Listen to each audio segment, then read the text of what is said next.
Yeah, weekend was good, man.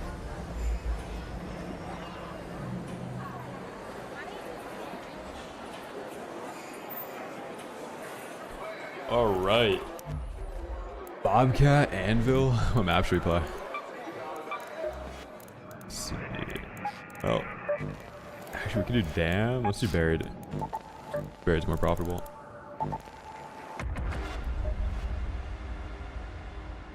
Good morning, what's up, man? Decimation got auto-modded in the first 10 seconds of stream.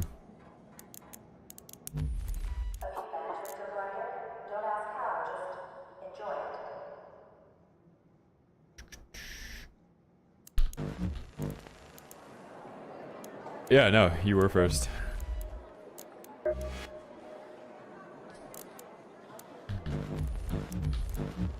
See what the queue time is today. Family Cat, what's up, man? Dude, I saw your comment on, what was it, Friday's VOD? About the guy in the cage. Too funny, man. What that means? Faded Wife, what's up, man? Things, what's up? The Wolf Volk. Eric loves drum and bass. What's up, man? The chat tomorrow, we get an update. What that means is we might get a new skin. We might get Rachetta V2. Hopefully we get like some type of content update. I couldn't imagine them like not adding something to the game again. So First Strike, I saw the DMZ trailer. I think it's the weakest form of content they could put out for the game. I don't know why they're doing helmet cam for a gameplay reveal. It didn't really make sense. Like if I'm gonna preview a game, I'm gonna do like actual gameplay, some like intense first person moments. I'm not gonna do helmet cam spectator. It's okay. Let's go, dude. Have fun, man. Yeah, the blog post and like the podcast is cool. But personally, if I'm gonna hype up a gameplay reveal, I'm not just gonna have like somebody spectating. I made a tweet about it. I think a lot of people agree with that though. I also don't think the hype around the game, like people just need to get their hands on it anyway. I don't think they're gonna be able to drop a gameplay reveal that like everybody latches onto immediately. I also don't really think that it's going to capture people that aren't already COD players. These people that are already buying MW4 get DMZ. But if you're only interested in DMZ, it's still 70 bucks.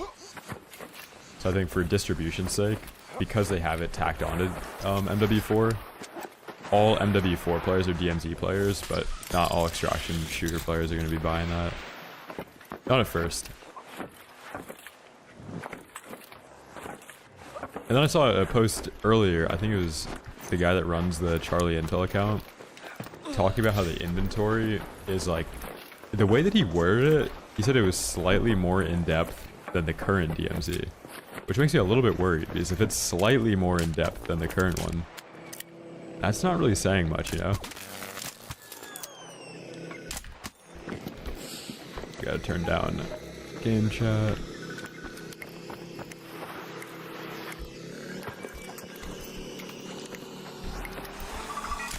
Like, I'm expecting a full overhaul, but maybe they were downplaying it.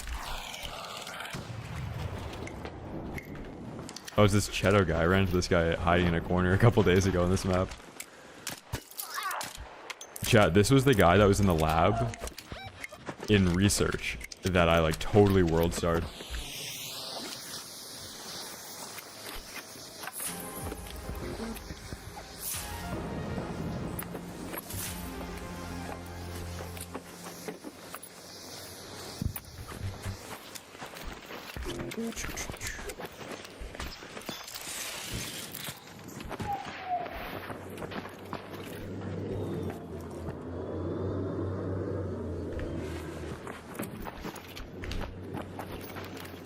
Chat, if the stream F's at the beginning, just refresh.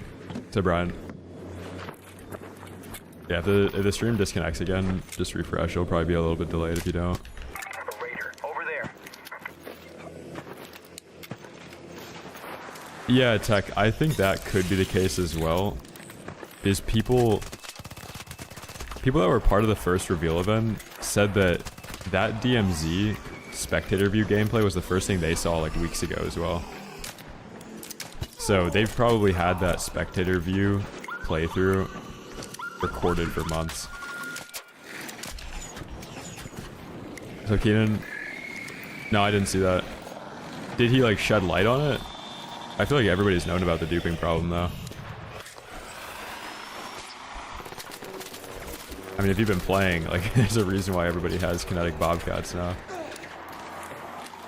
What's up, Maria? Sneaky, what's up, man? Yeah, just refresh. If the stream lagged, refresh.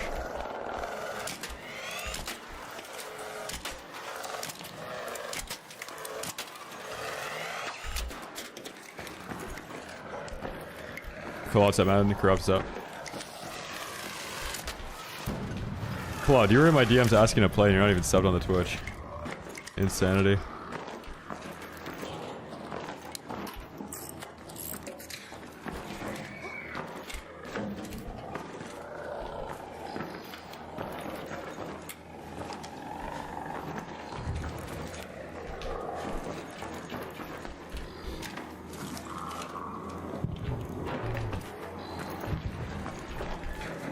What's up, Alan? Yeah, I'm waiting for like the actual DMZ gameplay. Like, I want to see some first person. I want to see them go into the inventory. Dude, people are gonna be pissed when they realize that it's actually a backpack they get to swipe through with your D-pad again.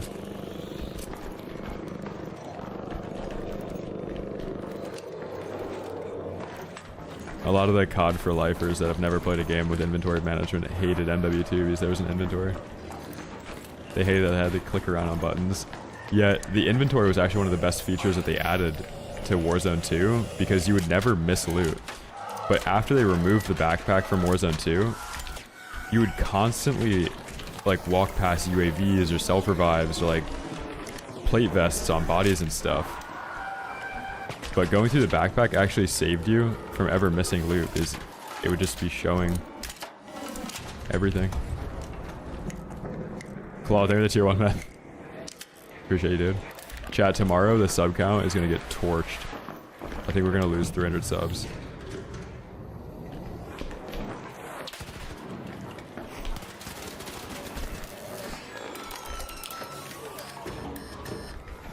Let's go. Insta-bleed.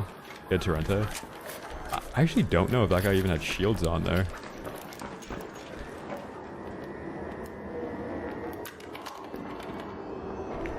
Yeah, if the stream's lagging, just refresh it. You guys are probably really delayed. Wait, is this a new security breach?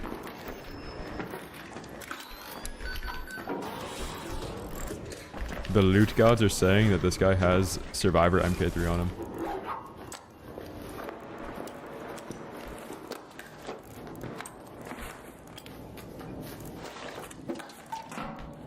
Holy blue weapons.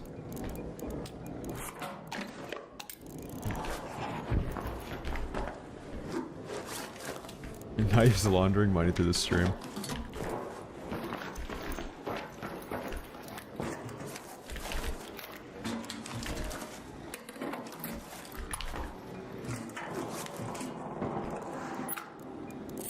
Yeah, open bolt light did mess him up, but if he just kept spraying, when I turned this corner, he would have been fine.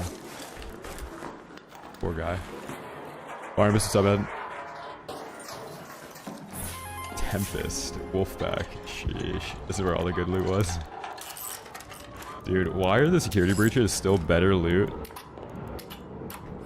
than like the keycard loot? This is just a random thing that even if you use the keycard but you don't have security breach, you wouldn't be able to loot this.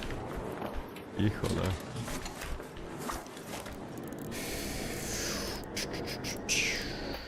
Purple, I can drop that.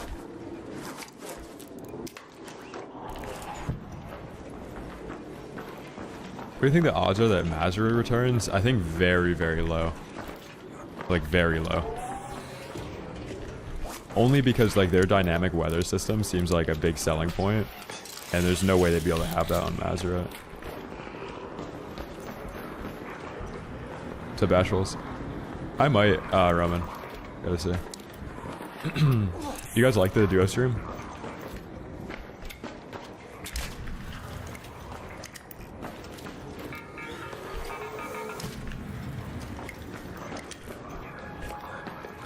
Yeah, I'm also hoping like viewership on DMZ. Like I'm just gonna try and get all the COD players. Like my account on Twitch, I think I've only gained like 10k followers since ARC's dropped. So still like a majority of my followers are from COD. So when DMZ comes out and it's good, most of the people that would be watching me still from COD when I stream that game again are gonna be Warzone players. So we're not gonna have to deal with like the DMZ guys being like, oh, you abandoned us. Hopefully that outweighs the ARC guys saying the same thing. But also like, if DMZ sucks and the ARC update in October is awesome, then we're chilling. We're hedged. Yeah, I killed him a bunch of times, Spodik. I think every time we ran into each other.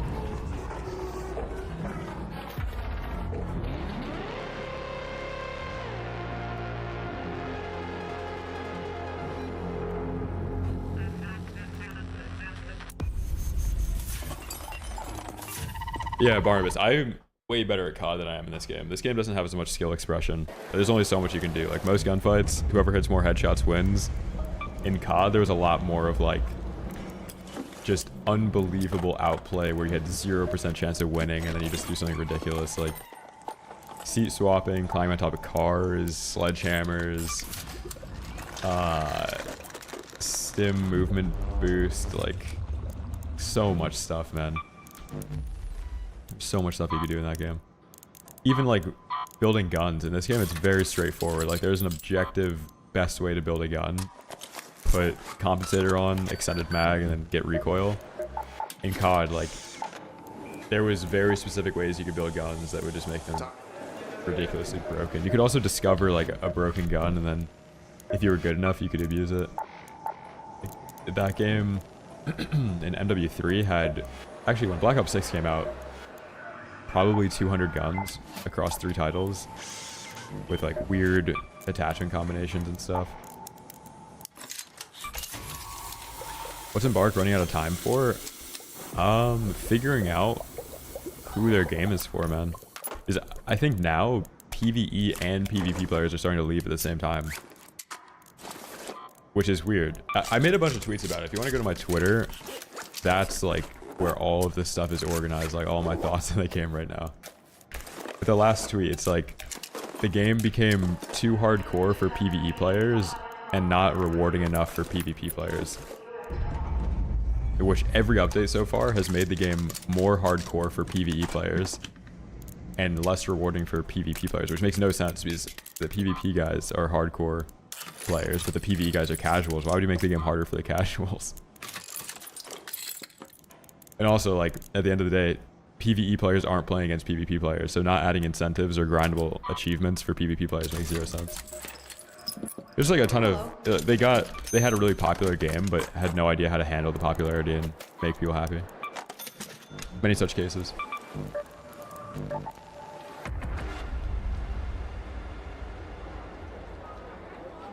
Yeah, it's fine to have a game aimed at casual players, but having a matchmaking algorithm that dictates that before the actual devs dictate it is weird.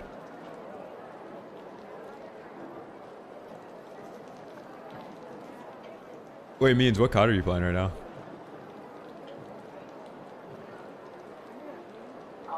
So Kevin. Yeah, because now, like, Steam charts are a bad way to look at the game's popularity.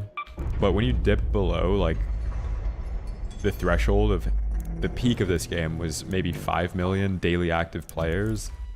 And then you've got 30,000 concurrent players at certain points. That's kind of dipped below the threshold of, like, the amount of people that were already going to stop playing the game. That's way lower than it really should be. That means a lot of people fell out of love with it. You've been playing Vanguard and you're finding lobbies? It's crazy.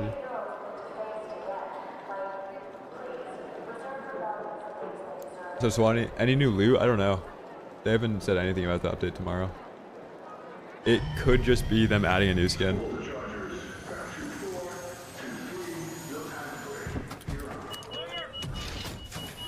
Yeah, I'll probably play duos again at some point. Not at the beginning of the stream though.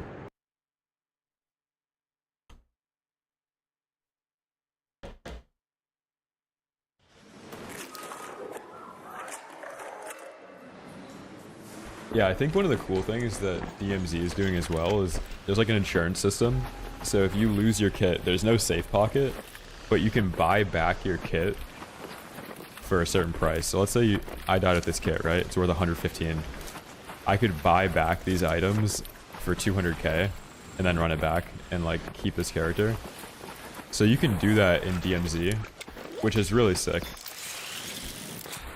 But not having a safe pocket also means that the good loot that people grab in raid is then accessible when you're looting them, rather than it being stuck in here. Because every single raid in this game, there's 3 items in everybody's safe pocket that never actually enter back into the loot pool.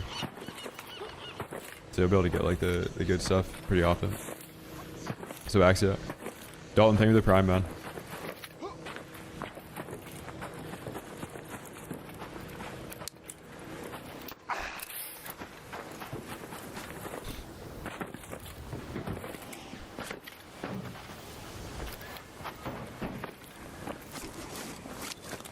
Yeah, hopefully the PvE side of that game is casual enough where people don't think that it can be like a standalone thing. I'm sure that there's obviously going to be the conversation of like, oh, this game needs a PvE mode.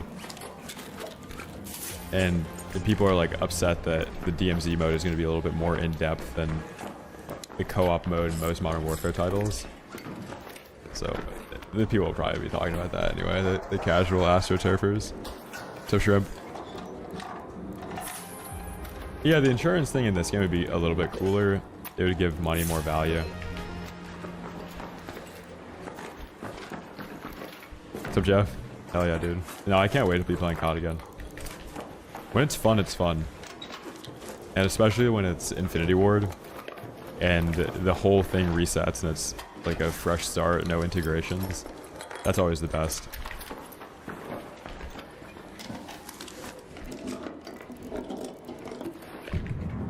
Got Marathon and installed Ark again after. The first time I ever played Ark, I played it for like an hour with my friend, and then we both got off and was like, dude, this is the worst game I've ever played. And we played Battlefield 6 again, and we hopped back on this game, and it was smooth sailing from that. But the first time I ever played Ark, I really did not jive with it, and that was like after full release. Or actually, wait, how did the it might have been the server slime, actually. I think I played like the beginning of the server slime. I was like, nah, this is not it. And then it clicked like after playing.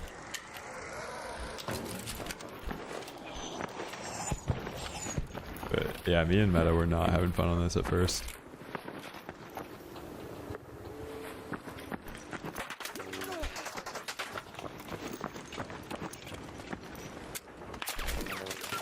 Dude, holy rage hack.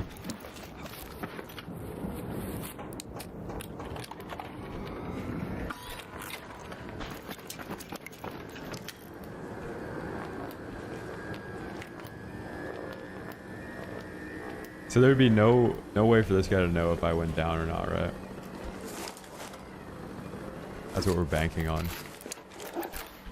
The back of our head, we always have to think, what kind of information could this guy have on me? For this to spin, like this guy knows that I haven't gone down the zipline yet.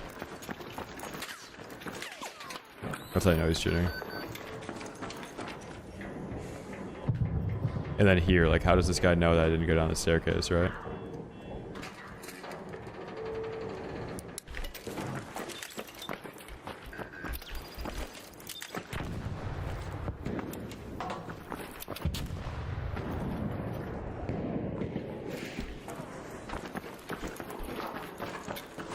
This is the type of things that are really weird in third-person games, because you have info on people that you'd never know in a first-person game. Because if I'm in a first-person game, like I can't look around a corner to see when this guy's speaking to me, right?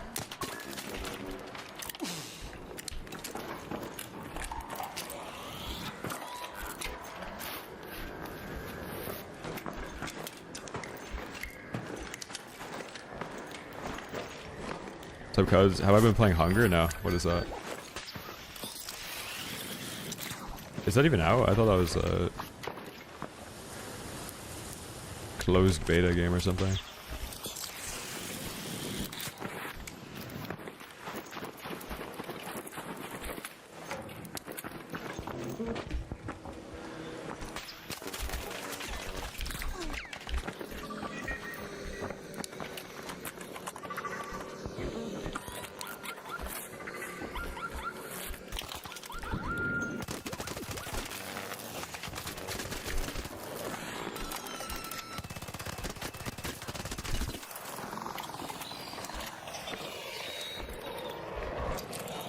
Phew.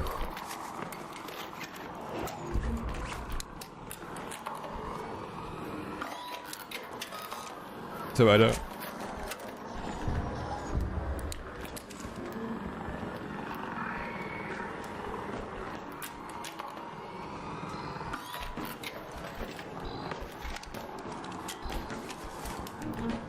Yeah, I can't wait to check that profile. We got lures. Nice. Where'd they go? Oh. Is that penguin?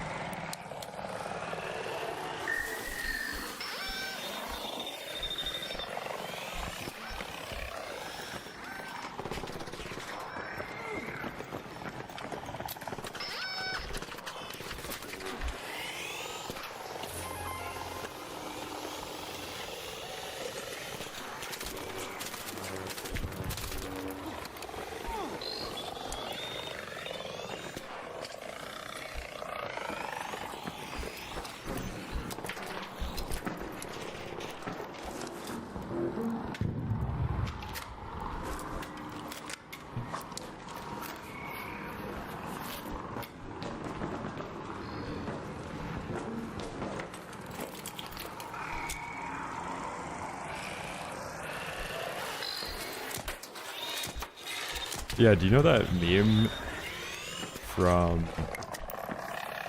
the Truman Show? The guy that's like controlling the whole set?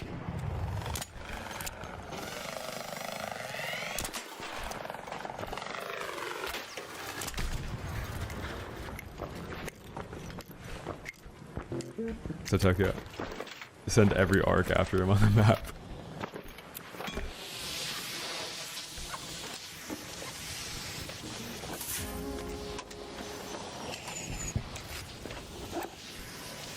Dude, look at how much ammo and bandages this guy brought in. That guy hasn't gotten a kill yet this lobby.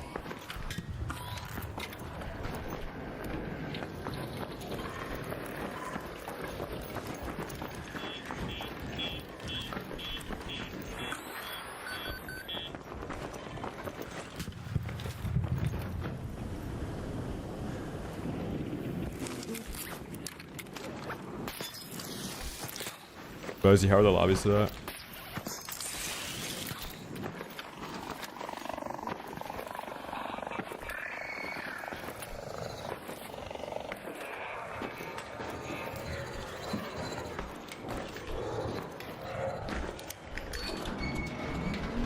Phew! Normal so far, you got a kit back? Not bad. Reagan. Of course this guy is just cheating. Somebody in the YouTube chat was defending this guy, saying, well, maybe he's just holding the angle because that's typical bait. 1 game ban on record, man. It's not typical gameplay. Dude, I've got a gut feeling that's always right on this game about cheaters. It's scary. It's scary. It's not really like a skill that applies to much outside the game, but it's still pretty good. I haven't played Black Ops 7 ever, besides the beta. I don't own that game though.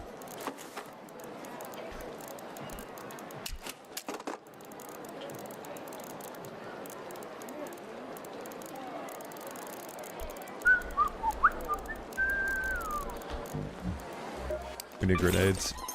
Why doesn't good? They should have you link your phone number. That doesn't do anything. Phone numbers don't mean anything anymore.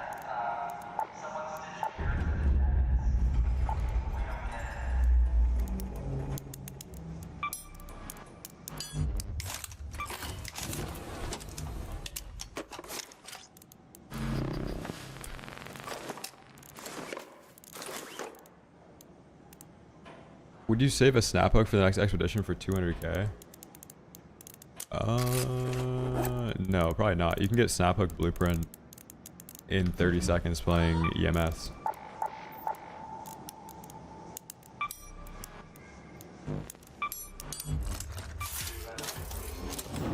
Also, the blueprint transfer is only worth it if they actually combat muling. And they haven't addressed muling, they've only added an option to officially transfer items. So until they come out and say officially that this guy was added with Expedition Vault so that they could combat the muling issue, and they're going to make it so every single blueprint expires on the last day of Expedition, this doesn't mean anything. This is just a waste. Living, what's up, man? First box you opened in Storm Snaphook Blueprint? Yeah, that's how it is now. Also, like, Wolfpack Blueprint is a pretty common drop there.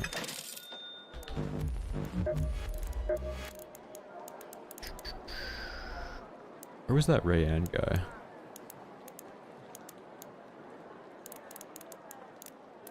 Where is he? There he is.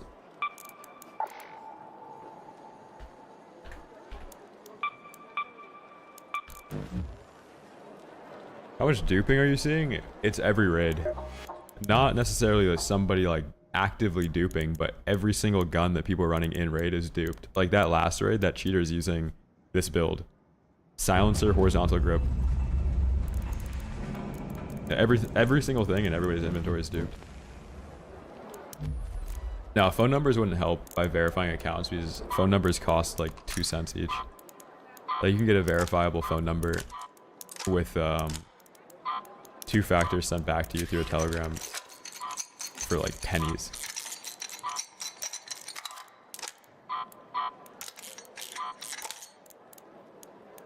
Like also the amount of kinetics you get now. Every single thing is duped in the game. I've been talking about this for like 3 weeks, maybe a month at this point. They're gonna wipe the game, man. It's gotten out of control. Fierce, thank you for the prime, dude.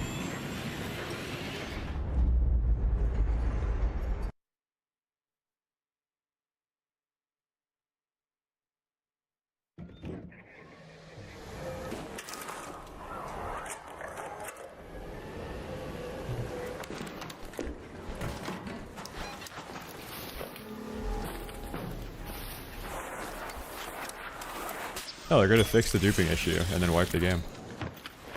Like, if they don't fix the duping issue and then wipe the game, obviously that's a band-aid fix. But they wouldn't wipe the game unless they fix the duping issue.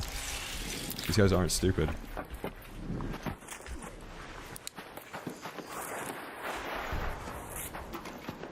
Subzyphas.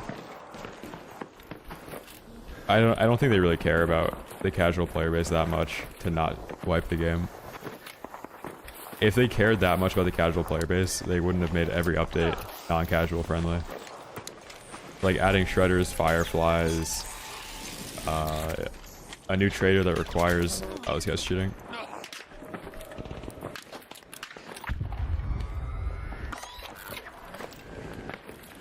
Chat, where is this guy though?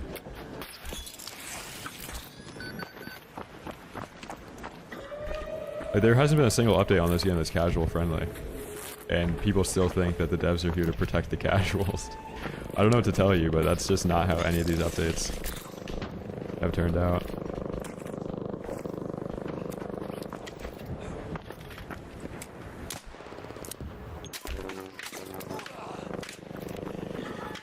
Oh, I see this guy now. Oh, I'm dead. Phew.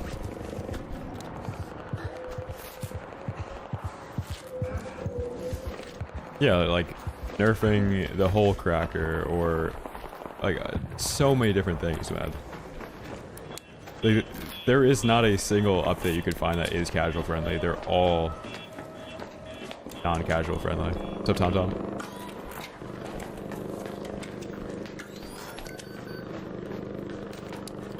Yeah, making it so wolf packs require like a Rocketeer or a Leaper unit, whatever it was.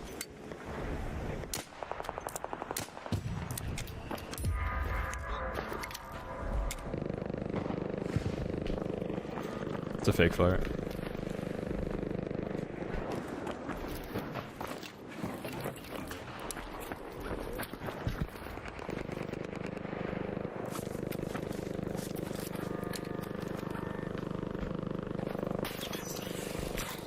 I'm not even saying that these updates have been bad. Like, every single update they've put out so far has been good. It's just been far and few between, like, that they actually put out game-changing updates. Like, I would expect everything that's been changed by now to have been changed in, like, the first 2 weeks of the game coming out. Like, Wolfpack requirement, Hole Cracker, Fire Rate nerf, Hole Cracker splash damage nerf. Like, all these things are needed. Or, like, Anvil standing accuracy nerf. Like, all these things had to have happened, but it's taken them, like, 8 months to do that, which is crazy. Or, like, the snap hook safe pocket change. That needed to happen, but they waited so long that it had become, like, a gameplay mechanic at that point when they decided to nerf it, which is... You've got to decide... Once people start doing something and it feels like it's part of the game, it's, like, almost too late to nerf it. It would be like nerfing slide canceling in COD with MW 2019. Like, it's so ingrained in everybody's gameplay that if you wait and then you do it, people are like, dude, this is, like, part of the game at this point. It's baked in.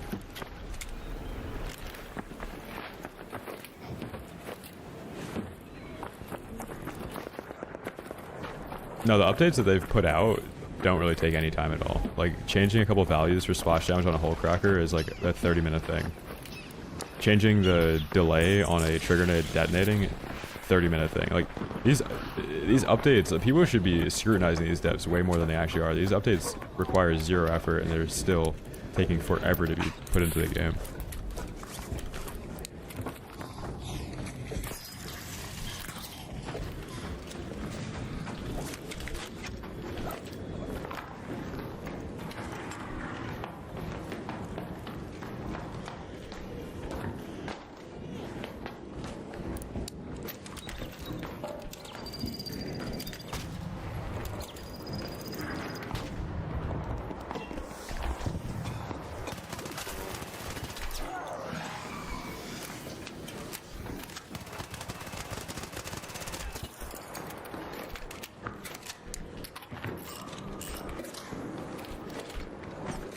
Scary, 16 months, thank you, man.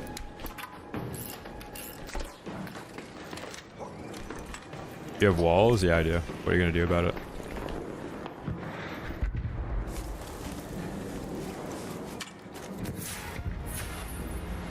Holy Aphelion.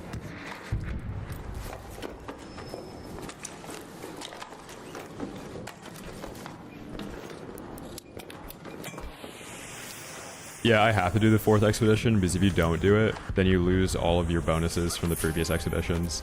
They kind of FOMO you in.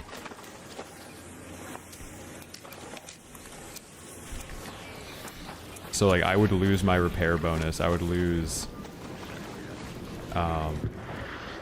the scrappy buff. Like, you lose all that stuff. You don't lose the skill points, though. Skill points are permanent.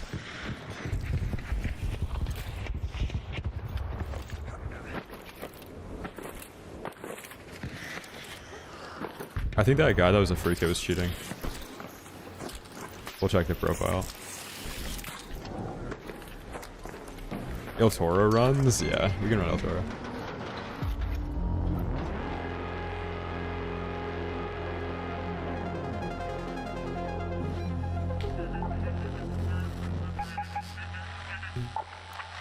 Brayton. Interesting. Too many IGHs. Oh, let's see. Does it show who we took damage to? Michelangelo.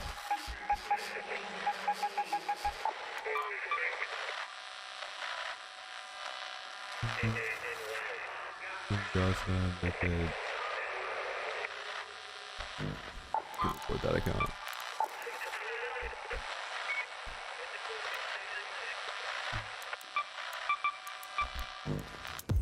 The stash space? I don't think you lose stash space.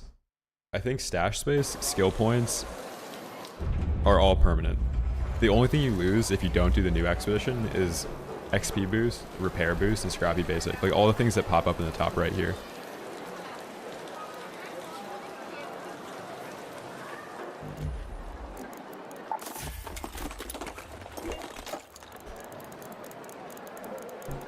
Dude, Zyphas, these people don't think outside of the box enough to realize that the devs could just say that there is some lore reasoning or something that happens in the Arc Raiders universe that requires a forced wipe. Like everybody that's in Speranza gets food poisoning and then you have to start over again. Like their food supply actually gets poisoned.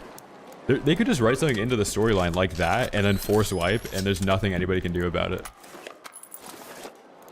And it probably brings back enough players to make up for the players that are continuing to play that would be upset about it.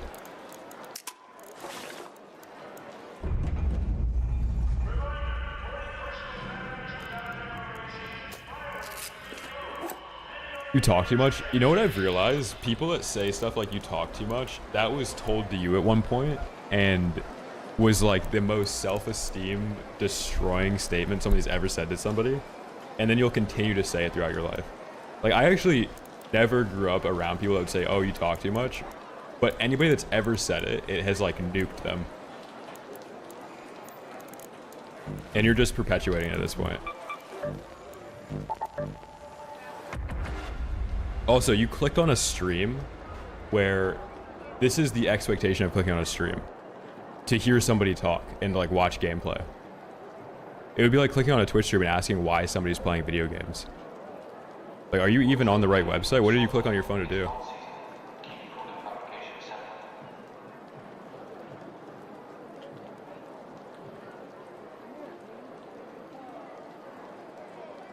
Show me the new trader. Dude, this trader got added like a month ago.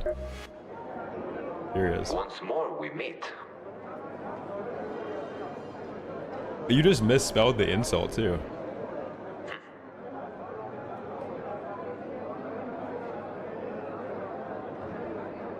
You're also so hypnotized by your algorithm, you're starting to use insults based on algorithms like that. Golems.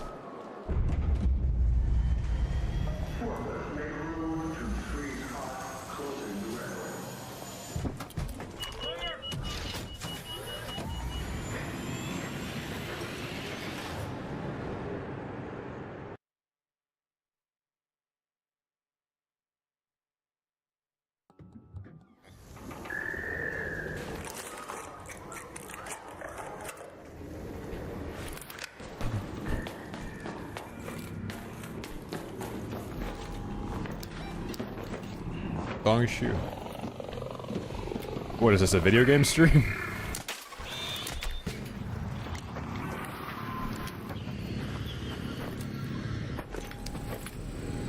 Was anybody in chat watching the Xbox showcase yesterday? I take back all my criticisms of the YouTube chat. It's not the entire YouTube chat that's a problem, it's just my YouTube chat occasionally. But there were some great chats in that Xbox showcase.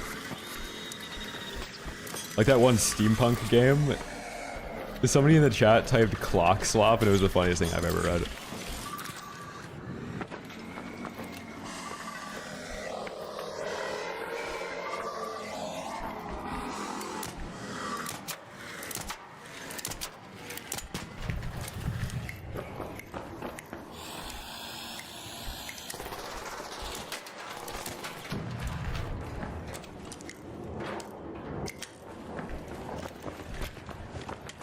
Dude, there was 3 games yesterday in that showcase that looked like BioShock, Dishonored, yeah, like BioShock and Dishonored, and they weren't. They were so dated looking too. Like there was games that I played on the Wii that were kind of like that. I'd have to ask my brother what the game was called, but it was called like Unreal Legends or something on the Wii. It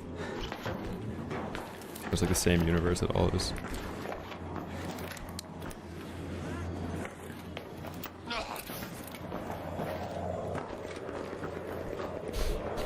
Cute slop, yeah. Nice, another Michael Swap game reveal. What is this? They're just gonna show 30 seconds of gameplay? What is this, a gameplay reveal?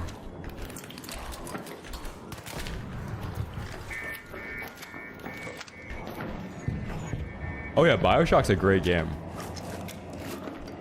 But Bioshock knockoffs kind of suck.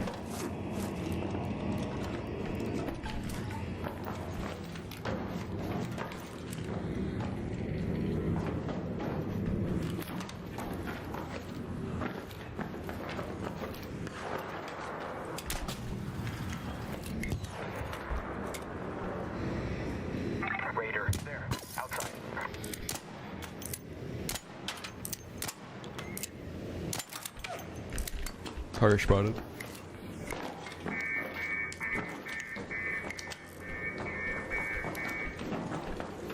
Yeah, the Gears reveal was so much cooler than the DMZ reveal. They should have done the DMZ reveal like they did the Gears reveal.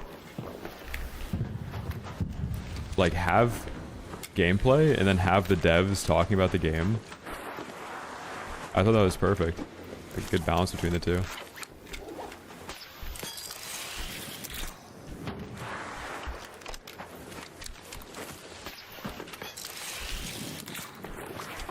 The DMZ reveal is like, let's have some guys LARPing in game chat.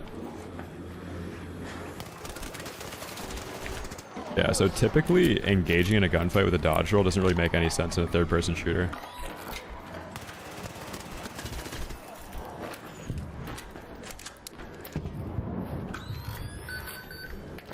Like, I spend way too much time watching Aquado's TikToks.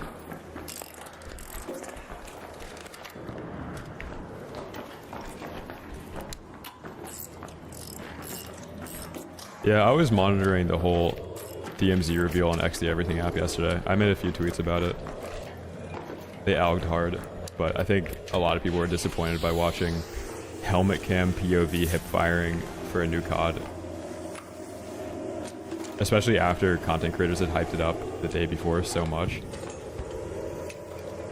I really hope that the creators that are talking about DMZ saw more than that helmet cam bullshit. Like, I really hope those guys saw more than helmet cam bullshit.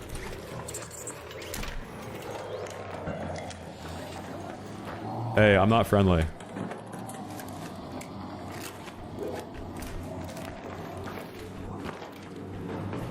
And like, I think the coolest thing I've seen so far about DMZ is that one like 10-second clip of them showing the different seasons. It's like snowing and then it transitions to spring and then it transitions into rain and like whatever. That's way cooler than helmet cam gameplay. Or like in the gameplay, if they had just shown like that inventory screen when the guy's looting the body, like that would have been cool. And I think Infinity Ward has a tendency to like be very true to like its own design decisions, regardless of what anybody in gaming likes at the time. And I think they're lucky now that most people in games are like using inventories. Like in this game, they removed the backpack from MW2 Warzone 2 because the backpack was too complicated for people to use. And now like they're probably going to introduce a more in-depth backpack to DMZ. And Arc Raiders is definitely to credit for getting people into backpacks a little bit more. What are the skill trees going to be like? Yeah, me too. I hope it's in depth. I'm not expecting any more depth than there is in Arc Raiders out of DMZ.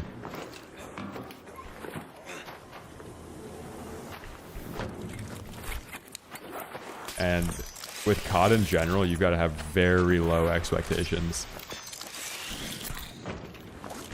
Let's check this. Oh, he's on console.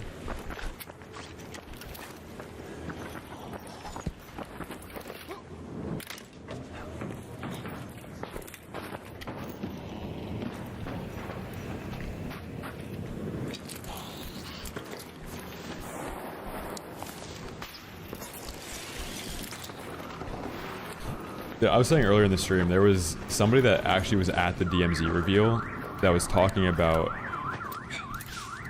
that, like, the hub that you go back to after raids is more in-depth than DMZ, but they didn't really, like, explain that, which is kind of worrisome because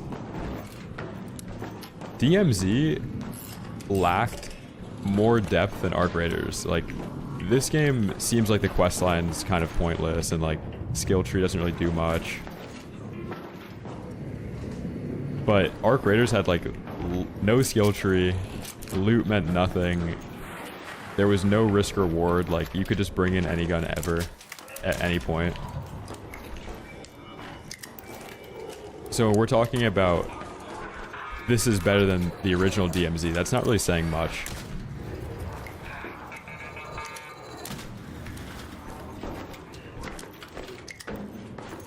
Sub 6.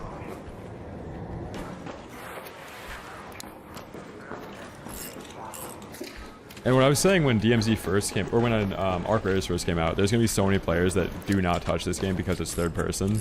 And I think eventually a lot of people came around to it and be like, okay, I'll play. Everybody's playing it. Who cares if it's third person?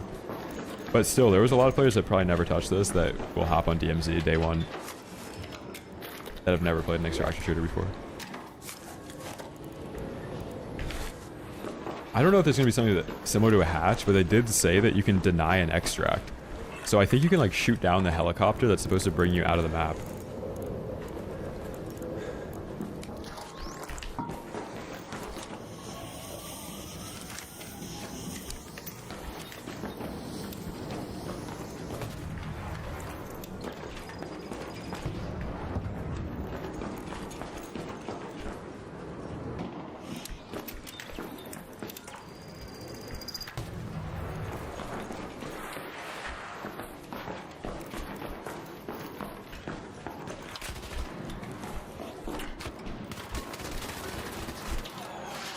Aww. Dude, that's actually the same thing that happened to the first guy that had the Torrente. Where the open bolt delay. With the Torrente, if you pre-fire somebody and you miss, you shouldn't stop shooting. Because each time you start shooting the Torrente, there's a delay. But right there, that was actually a time where using the dodge roll mid-fight makes sense.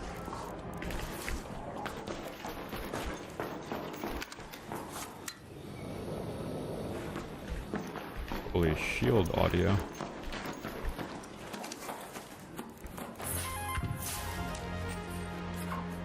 Damn, this guy was getting breachy for sure. Poor guy.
I'm gonna burn all these barricades. I don't think there's anybody else in here, but who knows.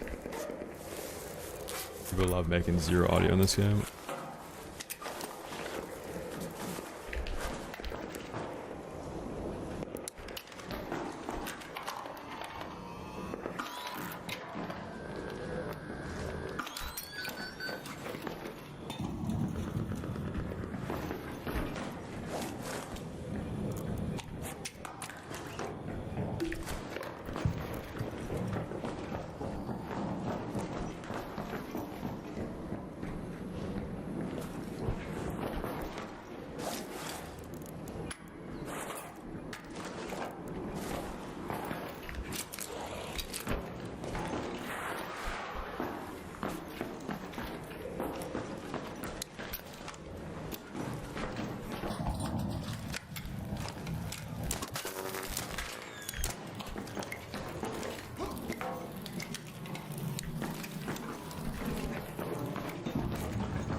Poor guy. Level 75 Raider skin too. Interesting. Was there anything else on that first body that was worth looting? The guy that I got that was using the Torrenta? I heard the guy upstairs before I finished looting that body.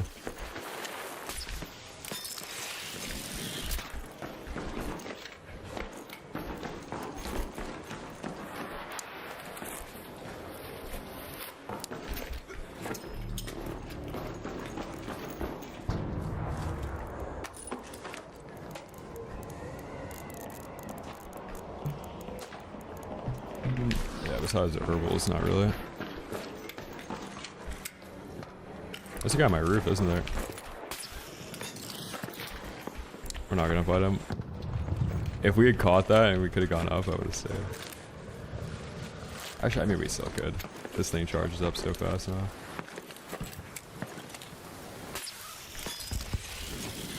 That was probably a sign to not go up here, but who cares?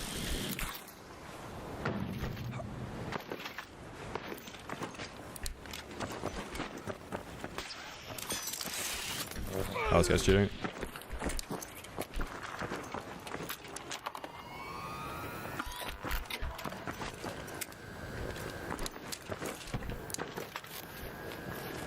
Do I have more nades? I have one trigger nade. I don't have a barricade though. Barricade would be huge here, so I can get on the roof here. Is there like cover on this roof? I can't remember.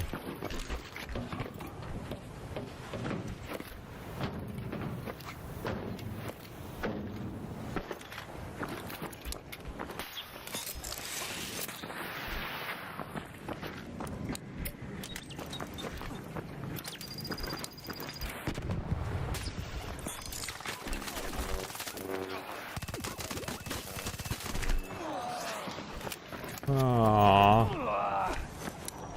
I kept running out of ammo on the Bobcat. They love that silenced Bobcat, man.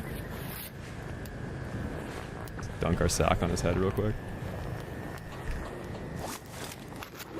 Let's see what you got.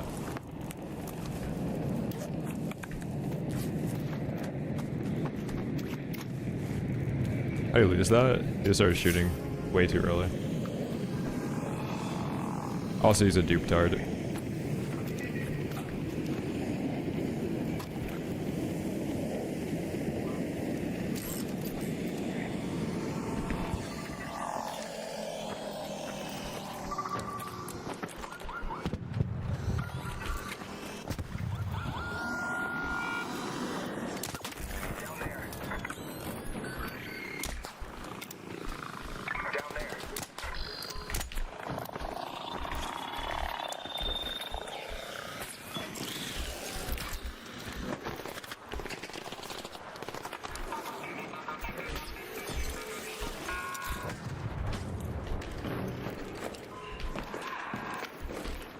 Phew. Willie, 53 months, thank you, man. Let's go, dude. That's a big boy sub.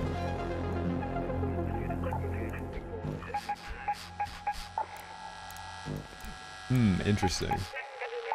It's never good to see a name like this. It can only mean one thing usually.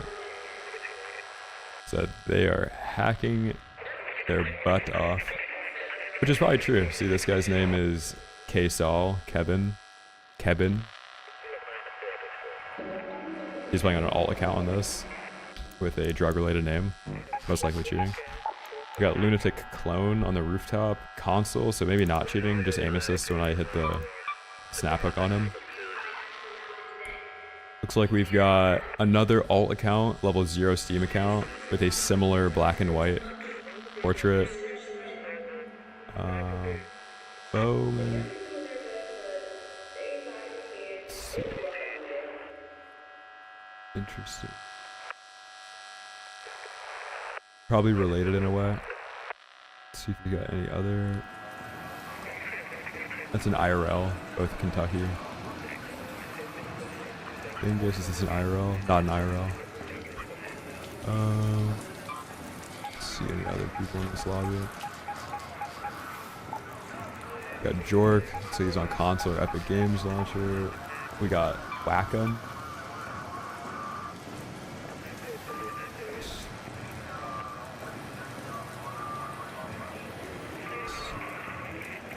Slat's domain might be #1 right now.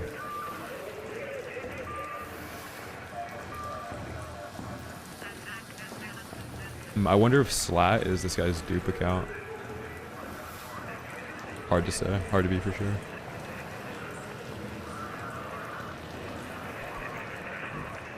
Interesting.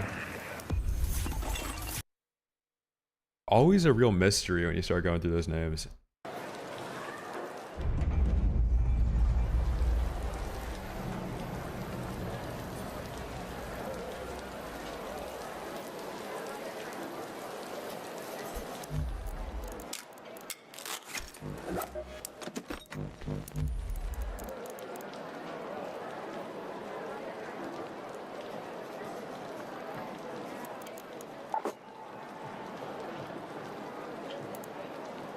No, like, just because you can't craft the horizontal grip isn't the reason that it's duped.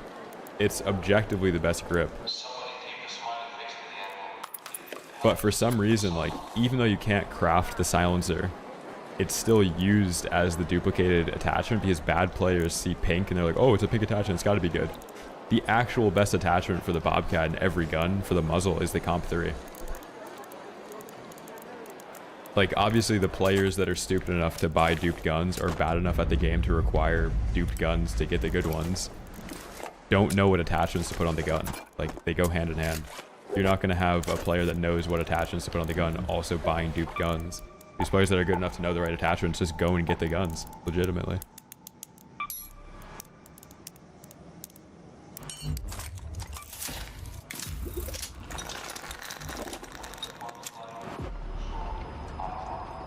Subglue.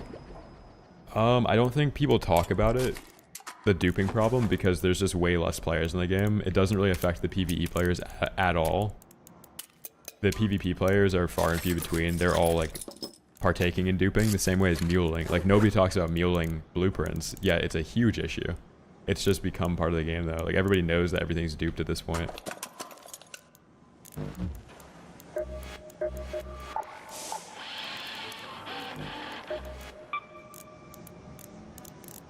I'm talking about the pink horizontal grip.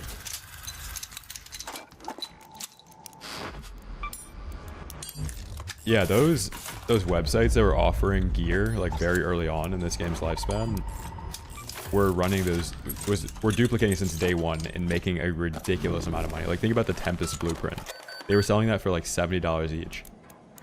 And there was duping at the time. They were just duping a $70 blueprint. Like, people probably made some nice money early on duping in this game, and using streamers to promote their duping services before people realized what was actually going on.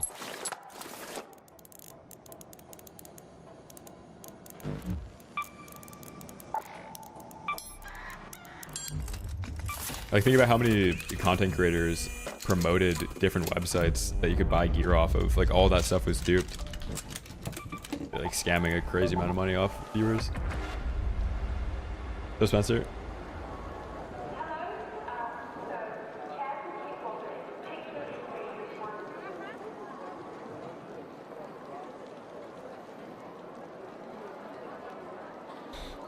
No, I don't think they're going to do hardware bans because it's impossible for them to remove the duped gear. Like, I would lose every single Bobcat and Tempest right now if they removed duped gear, because there's a reason why when duping took off, my inventory started looking like this, because everybody that I'm killing is still a bad player. They just have duped gear and have better gear instead of being a free kit. If they were to reset every bit of duped gear in the game without doing a forced wipe, then legitimate players like myself would lose their entire inventory because I'm killing all these duped players. The only solution to this is to fix the duping issue, then wipe the game.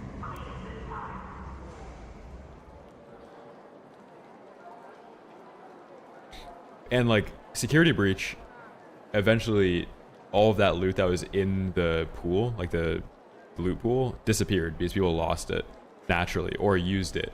Like, burned the Bobcat, lost the Bobcat, crafted wolf packs, like all that stuff disappeared within like 2 months.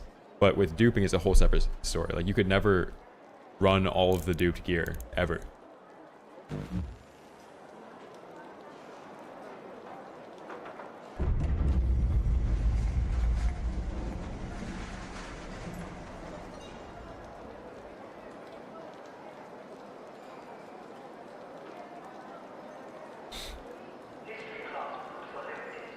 And if you look at the Steam chart, you could do this yourself. Like, look at the Steam chart. Let's say there's 50,000 players on, right? With the game peaking at around, I think it's like 500,000, maybe 600,000 on Steam, maybe even more. I haven't checked in a while. Actually, maybe it's like a mil. I don't know what the peak is. Would they rather make an update that appeals to the 40,000 people that are playing the game right now, or a potential update that appeals to the 360,000 players that stopped playing? Just from a numbers standpoint, you're going to try to appeal to the people that stopped playing, the 360,000 players, rather than the 40,000 players that stuck around. Even though you shouldn't do that, because the people that stuck around are your core, devs will always try to appeal to the larger capturable audience than the people that continue to play their game. That's what's happened with COD, that's what's happened with every game.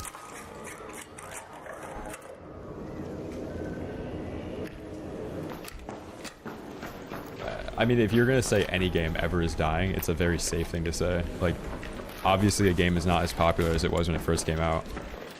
That's like the most safe statement you could ever make.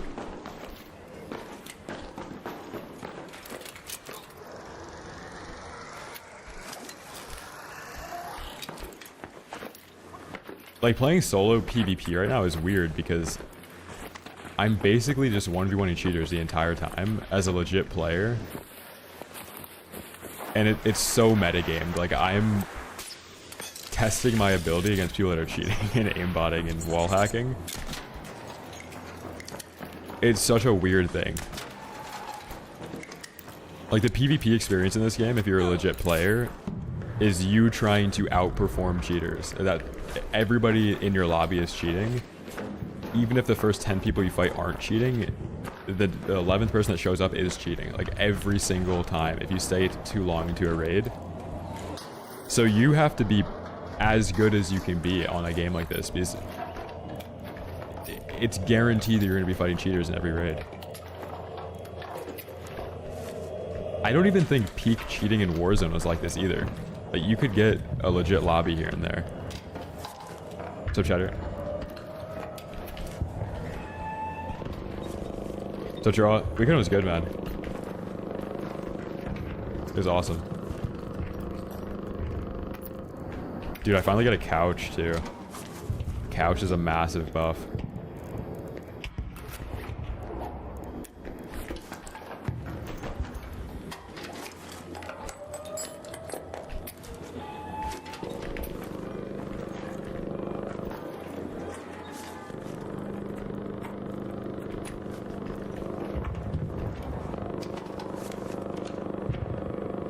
So Igor, yeah, same. I kind of stream video games the same way that I would approach like any other type of content.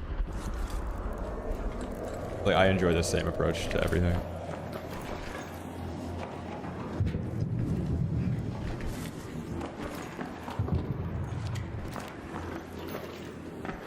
Why not use golden shaft on your Bobby?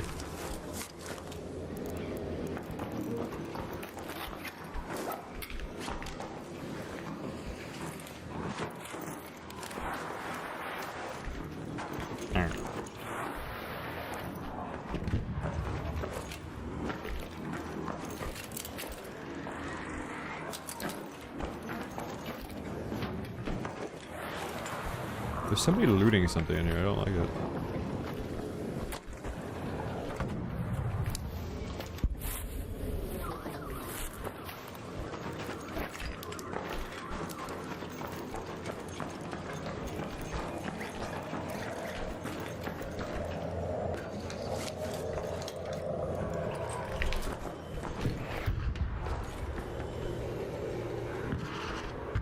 I can't tell where this guy is. I just gotta play it every angle and commit. Oh. I guess this guy couldn't hear me.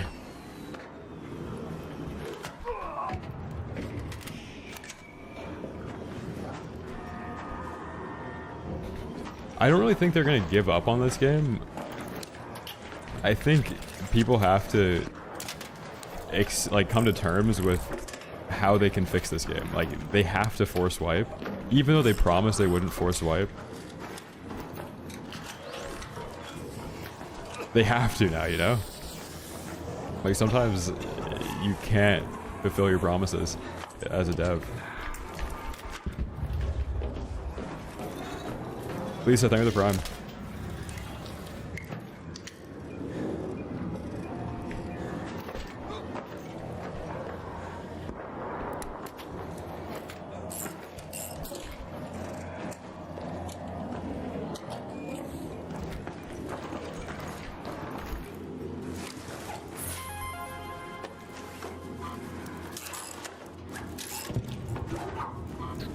Yeah, also the approach of thinking about it, like how many people could get back on the game versus how many people could we keep on the game that are currently playing.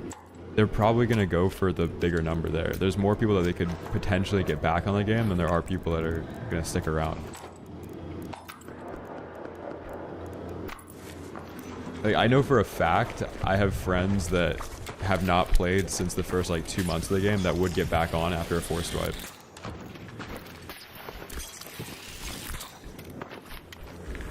And like a forced wipe with a ABMM rework, I know for a fact people are hopping back on.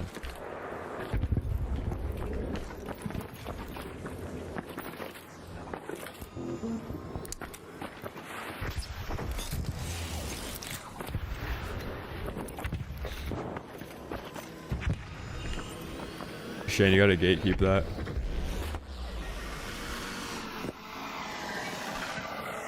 Chat might buy all the Detroit style pizzas in Delco.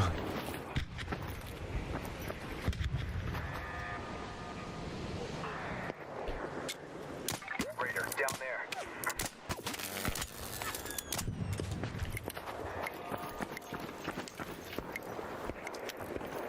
Why can Battlefield 6 have a hardware ban and Ark doesn't?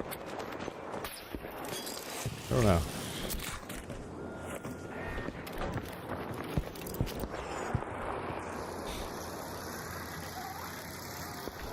If you guys ever played the finals, which was Embark's other game, the only reason that game stopped having a cheating problem is just the game died.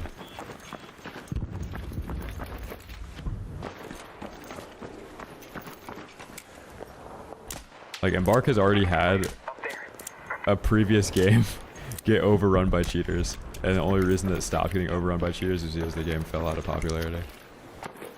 But when the first, like, 3 ranked seasons for the finals, the entire leaderboard was Chinese names. And every single streamer POV was them just getting hacked on.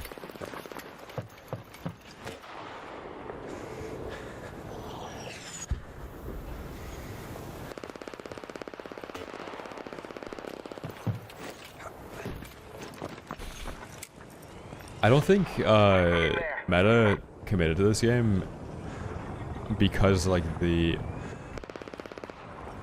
I think, like, the early seasons of Warzone, like, if you're already an established Warzone creator, are, like, way more profitable than switching games. And, like, the early issues of this game were obvious to anybody. And if you could just go back to your main game and make way more money as a content creator, why would you play a new game that has very obvious issues that you can tell early on?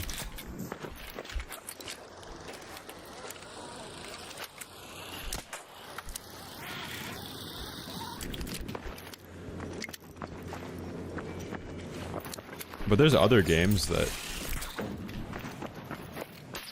will come out that are, like, as fun early on that have a longer lifespan. They do exist. It's like once or twice a year, though. How many players would Ark retain if they did a full wipe and remove ABMM? Those are two different things. Like, removing ABMM kind of solves the issue of having to do a forced wipe. But a forced wipe does not solve the issue that ABMM creates.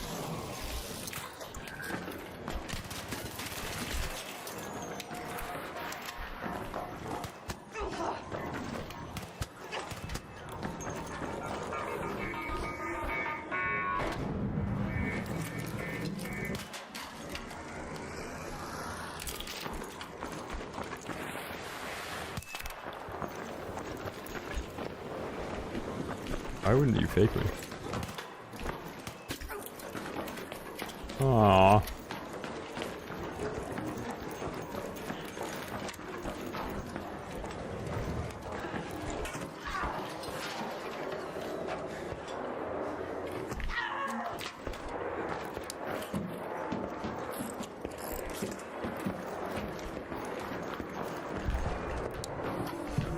Yeah, that was the unfortunate thing about this game, is that the launch gameplay loop is the most fun I've had on a game in years. And then ever since that launch, like 2-month period, they haven't tried to capture that moment again. But that's what everybody fell in love with in the first place. Like, people didn't fall in love with having 50 Bobcats in their inventory and every single blueprint discovered.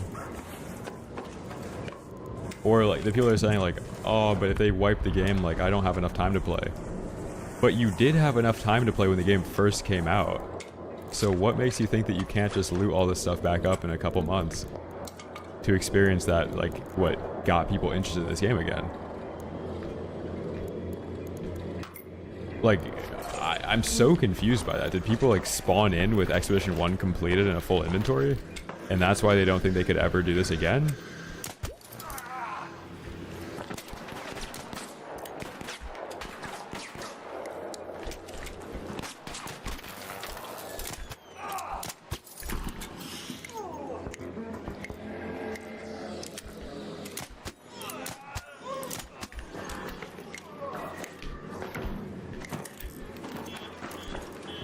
Yeah, same thing with like a Minecraft server.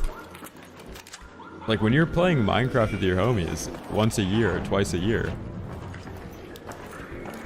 you're not having fun because you just spawned into a world that has all of this stuff, like your base created, stacks of diamonds, like enchantment table, whatever. Like you're playing a new survival world to get all that stuff again. And then you'll do it again a couple months later.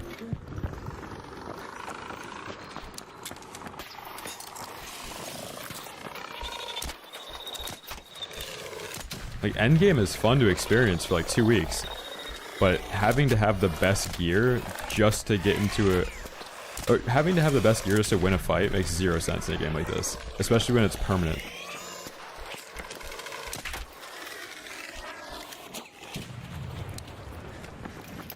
I think upgrading the workstations was cool the first time around, when it wasn't like how friendly can I be to get into the easiest lobby to loot a bunch of shit. Is that process of looting everything and getting all your workbenches completed is only tedious now because you know that it's just like a time-capped event. Like you have to just put in this amount of time. There's no uncertainty to it. That's the issue. When there was uncertainty that you'd be able to find a Sentinel Firing Core, or there's uncertainty that you'd be able to fight a Bastion without getting third-partied, then it was fun to do. When there was like actual risk or something on the line. But now when it's like, oh, I can just be friendly and it's guaranteed that I'll finish this, it feels tedious because it's guaranteed. And it's just like, oh, this just takes up time, man. It's gonna take this amount of time to do it.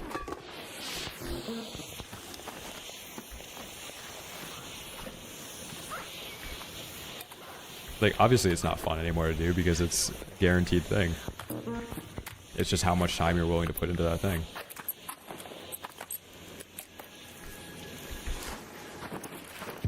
And like maybe that's why people have pushback on the wipe, because it's like, I don't want to have to be friendly again, but what if you didn't have to be friendly again and it was actually random?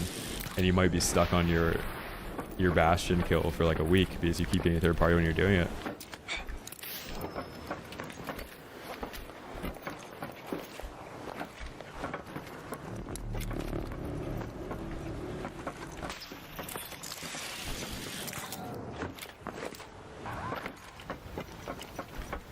Yeah, I agree Warzone is similar. With not having like the good stuff leveled up, because the meta always shifts. But even Warzone wipes every 3 years. And the Warzone wipe is crazier than anything that could happen on this game, because that's 150 plus guns that are reset to level 0. And each gun takes hours to level up. So, like, maybe 1,000 combined hours of leveling guns all reset.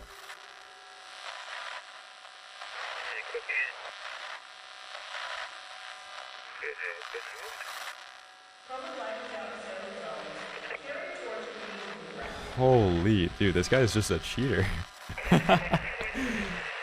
EJ Garner, Distrex, EJG, E Garner, like, this guy just has a bunch of accounts. What the hell?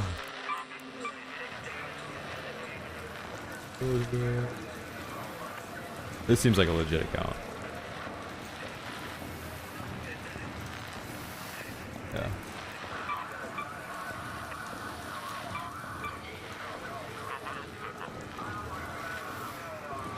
This seems like a legit account.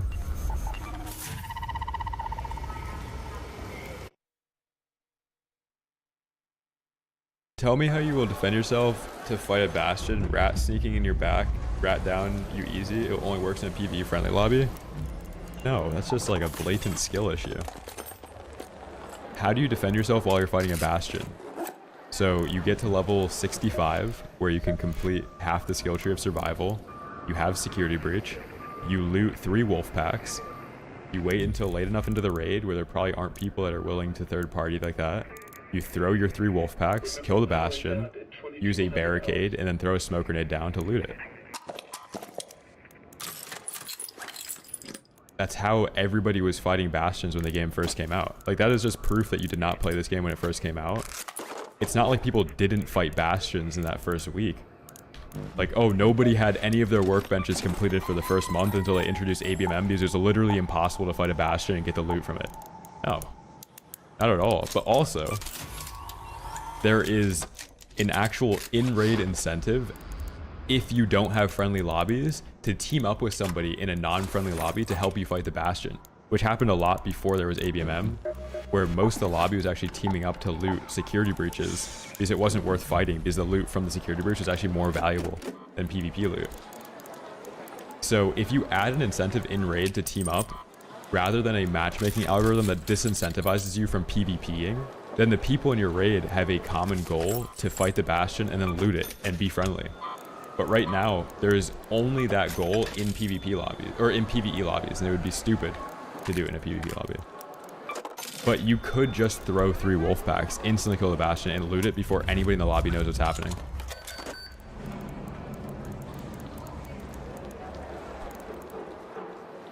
Throwing wolf packs is not really fun. Yeah, but you're misunderstanding what the purpose of PvE is in an extraction shooter. The purpose of PvE is to work as a UAV in raid to tell you where enemies are. The Bastion aggroing somebody tells you that there's somebody on that part of the map. If you didn't have ARC or AI in an extraction shooter, there would be people wandering around aimlessly. And there would be no reason why anybody's anywhere, especially in a game like this that has 0 in-raid objective.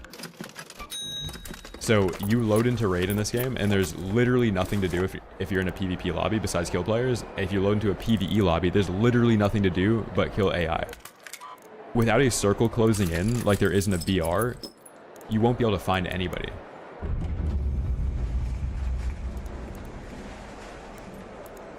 Like, just because the AI are difficult to fight when you're a bot does not mean that the game is like a PvE game. It's just hard for you to fight the AI in this PvE. But the PvE has always served the purpose of telling you where enemies are in games like this to make it easier to kill them and third party them.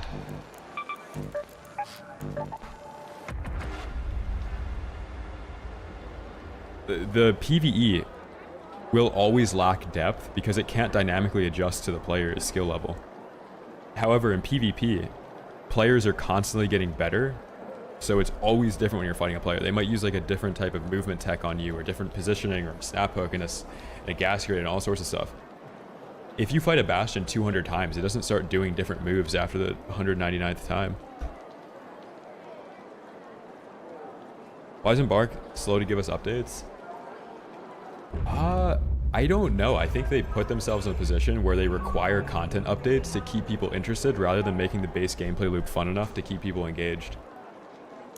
With an extraction shooter, like right now, there's no reason to play Hidden Bunker, Hurricane, Night Raid, Electro Storm, a Night Raid on Salamantis, or Electro Storm on Damn Battlegrounds.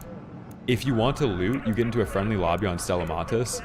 If you want to PvP, you get into a PvP lobby on Salamantis. Now, if they removed the good loot on Salamantis and they removed ABMM, if you want sensors, you go Departure on Spaceport. If you want chems, you go Buried City Hospital. If you want good PvP, sensors, and chems, you go Damn Battlegrounds Research. Like, all these maps serve a purpose, but since you can get every piece of loot in a friendly lobby on Salamantis, there's 0 reason to play any other map.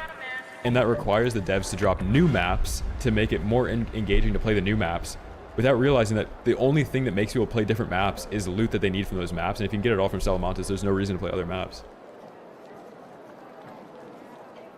So they would actually get the outcome of adding more content by removing maps at this point. If they remove Salamantas, that would effectively give players more content because it would give players a reason to play different maps.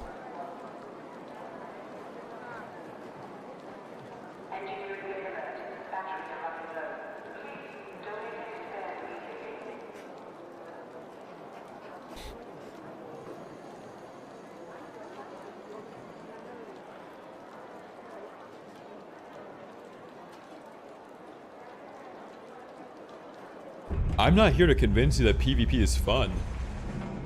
At all. Step. I don't even care if you PvP or PvE.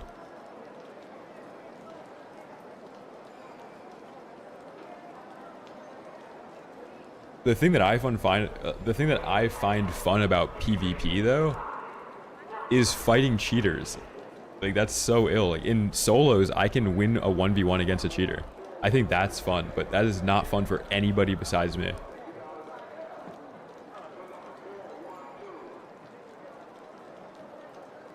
Like, there's no way that I want to play duos because that's fighting cheaters and losing to them, but in solos, like, I can win against a cheater usually.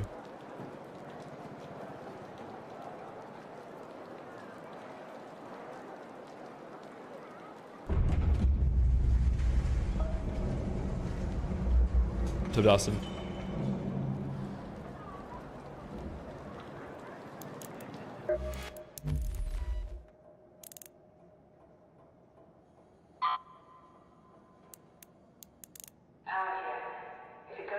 Dude, I think I'm up 400k today in like 6 raids.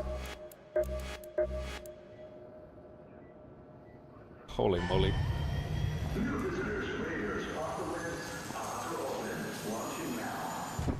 I don't know if it's even easy to cheat on this game. Like, I'm sure if I installed cheats, I'd probably get banned in the first hour of using them. But after a game has been out for 8 months, there's like a survivorship bias of the cheaters that exist are the ones that are undetected and will never get banned. And that makes up a larger majority of players than it does the people that have been banned and stopped playing.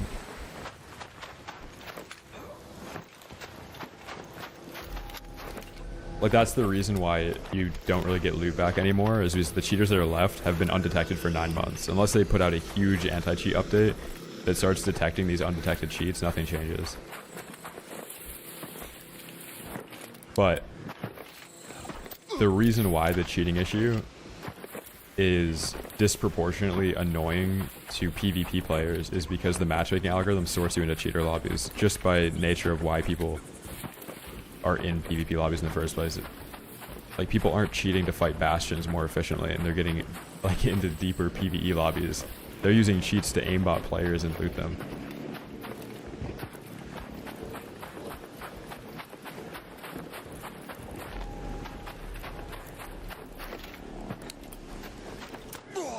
Yeah, that's like that's what everybody says about PvE and PvP. Like, it's not a great PvP experience, but it's also not a great PvE experience.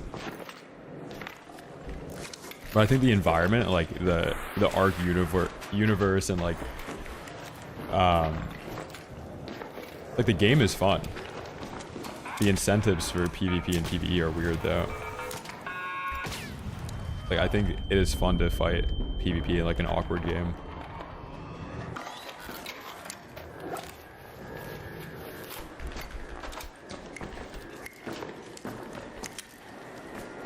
Yeah, Samuel, this game hit a casual player base that I didn't even know existed in video games. Like, I thought Battlefield had a casual player base, but Ark like caught the interest of like a whole different casual audience that came out of the woodwork that hasn't played a PvP game in years, but expects to be able to play a game like this and then avoid PvP, even though it's a PvPvE game.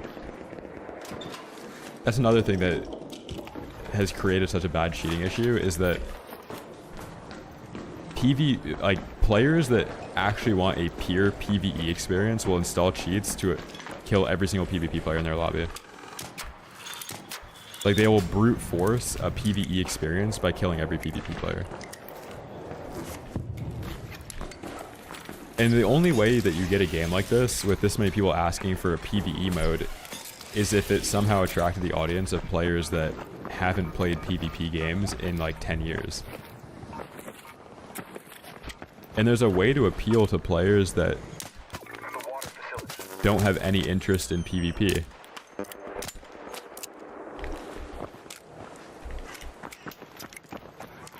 Without ruining the game for players that want to PvP.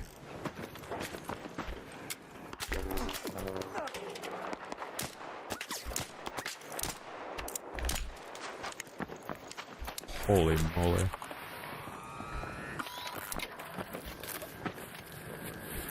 Yeah, the PvE guys, on average, are older, like, for sure.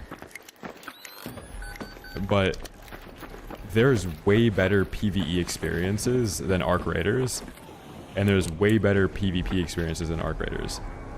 But for the mix of PvE, VP, this is the best at that. If you're looking for a pure PvE experience, though, this game sucks.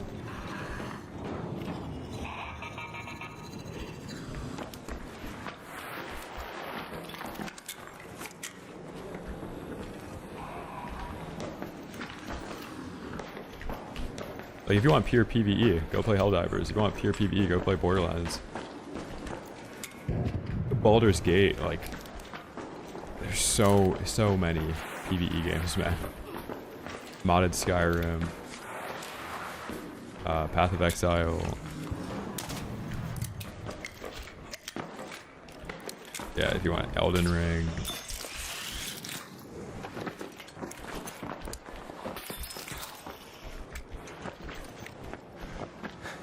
Like, the appeal that this game has is that it's mixed, like PvPvE.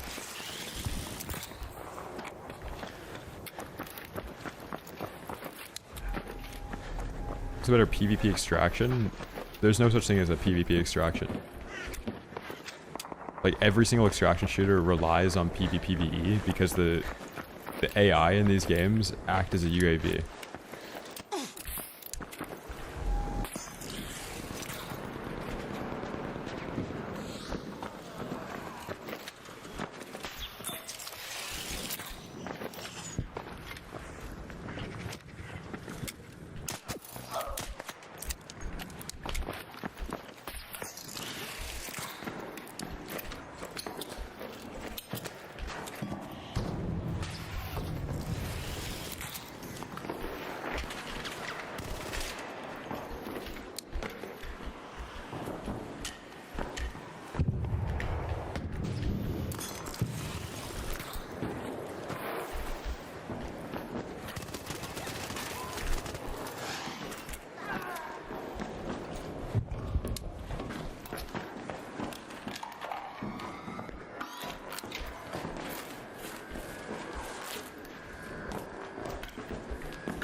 Where'd this guy go?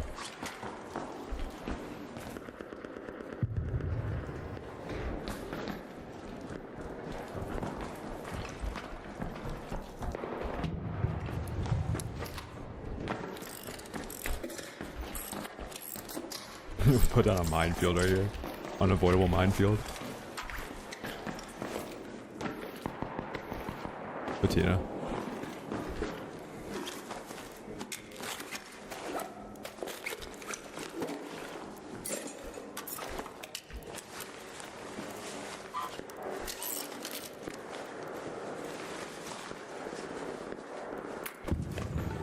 This guy had Tempest on him. He's also the guy that shot me across the map. It's kind of crazy.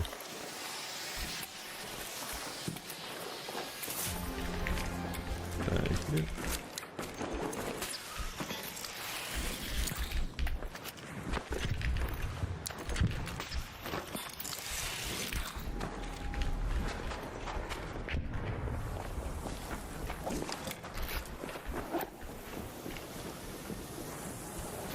Yeah, I do tape.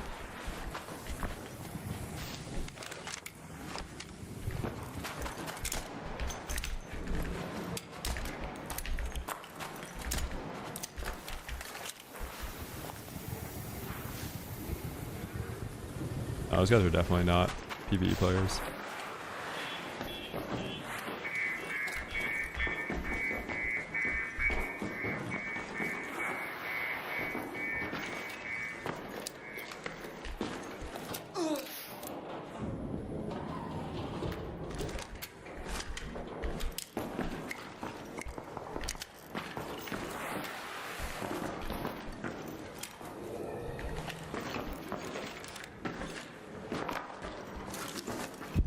Using wall hacks to kill bastions, yeah.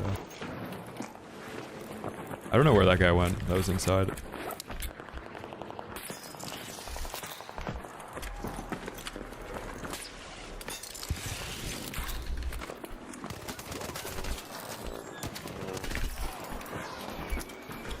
Don't shoot.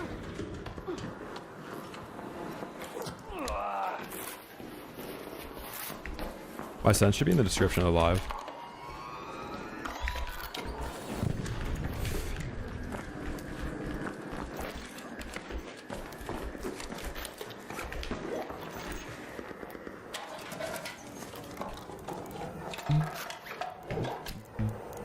Ooh, best item in the game right there. If you're a PvP player that hates looting. Fruits is that, man. Holy gun parts.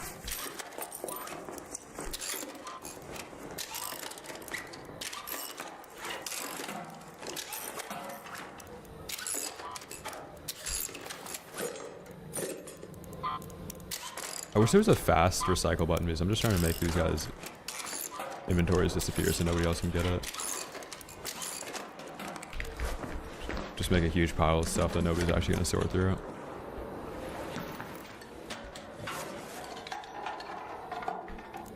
I prefer having the ring on the crosshair. I don't know why. This is the only game I've ever played that I use a circle crosshair on.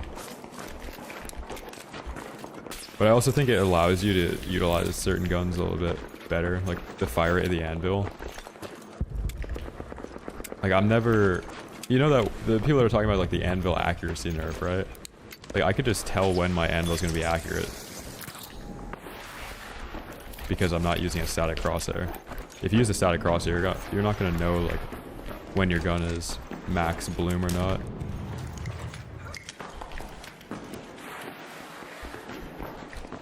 Now the Rascal doesn't make any sense why they added it to the game. Like it's worse than the Hole Cracker. It's just a waste of time to use because it has so much more reload time between shots.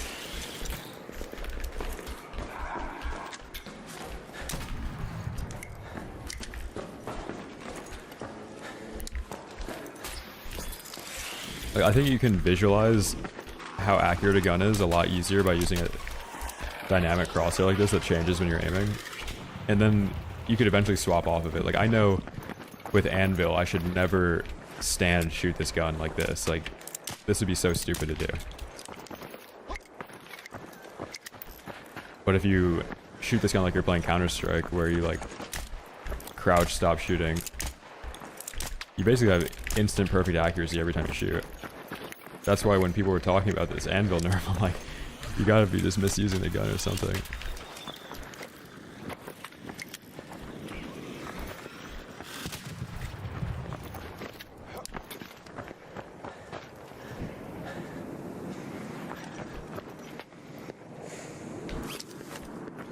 Real PvP in Salamantas, you kill level 1 players on this map. I just picked up a max attachment Tempest 4, man.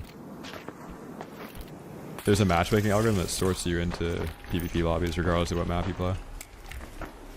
The way that PvP works in this game now is that you shouldn't be PvPing and people don't PvP until they have the best gear.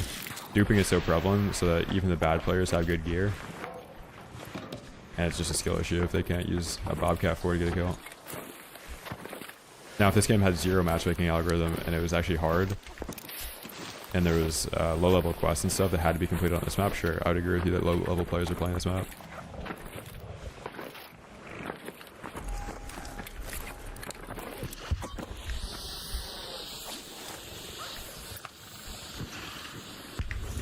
Also, Salamantas sucks as a PvP map. The better you are at the map, the worse it is, because the more people you kill, the faster other people spawn in and third party you.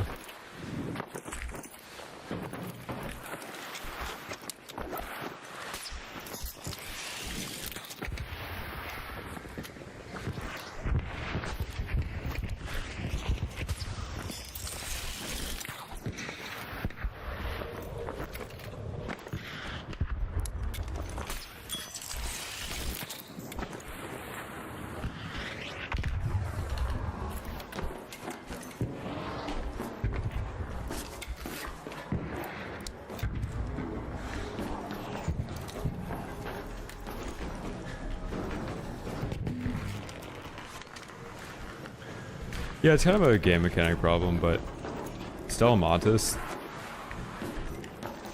the spawn radius is like ridiculously small.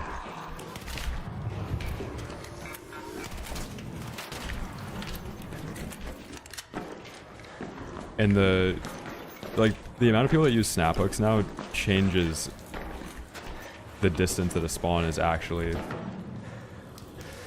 like far away from somebody.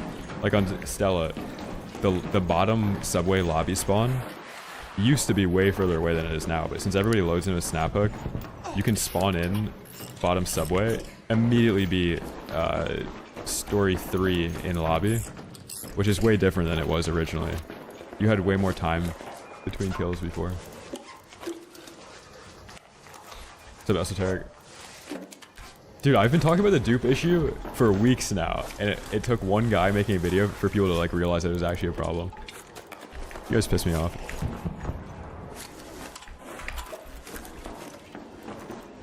So, cousin, I don't take weapons now.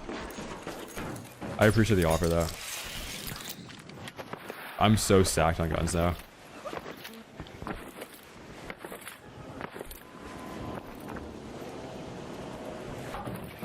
At kind of low, so there's also like a media distortion level to it where there's like nobody that's actually on my level in this game. In a 1v1 map knowledge, like, standpoint. Like, who is it gonna match me against, dude? And Tfue quit the game. If they really wanted to do that, they'd have to set an alarm for Tfue to load into my lobby before I could actually play the game. Oh, Tfue's not on, you can't play today. Aww. I wanted to play Ark. Yeah, well, too bad, you gotta wait until Tfue wakes up before you can play.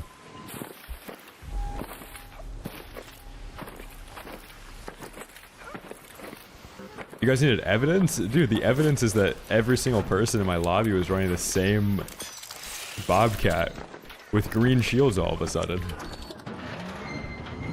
Like, I've been talking about how do you spot a cheater? You identify the asymmetry.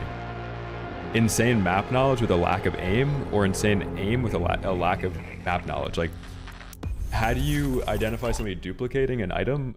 Another asymmetry. They have endgame gear with a green shield, or they have endgame gear and they just suck balls.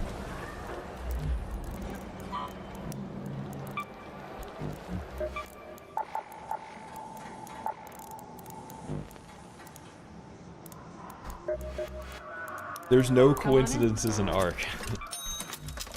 So Fabio, I have not played DayZ, you know. I think eventually when I retire from my IRL job, maybe I'll load up that game. It seems like way too much of a time sink though.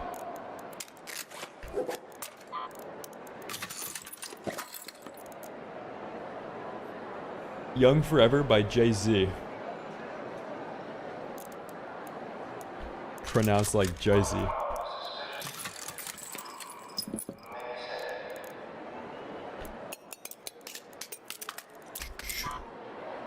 I work in commercial real estate. Bang. Best budget gun? Yeah. Berletta leveled up as far as you can go with the biggest mag you can get and the highest level compensator. So level 2 with a mag 3 comp 2, or like Berletta 1 with a mag 3 comp 3, or Berletta 4 with a comp 1 mag 2. Like, whatever combination you can do, the Berletta is the best budget gun in the game. And then for secondary, you could either do Pharaoh or Anvil. But I would say if you're like really in budget territory like that, do Pharaoh 1 and solos, because if you're that poor, you can't afford to lose 2 guns per raid.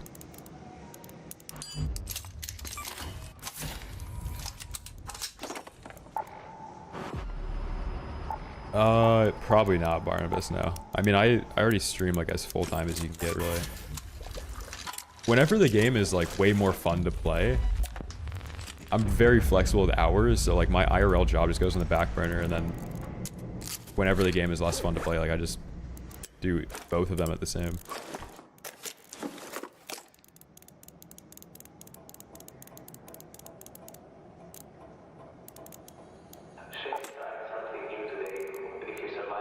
The weekend was fun.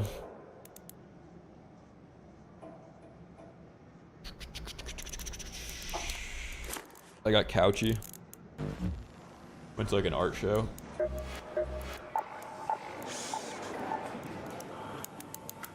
My next patient arrives. You'll run. What is it? Just leave the coin on the desk. I mean, streaming's definitely a job after a while, but working a normal job while streaming puts into perspective like how lucky you are, like how lucky I am to be able to do this.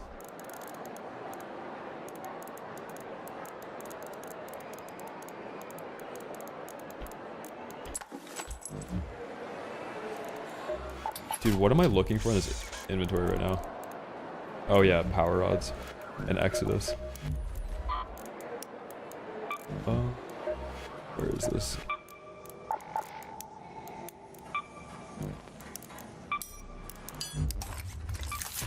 Arpeggio 4 is like one of the best guns in the game. I would rank it top 3.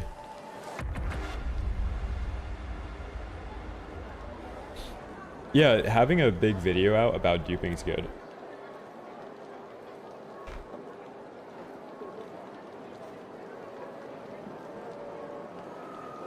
But also, people are not going to be happy with the solution to duplicating in an extraction shooter where the economy is like the entire game.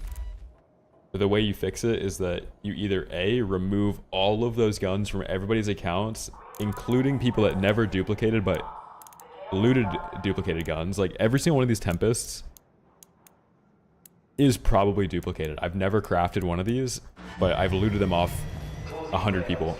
And they all have like duplicated attachments. So do you remove all those Tempests from me? Or do you just wipe the game and say, you know what, we had an issue that we didn't know was gonna happen with duplicating. We said that originally we weren't gonna wipe the game, but we have to ensure like actual integrity.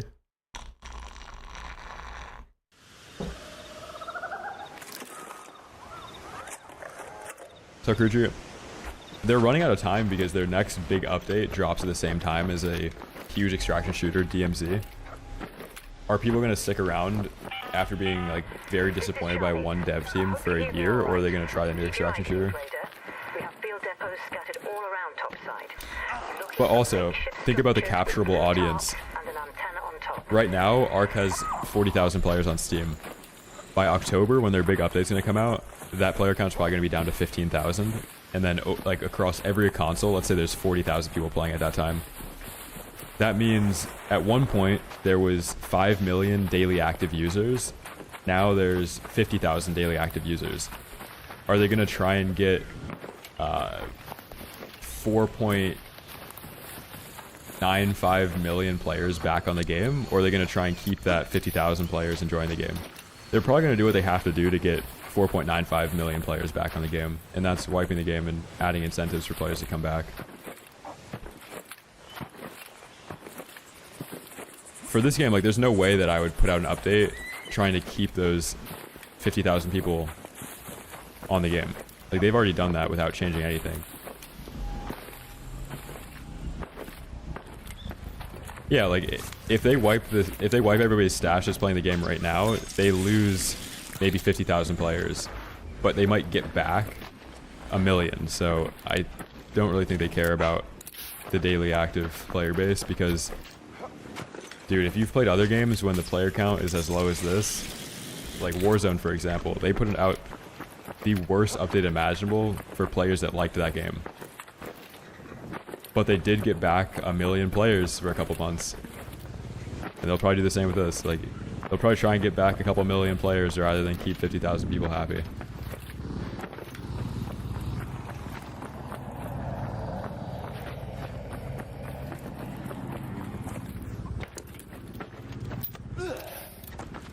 Yeah, that's not what they would do though. Like, if they can't figure out how to fix the duping issue, they're not going to wipe the game. They're going to fix the duping issue and then wipe the game after.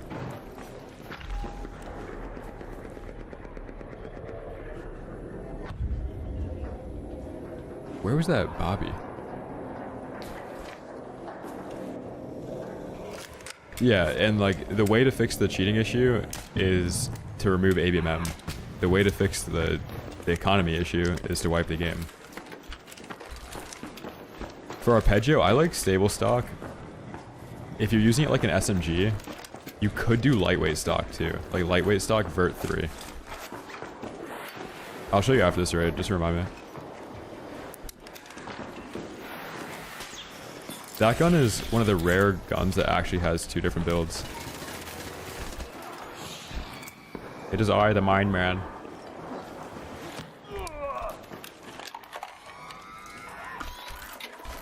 Yeah, I'll throw on the Arpeggio. How does removing ABMM resolve the cheating issue? So the cheating issue is disproportionately affects PvP players because the way that you get into PvP queue is by killing players. People aren't cheating to kill bastions. People that are cheating are killing players with cheats. So that means you've got cheaters being sorted into a matchmaking a matchmaking pool of way less players than PvE queue. So let's say there's 10,000 PvE players, 1,000 PvP players. It's more likely that a PvP player is going to be cheating, and if you're queuing up against 1,000 other people, like the people that are in that queue are cheaters as well. So by removing ABMM, it's a natural breakdown of, it's an organic breakdown of the whole player base. It's me queuing up with 15,000 other players, not me queuing up with 1% of that 15,000. No, that was definitely not Bozy. There's no way he's running Bobcat 4 with green stock. I don't think this game's gonna die at all. Like, I think,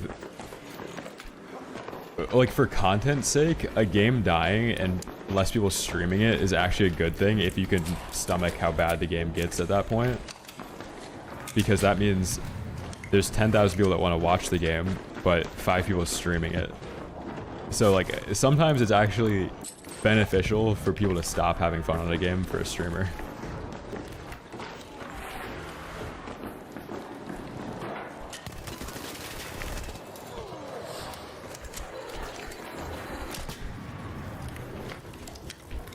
But the things that I find fun in this game won't really change. Like, I think PvPing is still fun in this game. I just wish it was more rewarding, and I wish that your average player was having more fun doing it.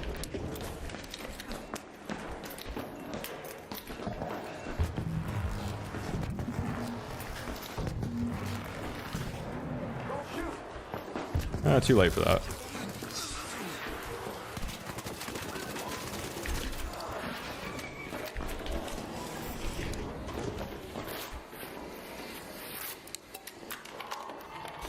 So Lenny, yeah, like DMZ players, for example, that was a very dead game, but people still average like 20,000 viewers playing it.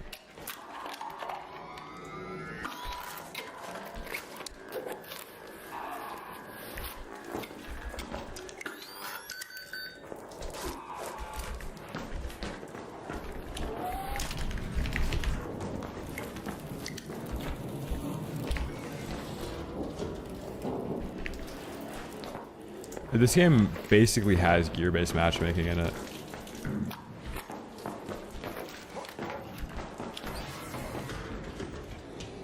It's not like explicitly stated, but the way that PvP works with people only PvPing after they've acquired endgame gear, because they can play friendly lobbies right up to the point where they have a Bobcat 4, means that PvP becomes endgame only. Like, there's no such thing as a budget kit or like going in poor, unless you're forcing yourself to queue back in after 5 deaths in a row.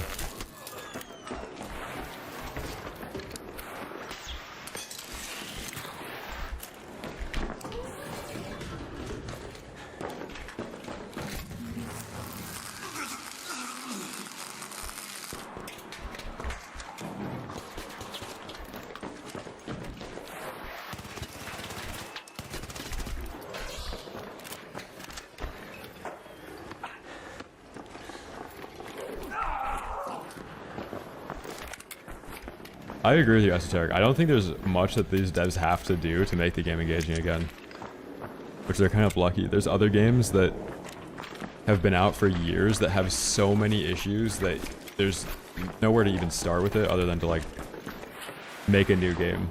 Ark's nowhere close to that.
Phew.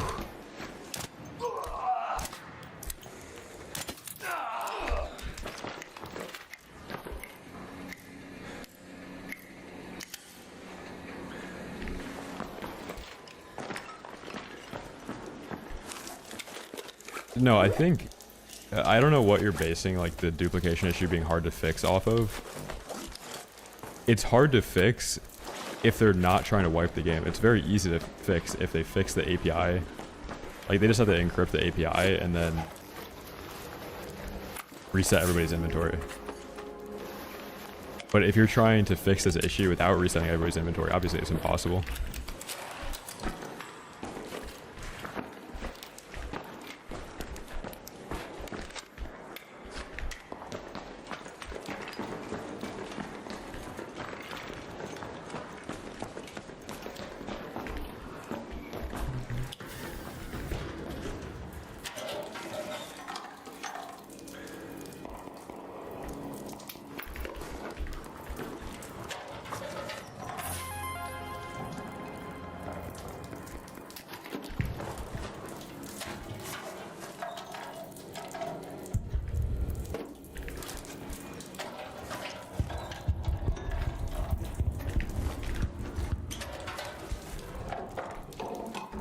Yeah, Delorme, I hope that's not the gameplay preview that content creators got at the DMZ event.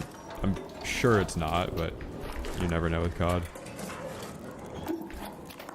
I'm sure they like revealed it, like, oh no way they're adding DMZ this year, like they're doing a new DMZ, but then they showed like actual gameplay of it. Because Anik was talking about there being like actual items that you could loot in like a real stash. So that makes it seem like they actually saw gameplay rather than that being like everything.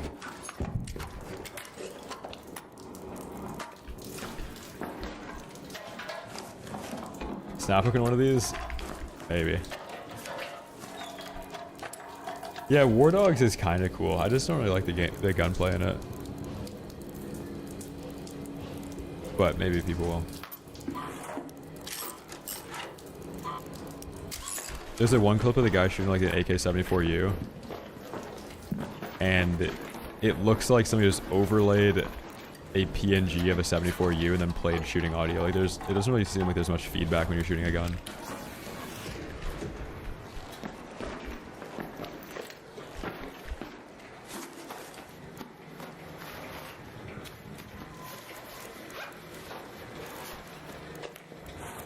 Yeah, if you don't like my stream, the stream's just not for you. You can watch somebody else. I'm not trying to like make a stream that is for everybody.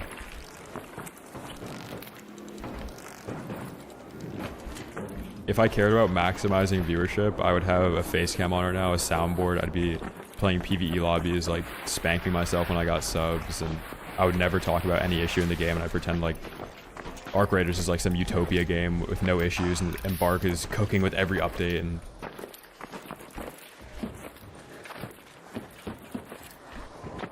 it'd be pretty easy to like do a full-on like Arc Raiders grift.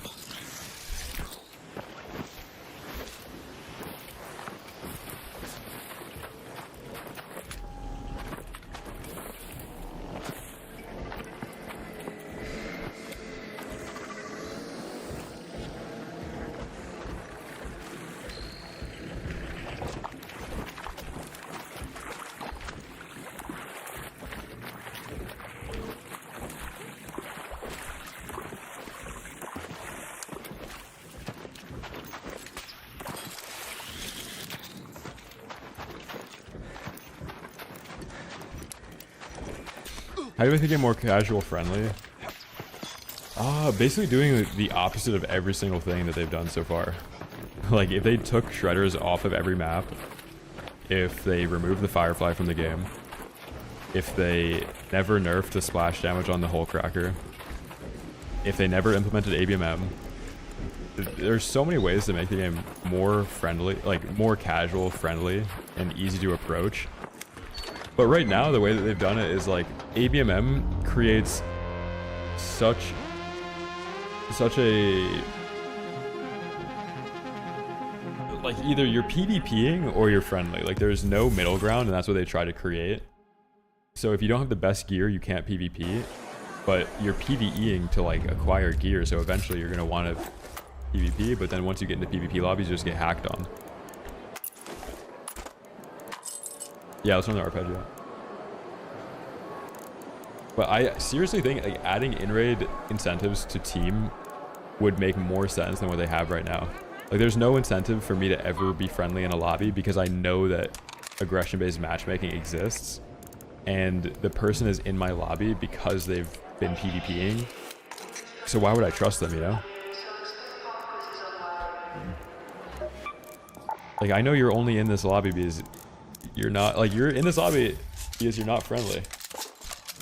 So there's never that time where, like, I'm going to team up with somebody and be friendly with them and not have it in the back of my head that they're going to shoot me. But if you're in a friendly lobby, like, it's most likely the case that the people in there are friendly and they've been friendly for the last 8 raids and they're probably not going to backstab you.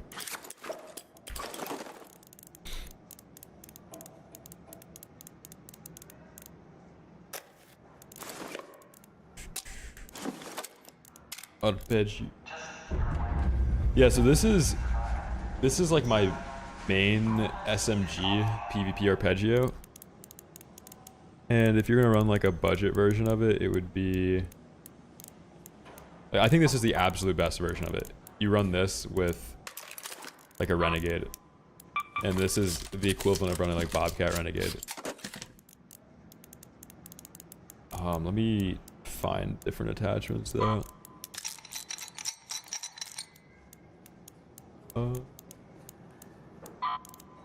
Dude, so many of these Tempests have duped attachments and they're just not the right ones.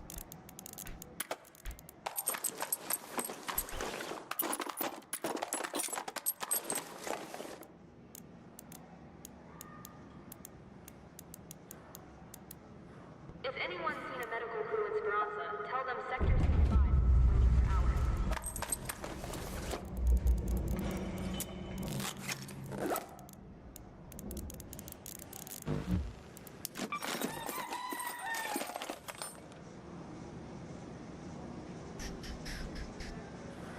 Yeah, like the dupe glitch also might have made a lot of PvE players like finally want to go into PvP because they have better gear than they ever had before. Like, what if people were lying about wanting to be like a PvE only player because they didn't know how to get the good gear, but now that they have it, they want PvP? Who knows, man? I just know the PvE players are not really the audience that they intended this game for.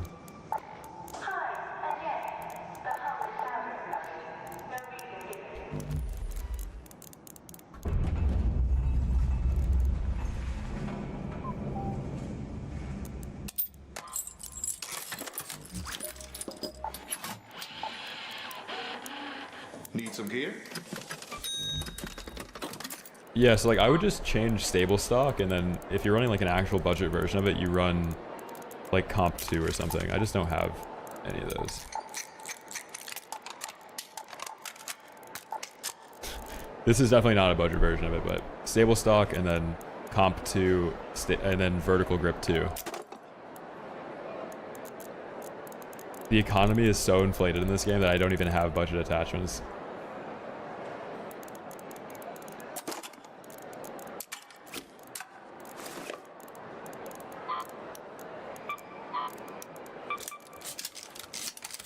No, in dual arm, I don't think that game looks good at all.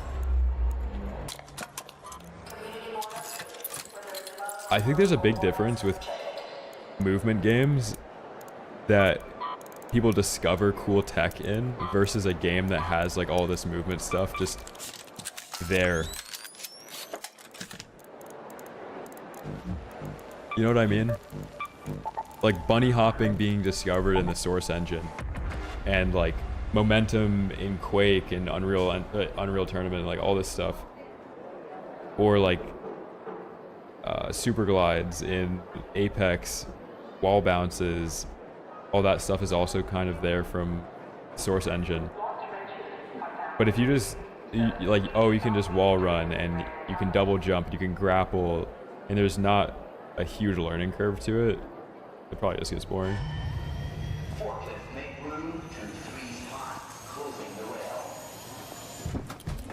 No, this game doesn't really have as bad of a cheating issue as people think it does, but all of the cheaters are in the same queue as PvP players. So when you sort 1,000 players out of 150,000 people playing and force them to queue together, it seems like it's out of control, but it's just a matchmaking algorithm putting you against cheaters.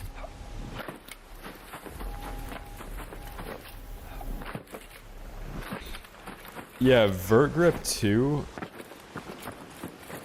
is way better on the arpeggio because it has vertical burst recoil rather than horizontal recoil. So by putting a vert grip on the gun, it actually makes the bloom smaller.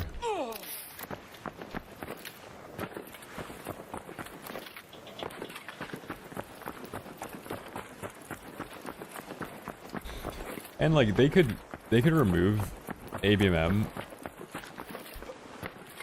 and I don't know, man.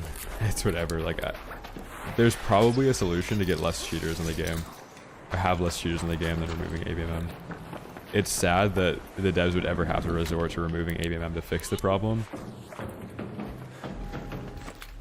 It's 2026 and somehow humans can detect cheats better than an AI anti-cheat. We're so early.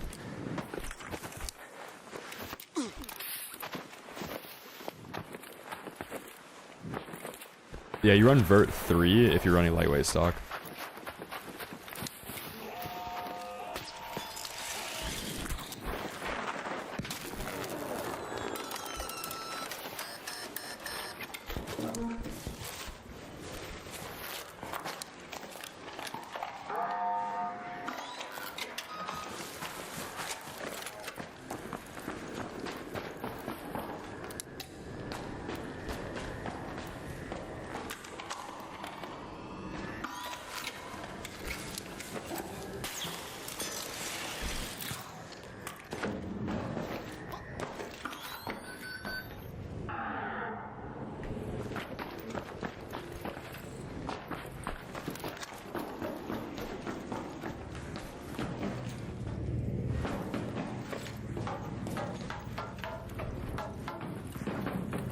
Oh, I actually didn't see that about gas mods.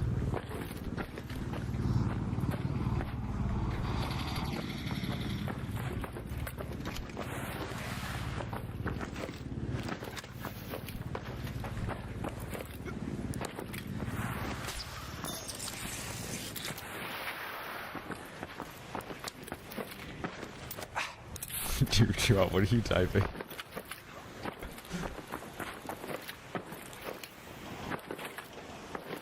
It's a very technical term.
Damn, son.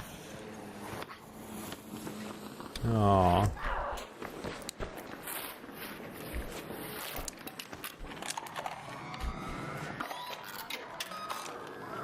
Holy, we almost got desynced.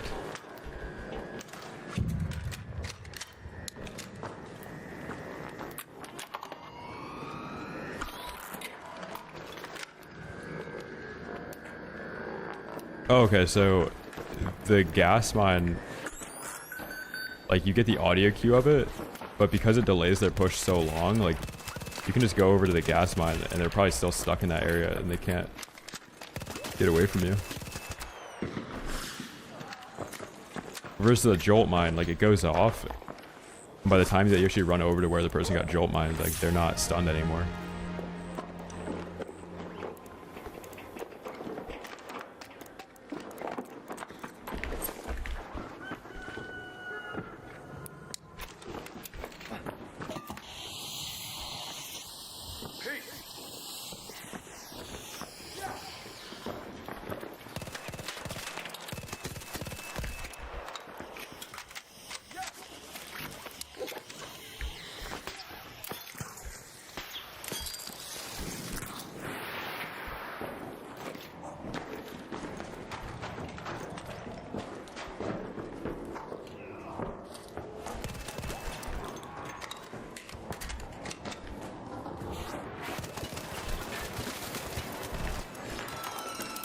I got him, I got him.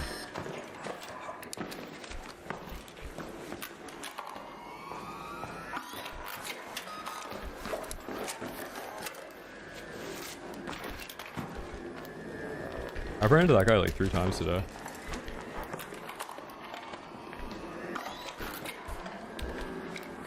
Yeah, jolt mines will give you the audio cue, but they rarely actually stun somebody when you're relying on them. People have developed ears for them too now. Before, like the first month of the game, everybody was running into every single jolt mine you'd ever put down. But now, like before I go up the zip line, like I'm checking and then dodge rolling back very quickly.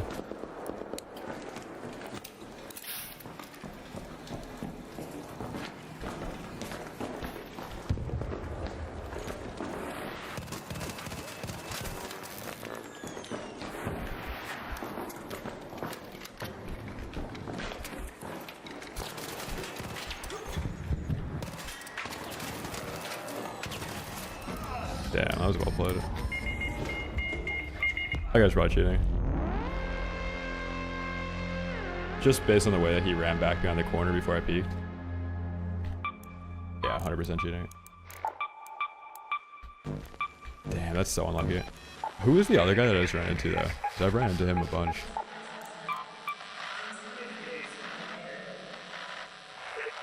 Holy dude, 1,500 hours.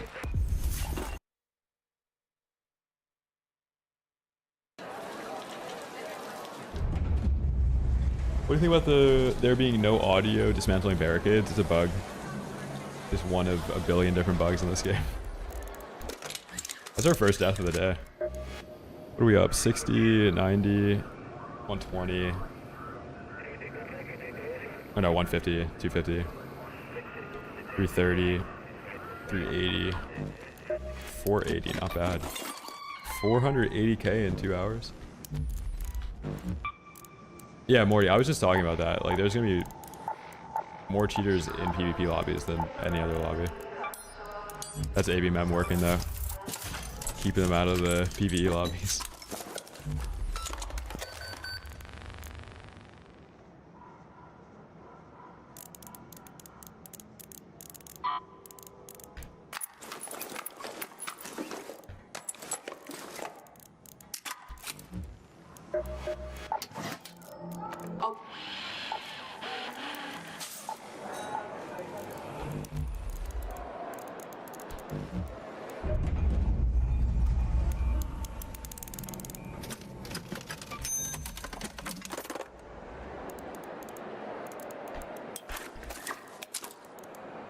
Yeah, I think the Warzone issue is them like actually not having an anti-cheat at the time. The game being free to play didn't help at all either. And it was like the most popular game ever. And the government was literally giving people money at the time. Like handing out money that people were spending on Warzone cheats. So like, There was a lot going on with Warzone.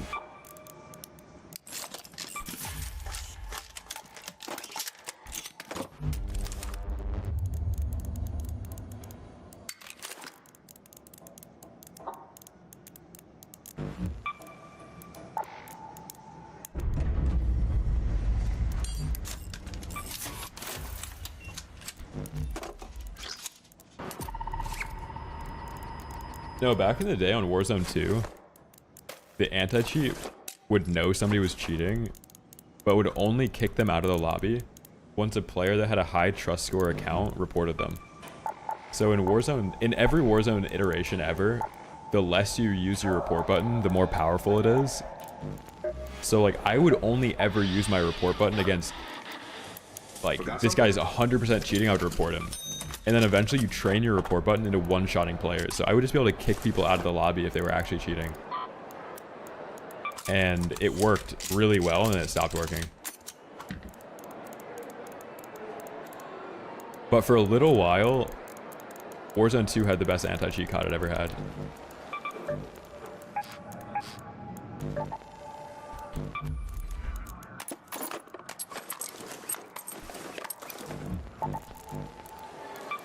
Let's boot up some solo squads.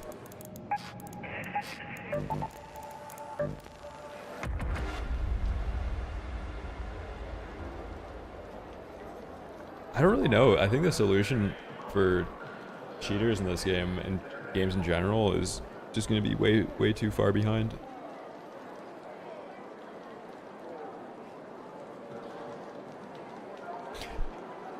Like, the game devs will always be way further behind than the cheat devs.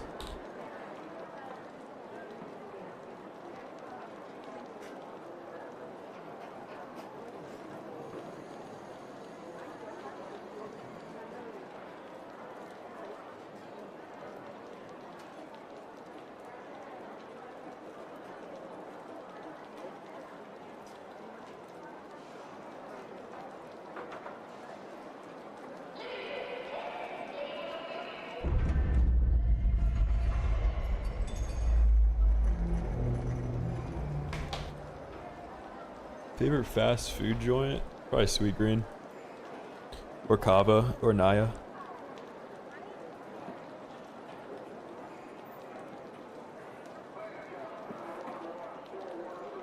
If they banned every single cheater in this game, the player count would probably drop off a cliff.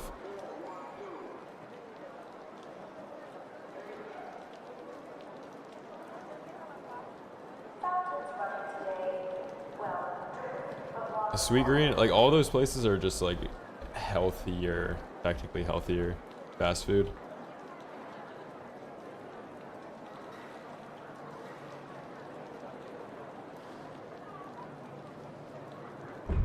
These devs are so far behind though. Like, even GTA 6 is gonna release like a very outdated game.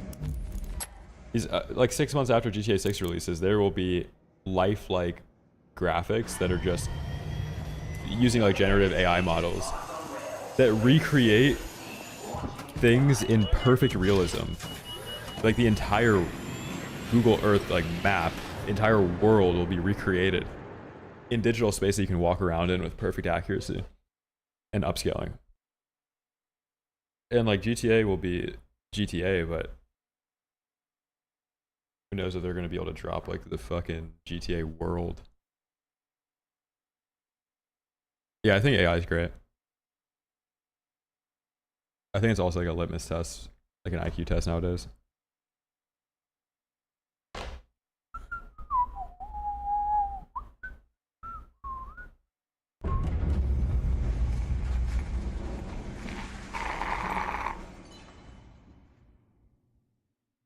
What just happened?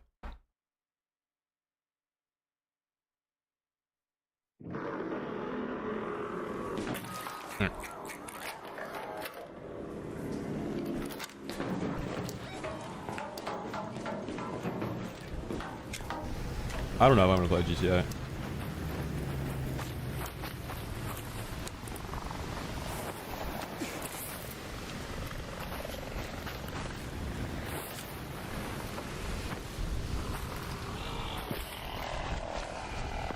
Dude, chat, if you're scared of GTA stealing your job, or not GTA stealing your job, if you're scared of AI stealing your job, once AI anti-cheats are actually effective, that's when you should be scared. Before there's an effective AI anti-cheat, I wouldn't worry about it.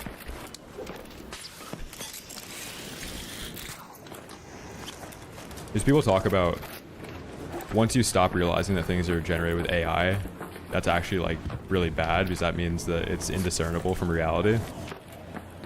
Regardless how good generative AI gets with like recreating a TikTok influencer to sell you like coffee, until AI anti-cheat actually works and stops the cheating issue in my lobbies, I'm not too worried about it. Also, if you're not using AI to steal your own job, you're trolling. Now's the easiest time to free up time.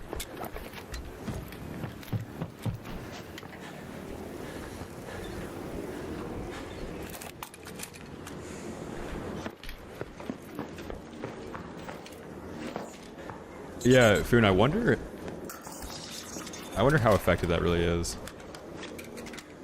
Because you'd have to look at it the same way with like AI stock picks. If you were to ask ChatGPT, what stock should I buy right now? That might be a better signal for what you should buy than like things that are actually worth buying, because if everybody's using the same models to tell them the same data, then you'll just know what to buy, you know? It doesn't actually matter like what the reality of things are. But if you were to have AI coach an Apex team, then you would just figure out how it would coach that team and then just create your strategy based off of how AI was doing it. You'd have to have like an in-house trained model.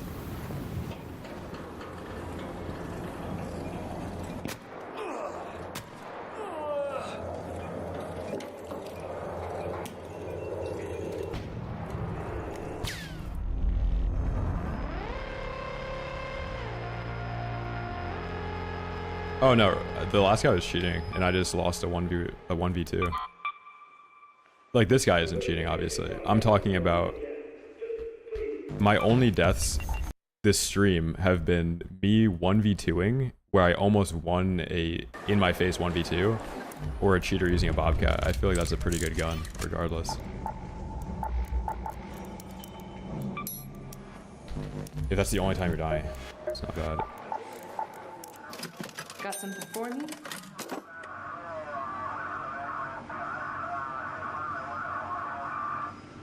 There's only a few spots still exposed to sunlight.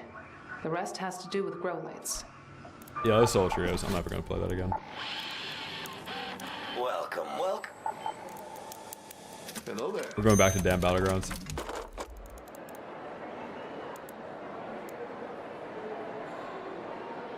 Yeah, Foon, that is so sick, dude. That is the coolest application ever.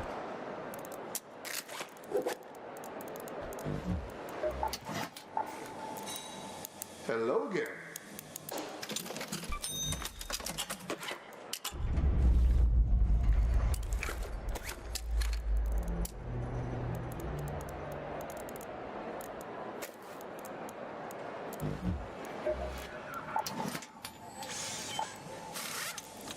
Hey there.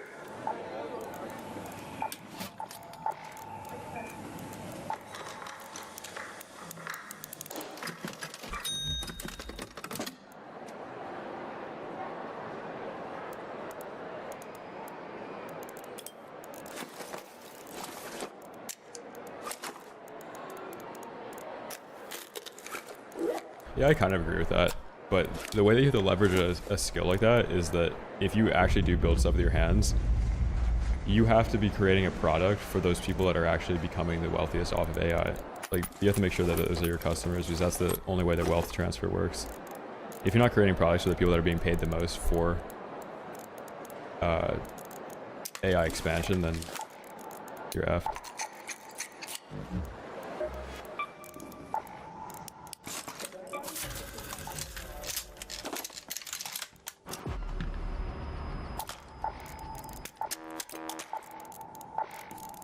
Yeah, I think your outlook on how AI will change the world is reflective of how you think everything's going to change the world.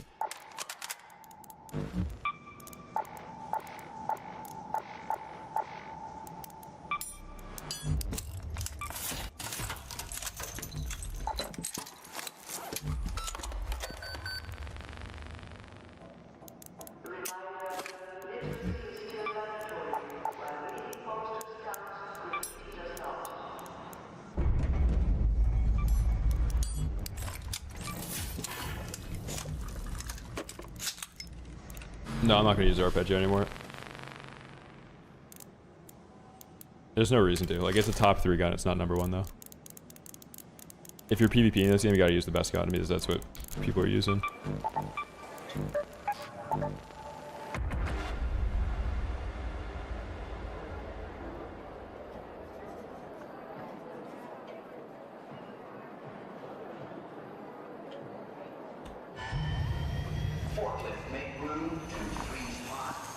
Are you talking about finding a solution for energy costs using AI, or if there was just magically a solution to make energy costs less, then that would be a better outcome than anything that AI could generate?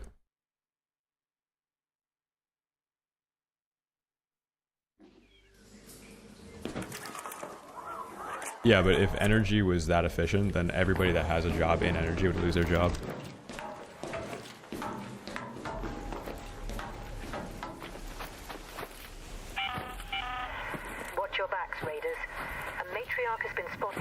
Yeah, Bobcat Renegade.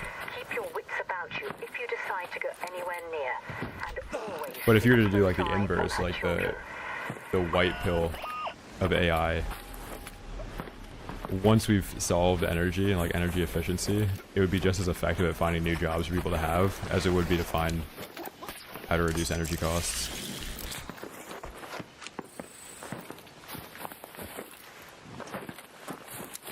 No, because energy being cheaper would just create more demand for energy. So it would create a bigger problem. Like the restraints of energy costs right now keep it from being a bigger issue than it actually is. Same thing with compute becoming more effective and more efficient. That means there's just going to be more compute working efficiently.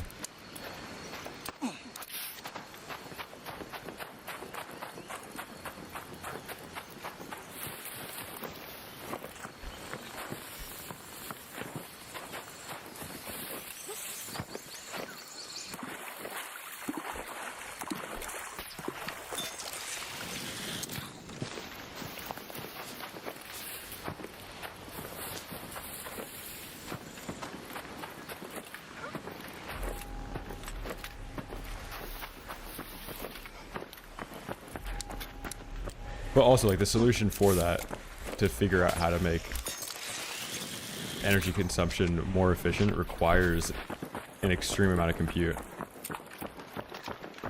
Because we have not been able to solve that issue yet.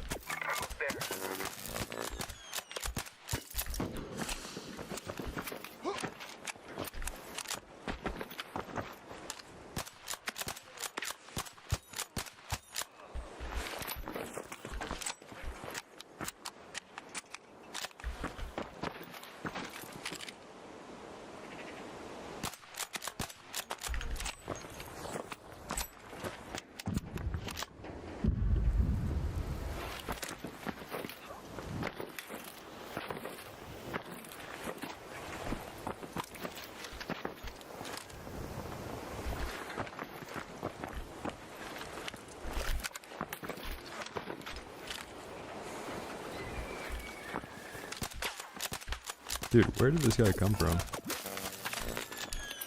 Did he just sneak up the dam? Oh my god. Perfect nade. He just like ran up this wall.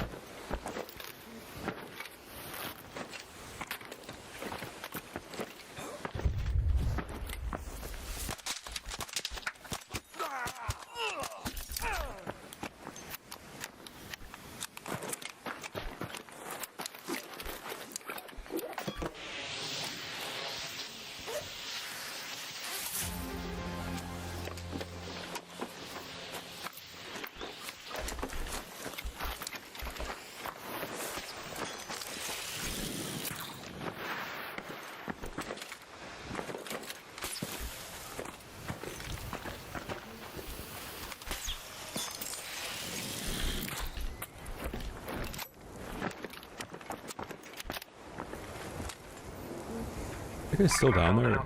Oh yeah, he is. This guy has a medium shield, it's worth looting it.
Yeah, son. That is the paradox.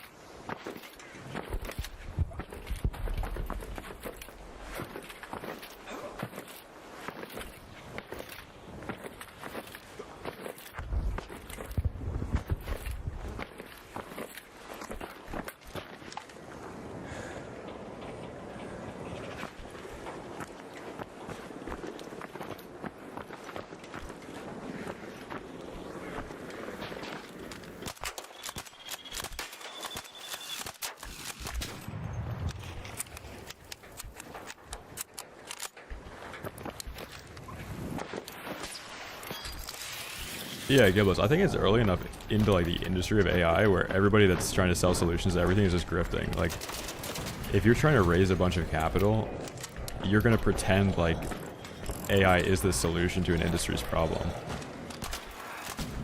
Even though like you know it's not. A VC will give you like $500 million like completely on a lie that you know isn't true.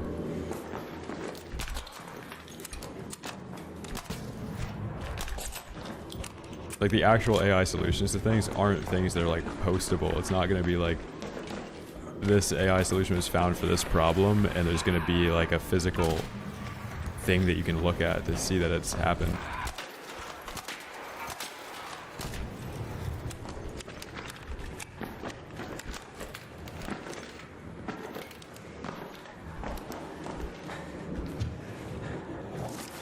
That's why robotics is like a little bit more interesting, because the solutions that people are selling you aren't based on like, oh, if this is self-trained for this amount of time, like we got this training data for this problem, eventually we'll be able to find a solution to it. It's like the robot either does what you say it does or it doesn't. Like if I put the robot in my house and it doesn't fold my laundry and it doesn't cook me food and it doesn't grab a package from the street, it doesn't like do all these things, it's very provable but that thing that you bought didn't actually solve your problem.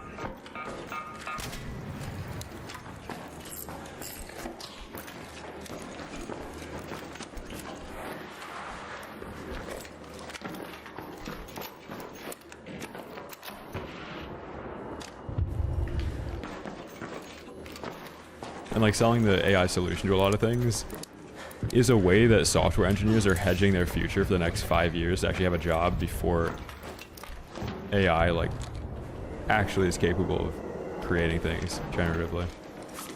But if you keep selling like the solution of AI to companies and they keep destroying what they're building using AI, you have to have a software engineer that kind of knows what they're doing to fix those issues. And those software engineers are using AI to like fix the issues that people that don't really know how to use it are creating.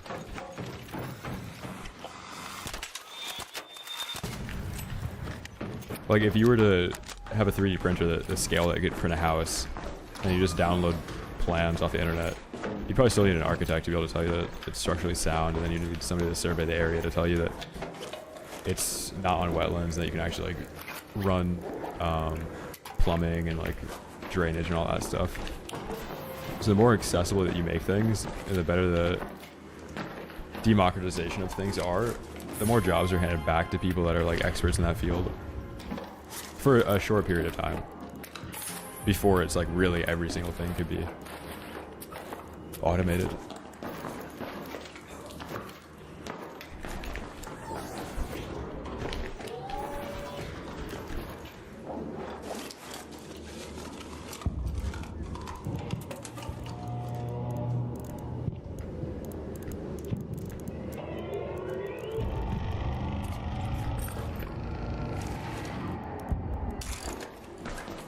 I don't really use the key cards in this game.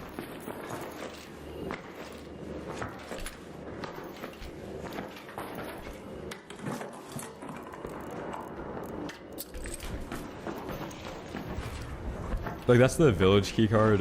I think it's in a green area on Blue Gate. And I'm not going to wait for a map condition for there to be better loot. Because a better map condition means less hatch keys. Less hatch keys means I have to take a world extract. You're playing a night raid. Somebody's going to be camping that extract.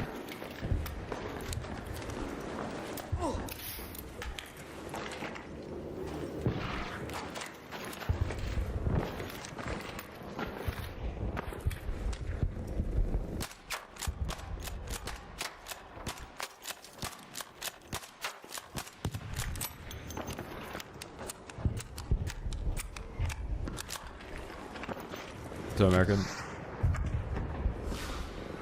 Dude, I've seen games that have no business making a comeback before.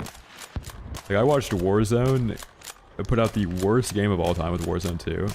That is nothing like what anybody that played the game wanted. And then Warzone 3 was like the most popular version the game's ever been. Or the most popular version of the game that they'd have. But it's possible, like, you just have to put out a good update and then make it seem like, for players that want to come back, that what they're offering the players that want to come back is similar to what they fell in love with in the first place. People that play Ark didn't fall in love with every single person they're fighting having a Bobcat with best attachments and all that stuff. If they want players to come back to this game, they've got to, like, simulate early wipe vibes again.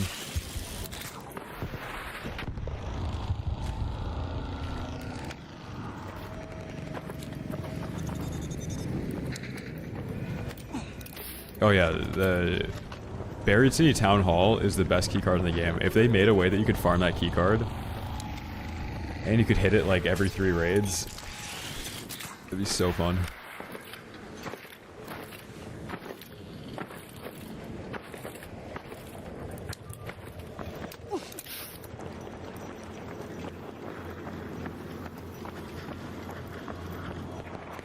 There's a person right here.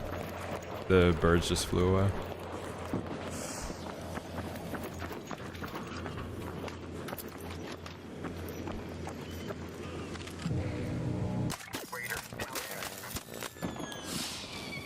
Yeah, I think the Renegade's like perfectly balanced and like probably shouldn't get nerfed.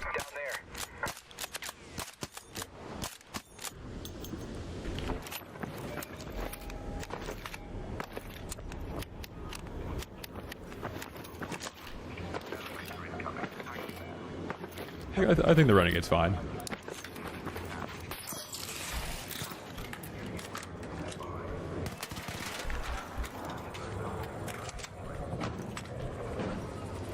Yeah, this is like the Warzone Cold War DMR, basically.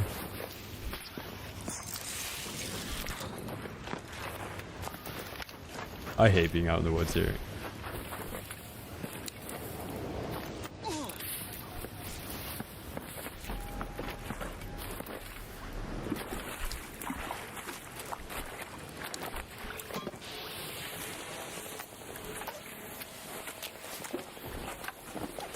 I'm just betting on this guy's inventory actually being good by dropping all that stuff, because I'm probably not going to pick it back up again.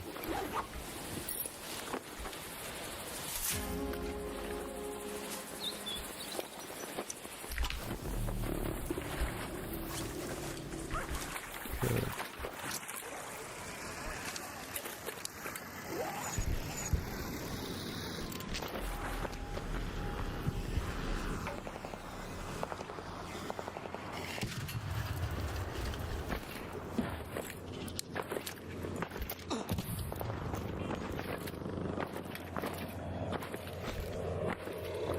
I don't know how they would do like the Arc update though. Because you know how other games could release like an OG update, like Fortnite OG map and like same loot pool and all that stuff. There aren't enough players in the game right now. Maybe there would be enough if they added that.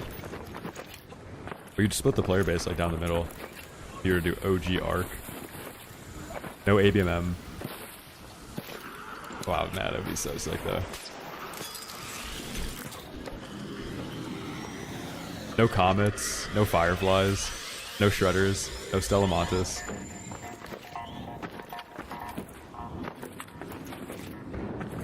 The Stitcher is just unbelievably broken.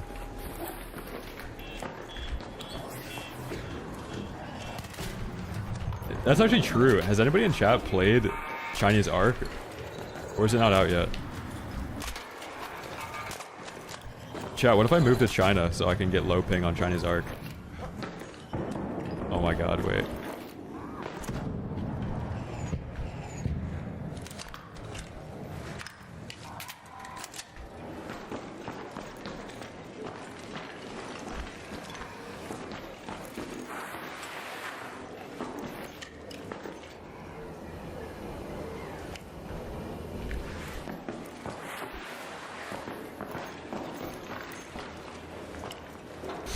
Low ping, dude. Oh my god, man.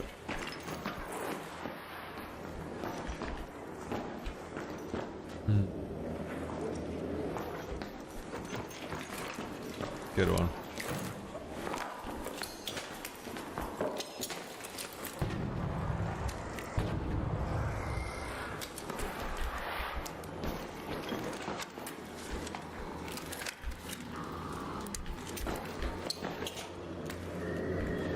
I'm leaving. I don't have a snap hook.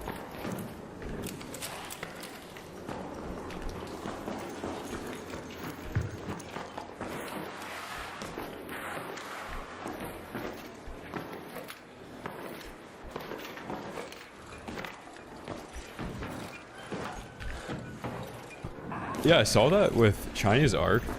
You have to flag yourself for PvP. So if you get into a lobby and nobody wants to PvP in there, are you just stuck like wasting your time? So Martin.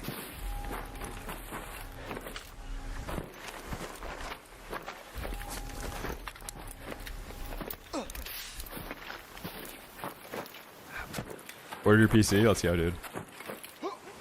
Yeah, PCs will only get more expensive, man.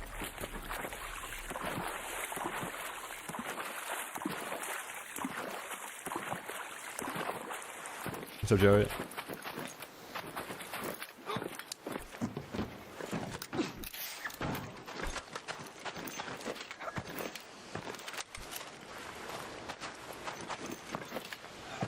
Dong camp my hatch, please.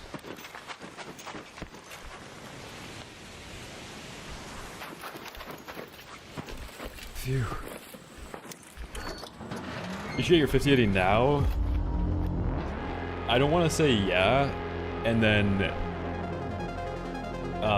like some Chinese manufacturer drops like a god GPU that uses NVIDIA drivers or something. But yeah, I would probably get one.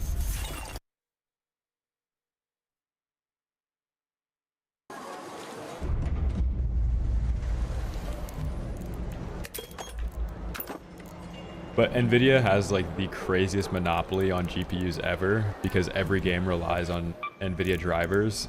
Like the games don't release drivers for these third-party GPUs. Like even AMD is treated like a third-party GPU because games like do not update their AMD GPU drivers ever.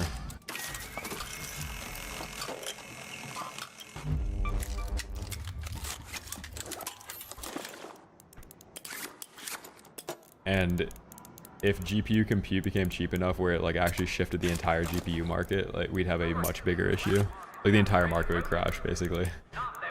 So you'd have a bigger problem than spending $500 too much on your GPU.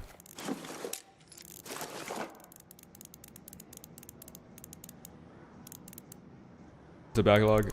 I'm inspecting players always, dude. Those guys are all on console though, so not much to inspect there. Dude, I was inspecting earlier. We really discovered some stuff.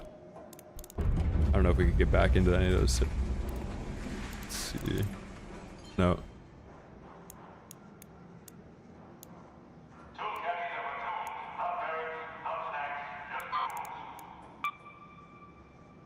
Demon. Oh, this isn't good. I gotta get out of there. What did we discover? We discovered some guy that had like 5 accounts. Who I didn't think was shooting in raid, but had like 5 accounts with the same name.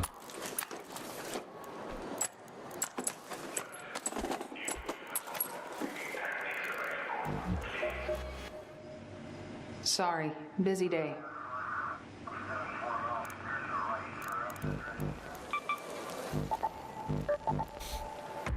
Yeah, Nvidia did just release this chip they're going to be putting it in like laptops where you can stream games with like a little bit of delay at like 4K. But there's going to be delay. You're probably not going to be able to play like super competitive FPS games on them.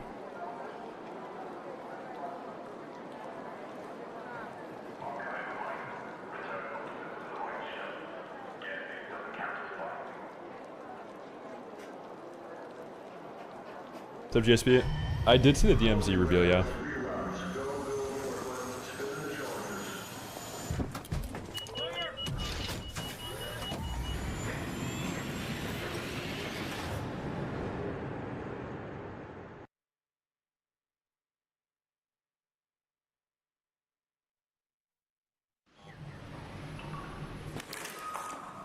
Dude, I think the brain chip, whoever drops it first, that's when they'll like really introduce the universal currency and like universal basic income.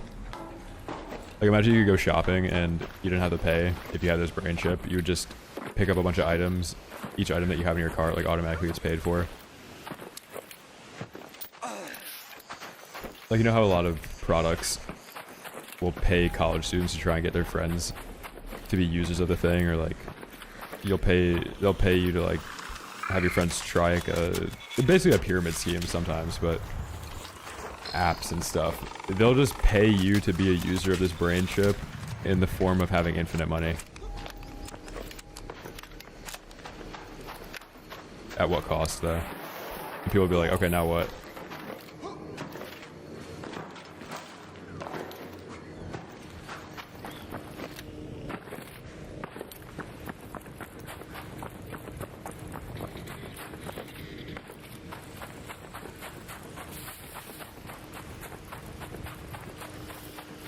Dude, imagine a brain chip, like hand-to-hand combat war. Like all sorts of military, like radar and all that stuff becomes obsolete because there's just too much radar jamming and obfuscation and stuff like that. So like every war has to be fought hand-to-hand combat with AI brain chips.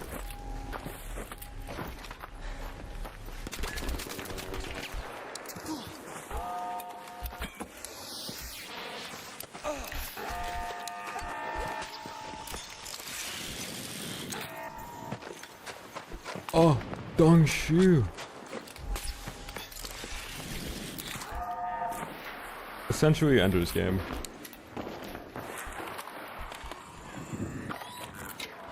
I have not found the augment blueprint yet,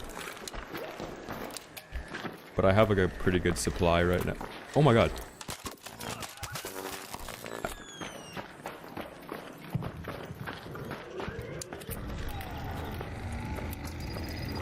No.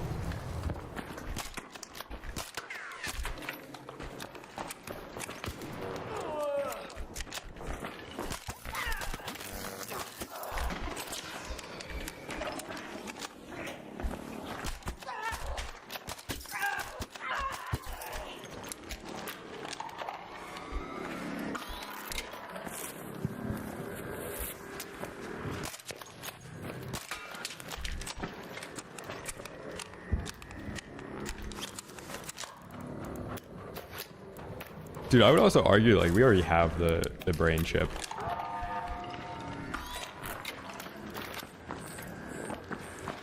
We've been chipped for years.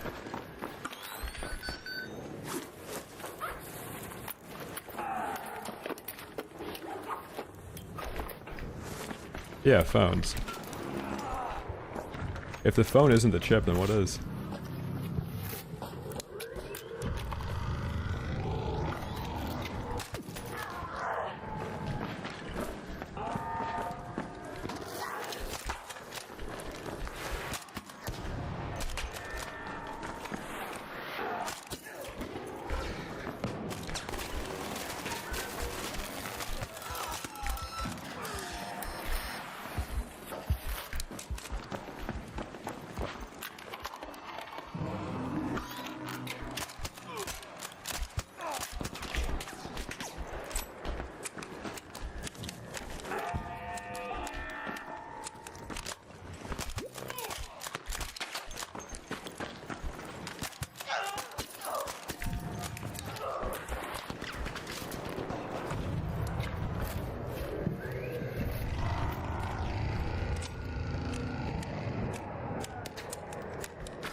Phew. Jesus.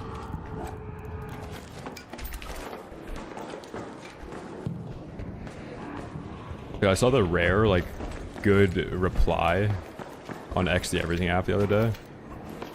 Somebody asked, like, the open-ended question of how do you stop people from scrolling? And one guy was like, basically, anytime you open up a social media application, your front-facing camera streams your POV of you scrolling.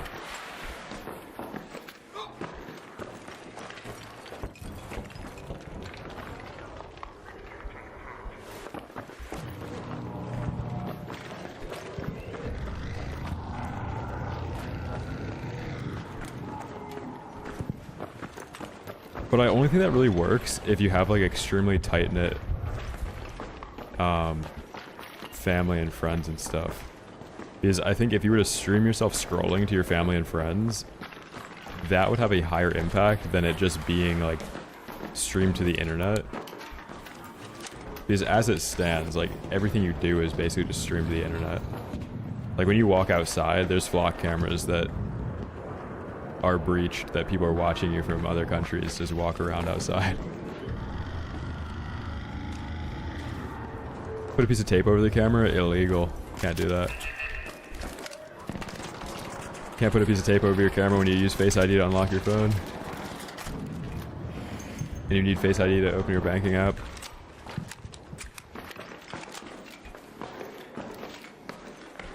And you need Face ID to be running at all times so that you get discounts on items because you smile when you see certain ads. But they're trying to get you to start scrolling with your tongue so you start having your camera on at all times. You guys see that setting? Like if you have an iPhone, you can use facial gestures to scroll.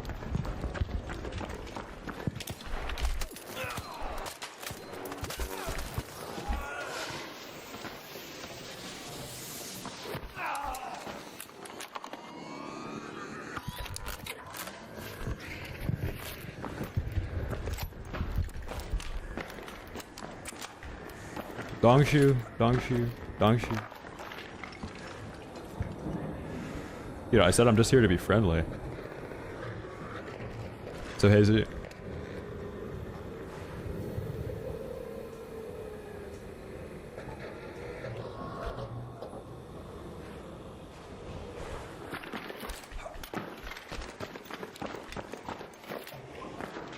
Yeah, like whenever I'm using my phone, I always think of somebody like watching me use my phone and it makes me turn it off.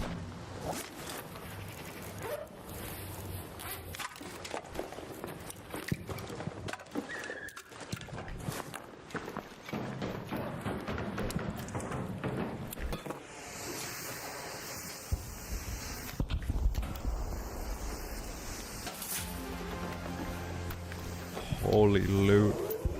Oh my goodness. Oh my goodness, oh my god. That's a Logic lyric.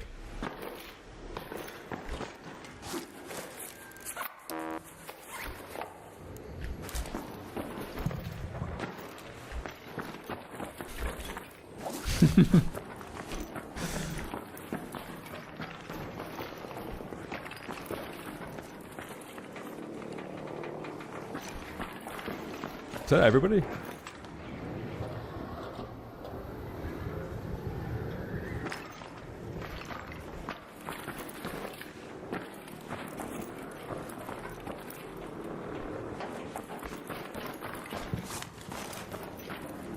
$200 flat, I'm getting out of here.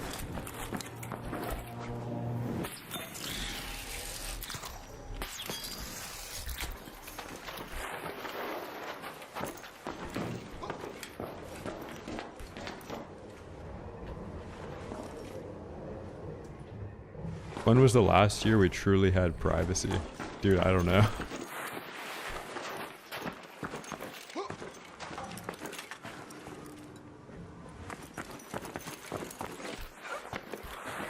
I would probably, to figure that out, I would look at like crime rates. Figure out when the crime rates like drastically went up, because that means that they had more access to information. Realistically speaking, yeah, probably 2002.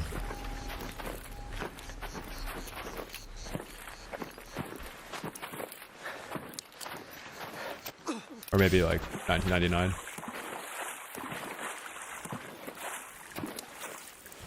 Somebody on the internet's asking somebody on the internet if they have guns. Jesus Christ. Holy fed. Whoa!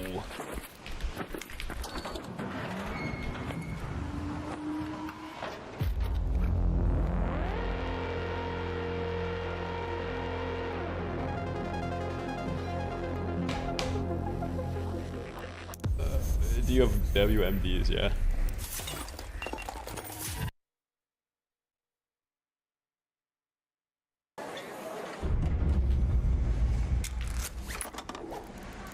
Holy loot. Holy loot.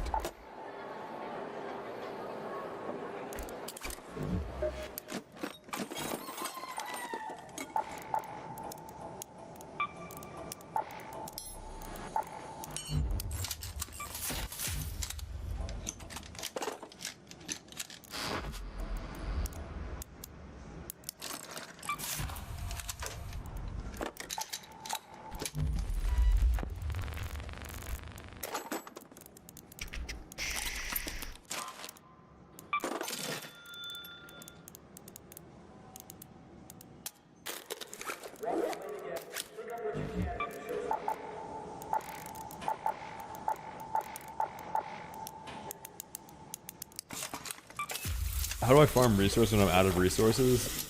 Recently, I actually have never been out of resources because I've been like thinking about it a little bit more. Look who it is. The only thing you'll run out of when you're PvPing is batteries. Like if you're surviving in this game, the only thing that you start to run out of is batteries. You always have to loot for batteries. That's how they get you.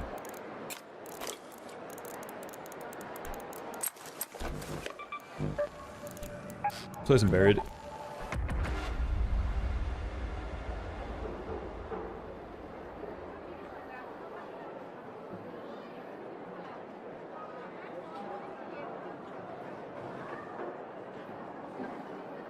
Shield at 25? I know, I don't have batteries. So Venom? I'm talking about not having batteries. He said no, I don't have batteries.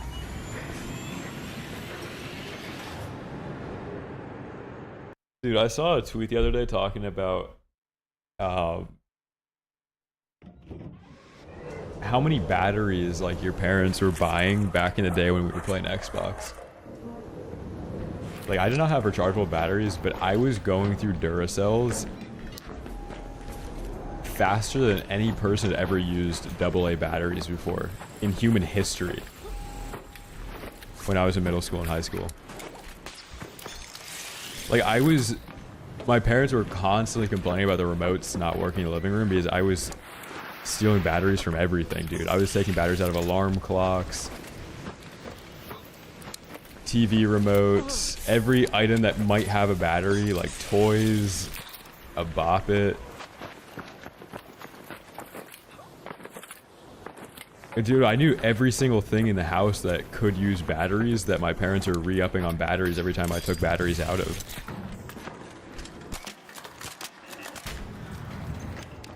Dude, I took batteries out of the garage door opener.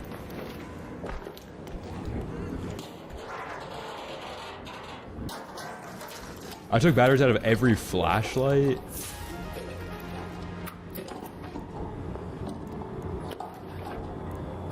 What else? Dude, there's so many items that used to have batteries in them.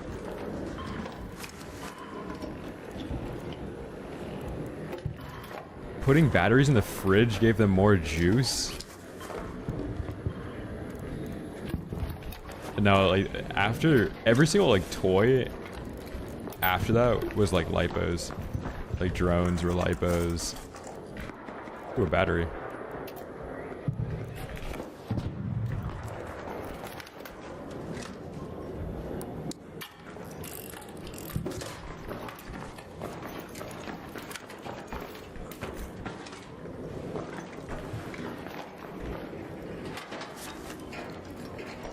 If you're facing a losing streak in raids,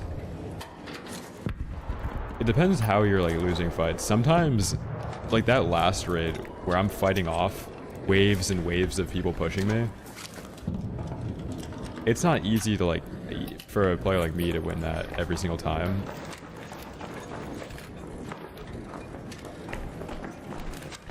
But I would just like have a pretty set run that you can do that you don't die doing. Like this building that I'm in is like a really good reset. Rarely you ever get pushed up here.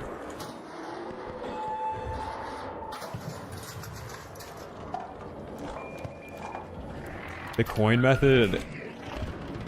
No, I don't think I did the coin method. Not until I was in high school and I was using the G305 mouse, where you could use a AA battery and like a dime, and it was like a weight reduction mod.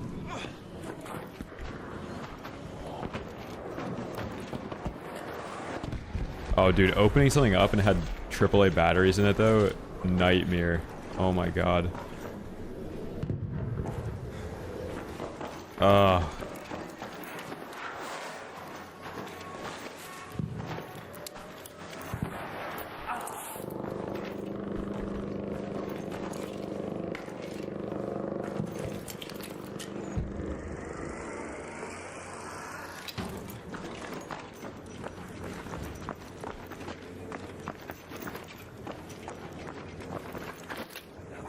This guy's name is Bronx Boomer Guns.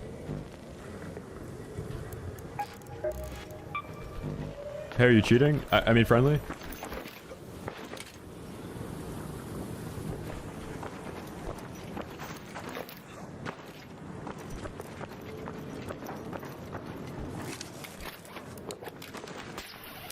Oh, the C batteries. Hey, are you friendly? Okay.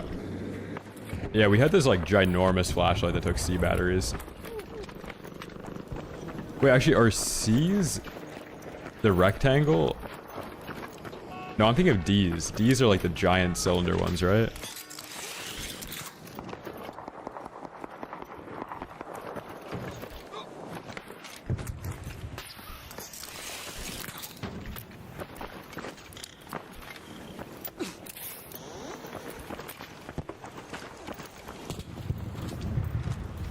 Chat, I think I'm in a friendly lobby. I PvP'd too hard. Wait, this is actually so sad.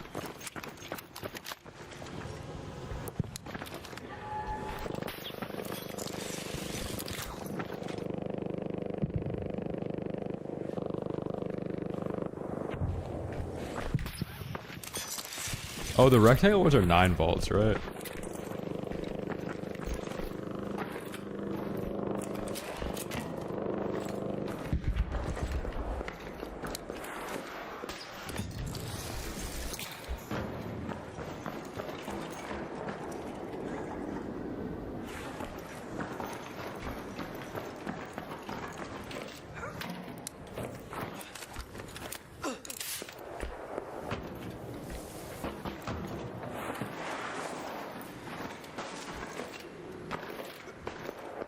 Volt batteries are delicious, dude.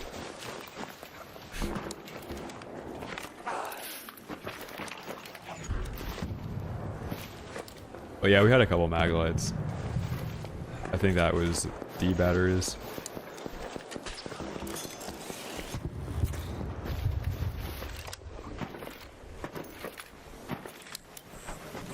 Dude, a few years back, the mag light came in so clutch when I was camping because I brought an electric mattress pump, but I didn't have the batteries for it, but I had a mag light.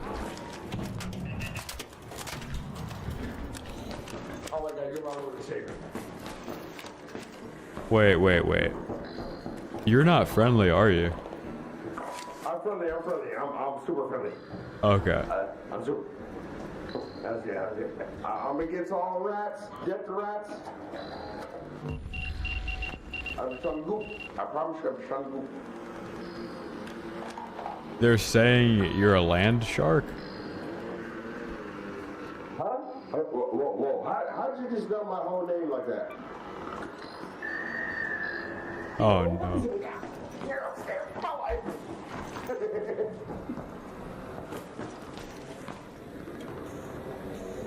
But I'm definitely Are you putting on hairspray right now? Huh? Is that hairspray? Yes, sir. Huh.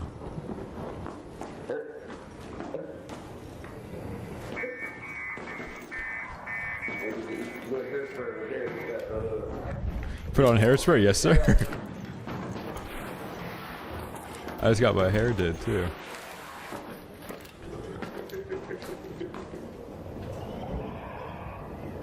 I like hairspray.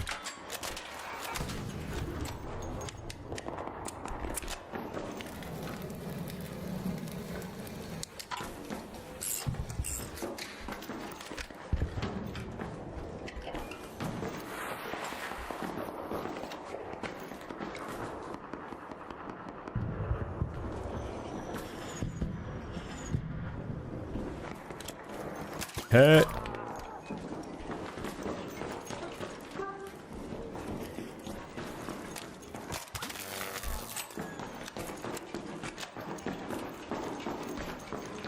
I'm just gonna chip that guy a little bit. Get him to back off.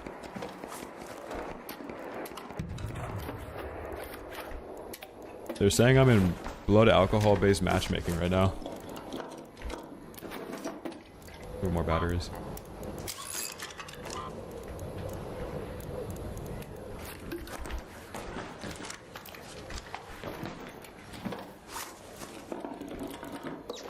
Usually, after getting a lobby like this, you have to play like solo trios to get back into PvP.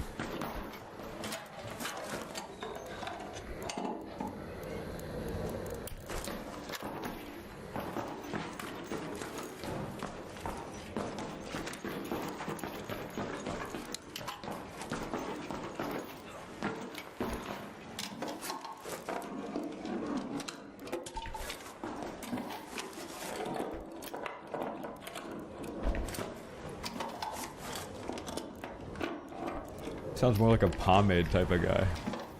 Dude.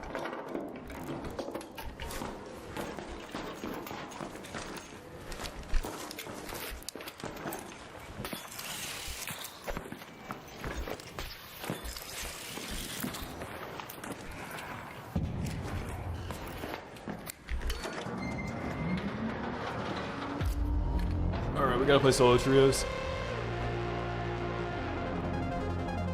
Paladin, that's what's been happening to me all day too. I'm just lucky enough to win the fights.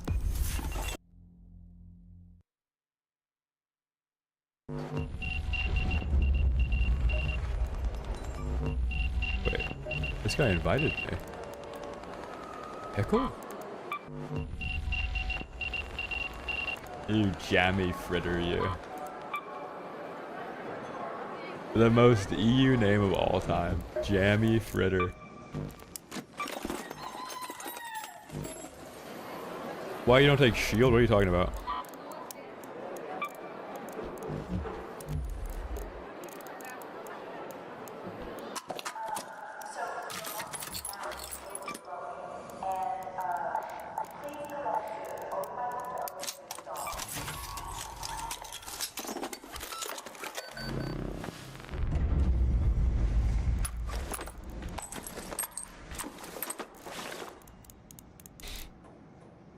Yeah, when I was running earlier on Dam, I don't think I ran into anyone like blatantly cheating, but Buried City, I think my first raid I ran into some guy that was just full-blown wall hacks aimbot first raid on. And then the next raid some guy was like full autoing me with attempts to cross the entire map too.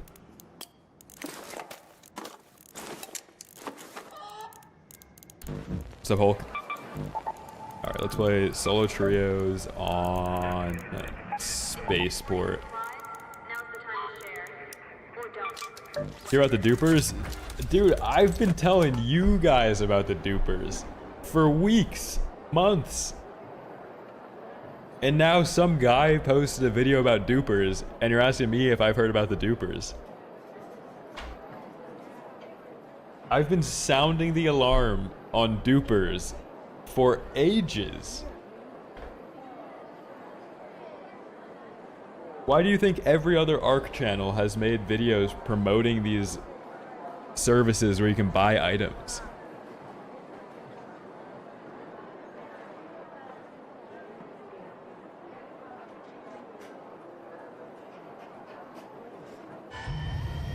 You put me onto the dupers?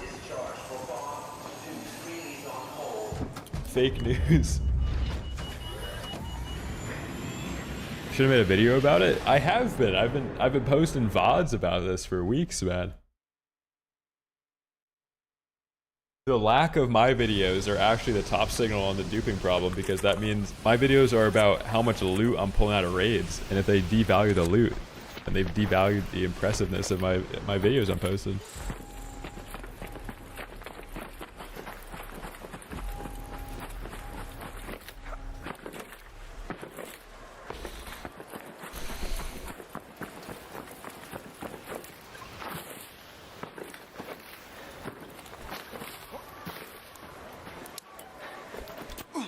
The Cycle Frontier was never even close to how big this game was, though.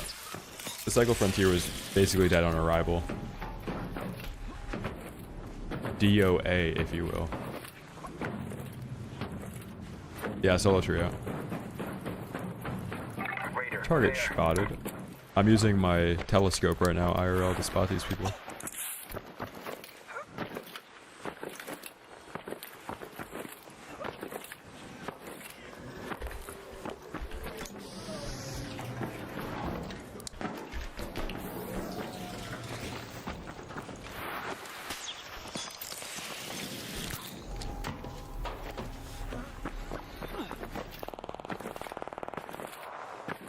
That sounds like a duplicate. Another word for a duplicated bobcat. Holy rage hacker. Oh my god. Oh my god.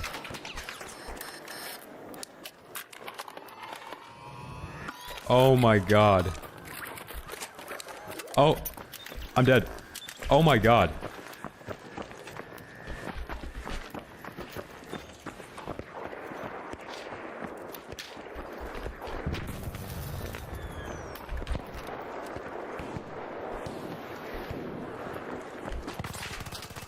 Aww. Aww. Aww. Aww.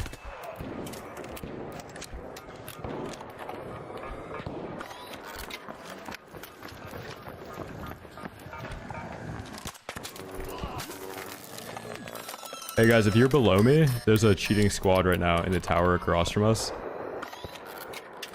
You want to team up and kill them?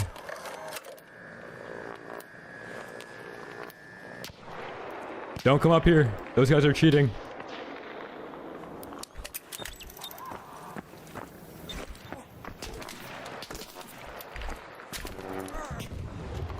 Oh. Oh. Stuck between a... Oh. No. I think these guys behind me are cheating too, actually.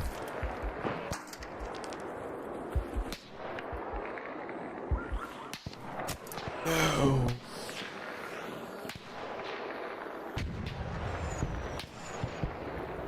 Guys, these guys are cheating. 100% cheating. Don't, wait, don't fin me, don't fin me, don't fin me. Unless you're cheating. Right, these guys don't even care to hide it, bro. Grim Reaper? Ew. Doug Chestnut. Drugs in the name, obviously cheating. Tunnel 3, immediately, tunnel 3.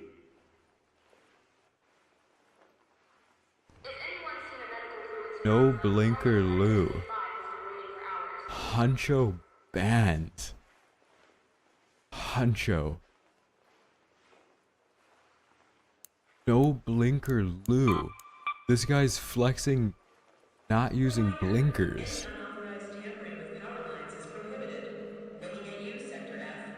Oh. There's gotta be more in this. Wait. What am I?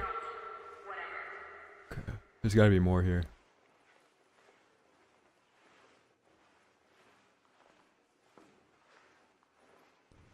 Is that a Lexus? IS 400 with a totally different panel hood? What is this? JTV. The medical clinic is running on fumes. Try not to get hurt.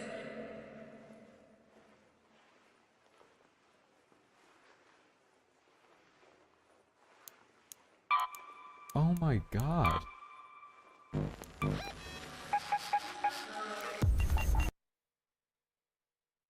No, I don't think you can play trios on this game anymore, dude. Everybody's cheating. Every time I've queued up trios, I've gotten hacked on.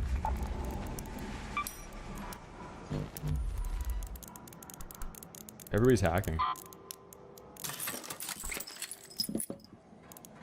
Don't say they're hacking. They're cheating.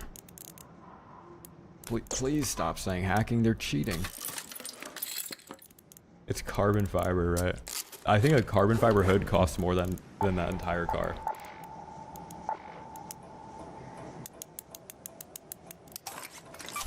Can the devs buy the cheats and learn how they work? Yeah, I think the cheats automatically lock onto the head and then keep the aim locked there, and it lets people see through walls. I'm sure they could reverse engineer it. I don't think these devs care at all, though. I don't think they care. Always good to see you. It's good to see you too. Old friend. Raider.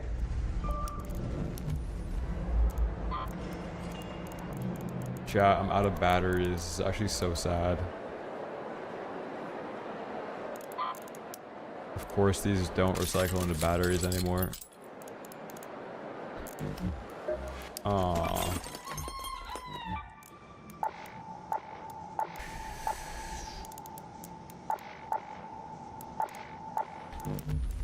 What am I looking for? Gear bench, 2 more batteries. Alright, we gotta go get batteries. Chat, we're gonna do a brokey run. We're gonna do a green shield. Oh my god. Whoa, I can't recycle Alk alloy. An Alk circuitry from an Alk alloy. Need something?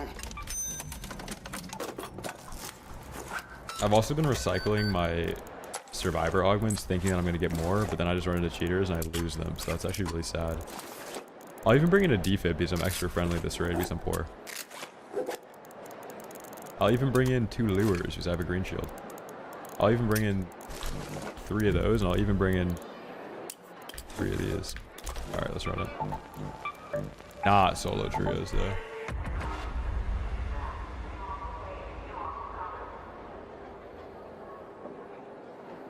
A GS 400 or a GS 300, yeah, that's what I'm thinking too. And I don't hate those cars either. I like the VIP stuff, like the trays in the back with chromed out interiors. But when you've got mismatched panels on a car, it just looks horrible. Circuitry.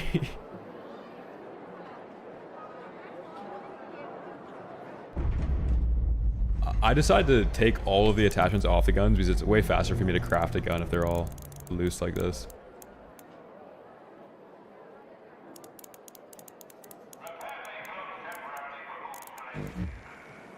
Circuitry.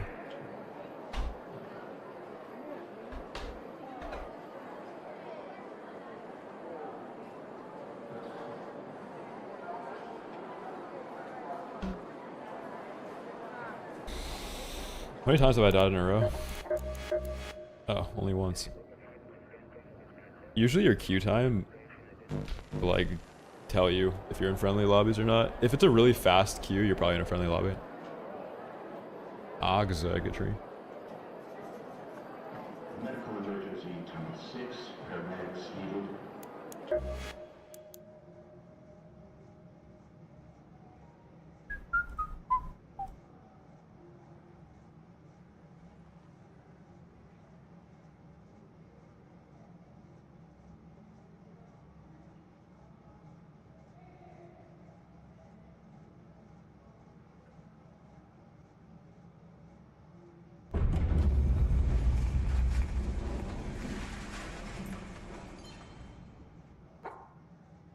We might be in the least friendly lobby of all time. What is this?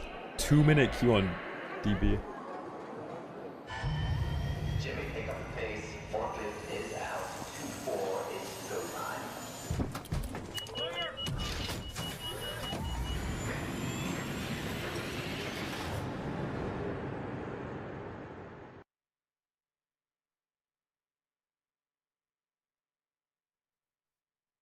Dude, wow. DMZ actually seems like it's kind of its own standalone thing. They just announced that any XP that's earned in DMZ is used to progress your DMZ rank, but I don't think that means you're going to have like that overall COD prestige level anymore, which is sick.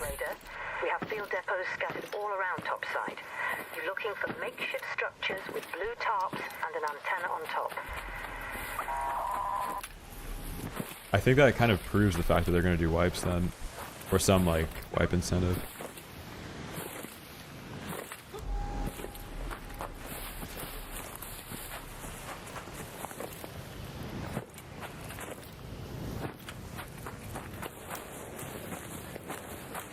Oh, I really hope I don't die this raid.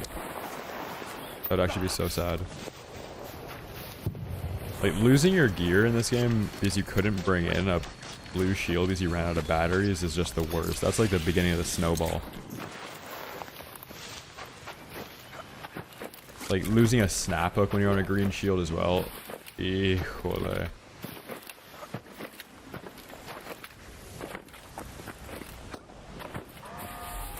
No, I think it's impossible. There's no solution to fixing a cheating problem in a video game. Impossible.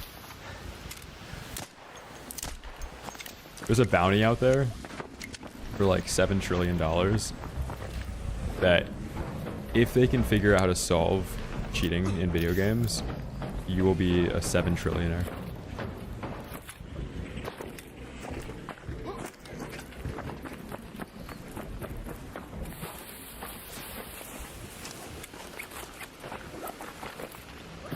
So like instead of trying to break the encryption of Bitcoin, you should actually be trying to figure out how to solve the cheating problem in video games.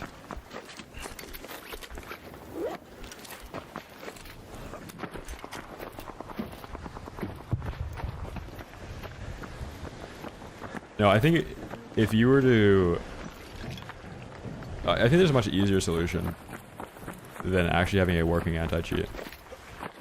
Fixing the things that turn people into cheaters in video games is probably easier.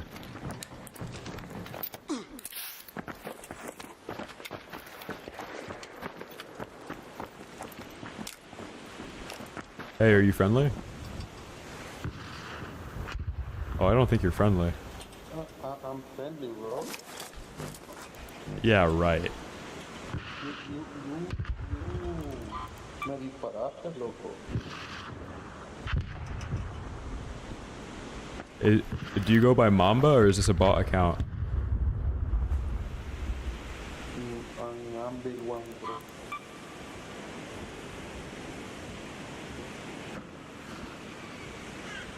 You friendly, bro?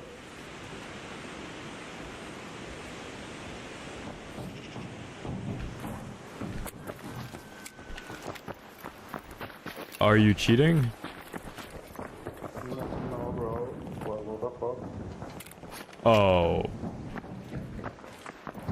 Yeah, right.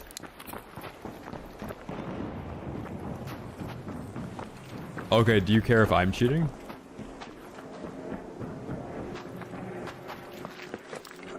Hey.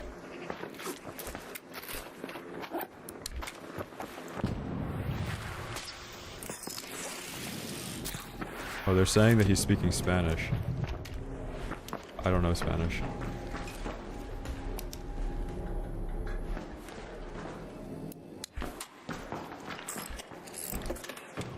Yeah, no mames away.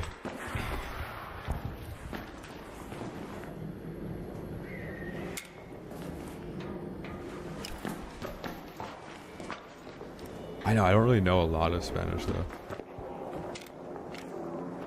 I know like no mames way. Chinga tu madre way. Híjole.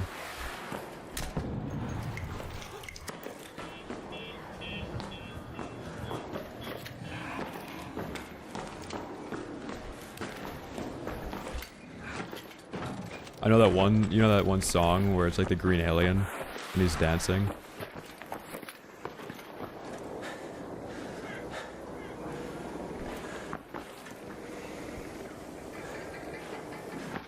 It's like Dame tu Cosita or something.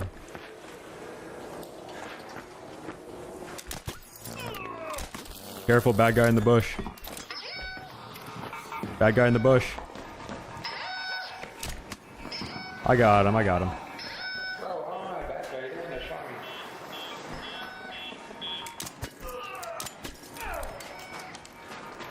Yeah, man, there's definitely not a friendly guy hiding in the bush.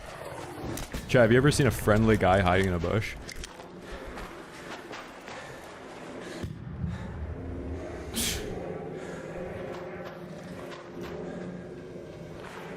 If some guy's like outside of my house in a bush, I'm not just gonna be like, oh, he's probably friendly.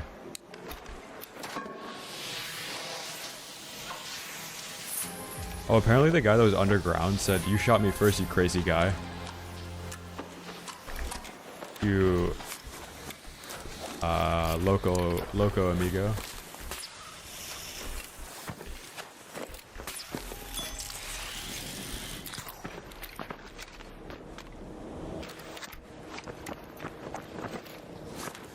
Yeah, of course, Big Dirty 69 is typing that, dude.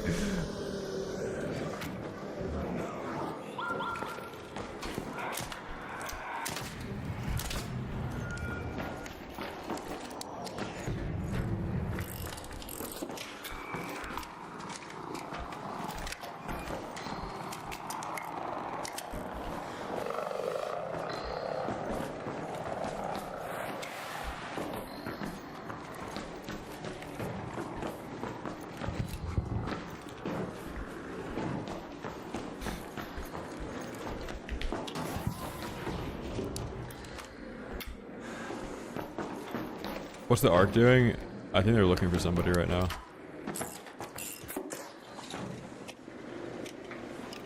There might be somebody in the lobby. I'm just here for batteries anyway.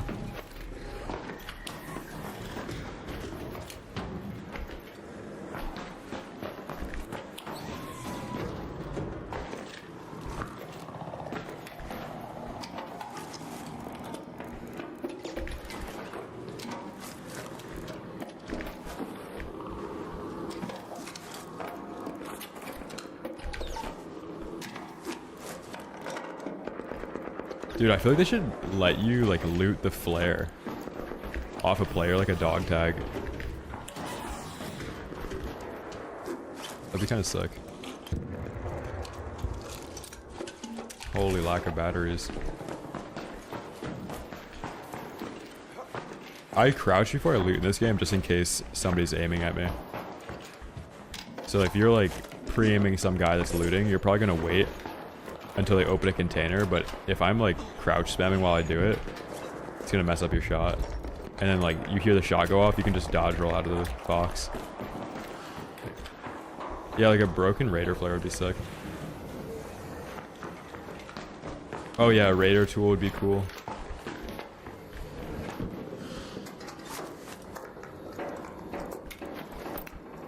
I usually get my batteries out of these things.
You have the patina on my roof.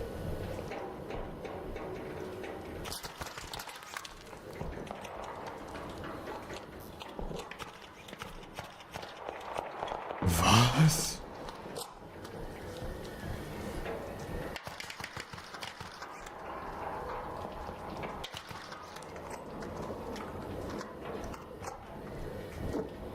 They're saying it was just a random pre-fire.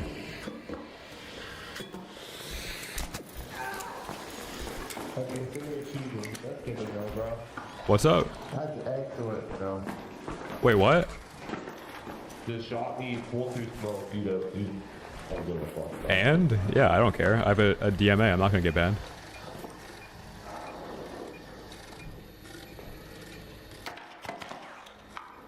I said I got a DMA. I'm not gonna get banned.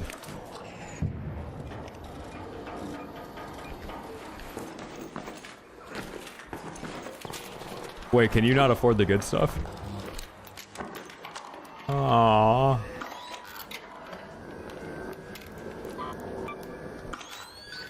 Isn't it kind of funny that you're just rage hacking, accusing other people of cheating?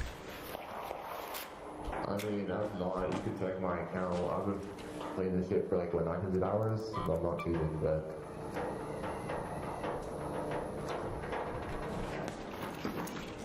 So that's just how you normally play?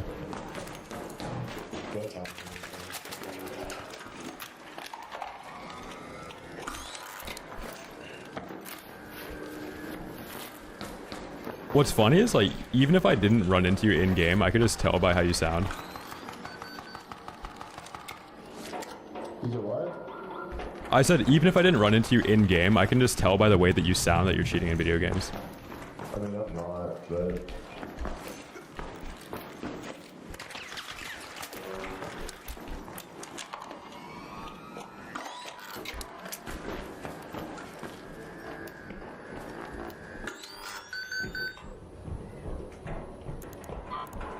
I don't know why I would be cheating on a live on Twitch with 100 viewers, but You don't sound certain of anything, actually.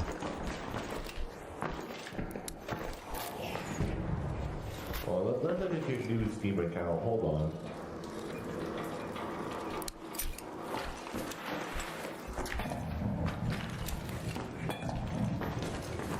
Dude, your Steam account looks pretty new, man. It does? What about it?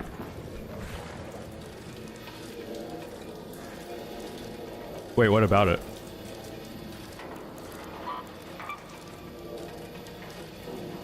It says I've had this Steam account for 11 years.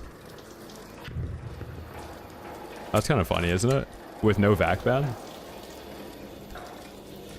I mean, you need to buy Steam accounts. That's new.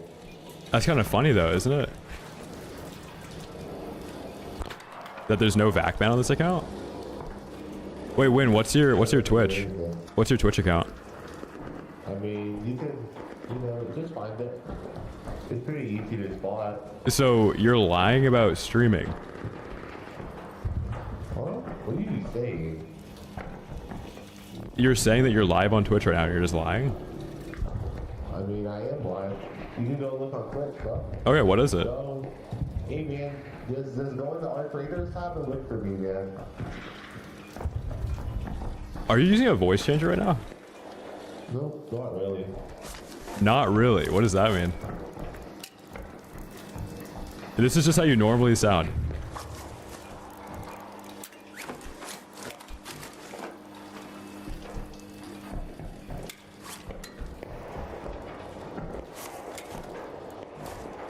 No, not really. Dude, holy.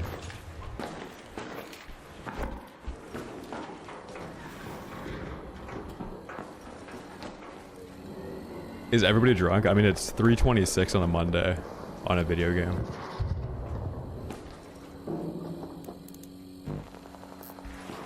Wait, Win, what do you do for a living? Win, what do you do for a living? What's your day job? Win, what do you do for a living?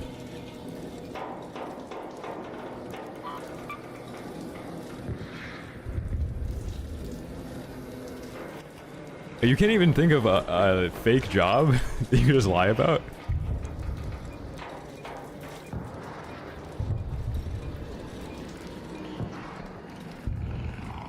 Jeez.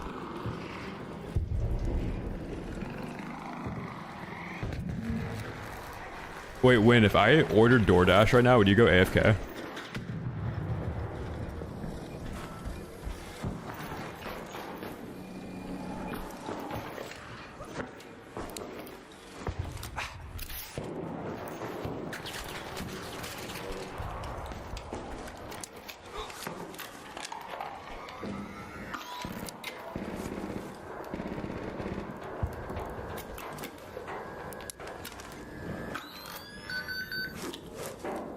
Hey, Win.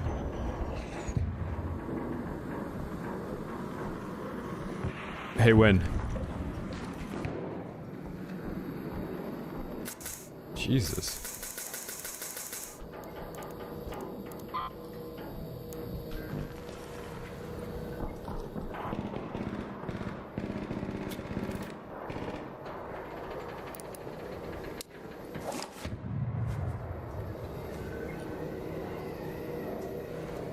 Chat, I've got 13 more minutes in raid. The YouTube chat's like, dude, just leave the raid, just get out. As if there isn't somebody that has aimbot on the roof above me. What happened? I was out of batteries, speaking of which. There we go. Wait, Win, so you pretend to stream Arc Raiders? Even though you're cheating on this game for free right now, making zero money doing it?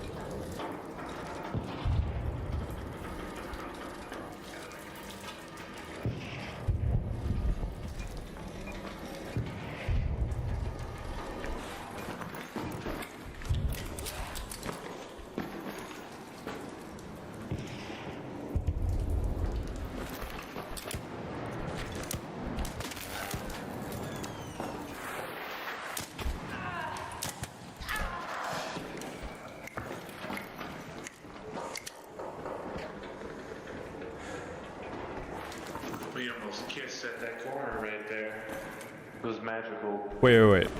Can I res you and you can help me kill a cheater? Absolutely. And then you can kill me after. Alright, just don't shoot me in the back. You won that fight. There's this guy in this lobby named Win, and he's cheating his ass off. He was just on the roof, but he snap hooked off. What's he look like? He was on the roof, like all the way on the roof. I don't know what skin he's wearing.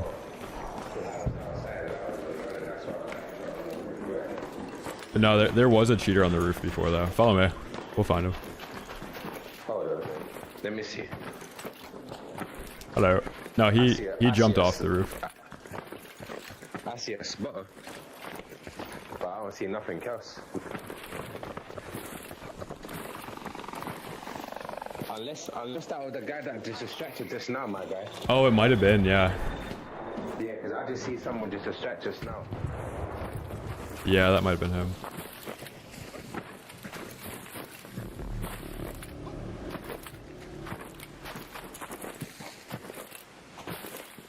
Bro, my first game on I hear a teeter is crazy. Yeah, yeah.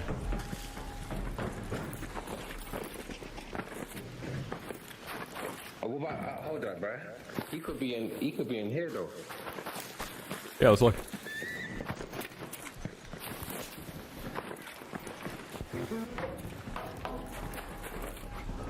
Oh shit, I got stuck. Here, take this.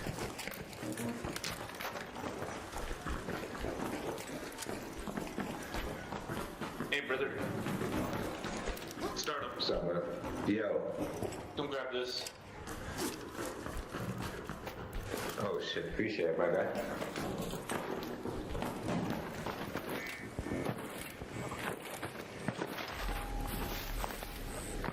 Bruh. That's the first time I ever seen yo, my guy, where you? Gotta get out.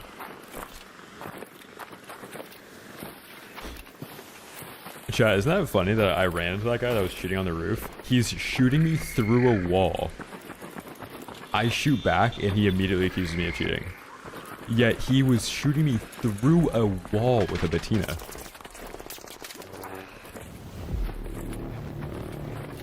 An arc orbiter is en route. The safe window is closing. You have 10 minutes to return to... It's always like the most non-articulate voice ever. Like, you talk to these people and you just instantly tell this guy's cheating. Like, they sound like they're under the influence, but they're like dead sober. They just woke up, logged into the game to cheat, and that's just how they normally sound when they log in. It's so insane too. Okay, we got batteries. Now we can fight cheaters.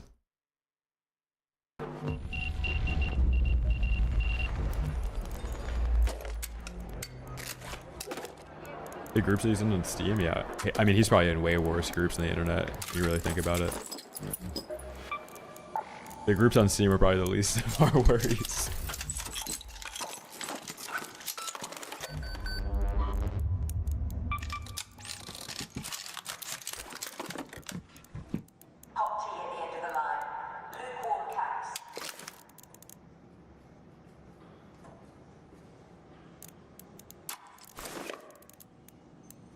I think the worst thing too is that he's like lying about streaming that POV. Like, it's, you can just cheat, that's fine. Like, you don't have to be a streamer, bro.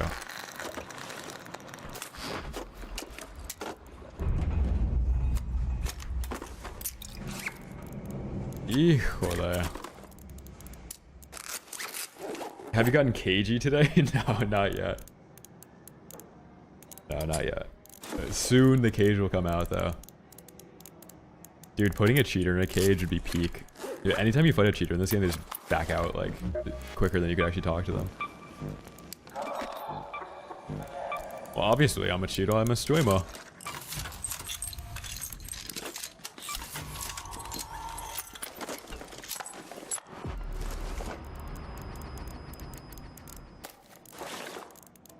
Feels good to have a blue shield on again.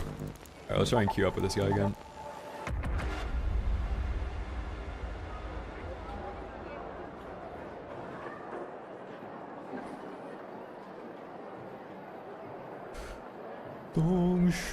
Don't shoot. I'm just here to hack. That's all I'm here for. I'm in this lobby so I can get hacky. We can get a little looty.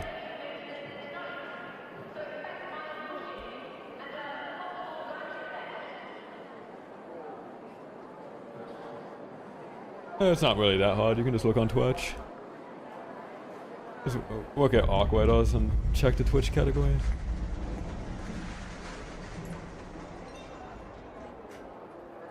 So I was also talking about my profile. Like I feel like this profile is pretty legit.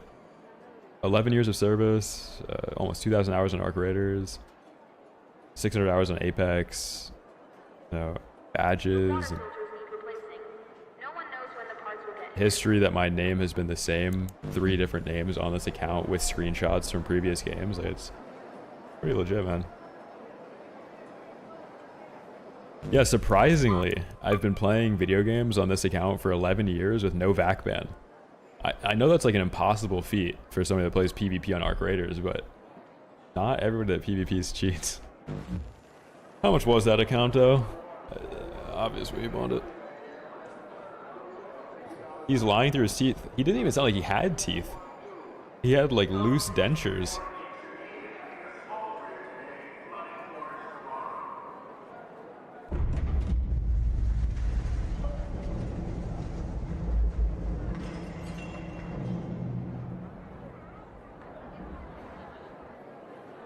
And, dude, for people in chat that don't have teeth, that's fine. Because I bet you guys don't cheat in video games. It's fine to have no teeth, but you shouldn't have no teeth and cheat in video games. That's crazy.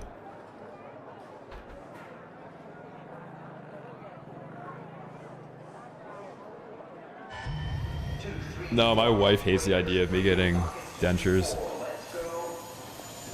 And veneers. I think veneers would be awesome, but I already have nice teeth, so I don't really need them. If I have to get a new hairline, though, I'm definitely getting a 2-for-1 deal. I'm getting new teeth and a new hairline.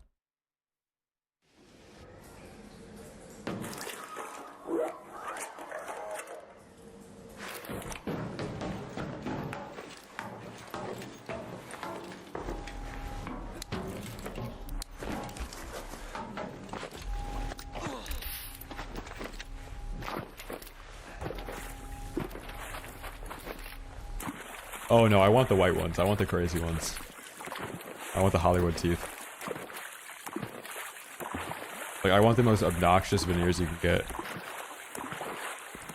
If I have to get them. Isn't getting a new hairline just cheating IRL? No, no. You could give anybody a perfect hairline. Depends how they utilize it though. It's no different than like upgrading your peripherals, getting like a new monitor, new mouse. You've got to leverage your perfect hairline though. And like when you're 35, you've got to have a slick back. So you can show everybody your insane hairline.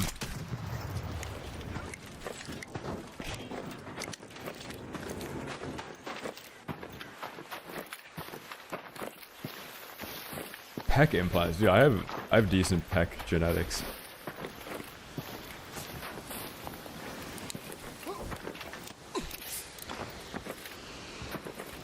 Half of it's just good posture. Calf implants, dude, I have probably my best genetics are my calves. I would trade my calf genetics for like better upper body genetics though.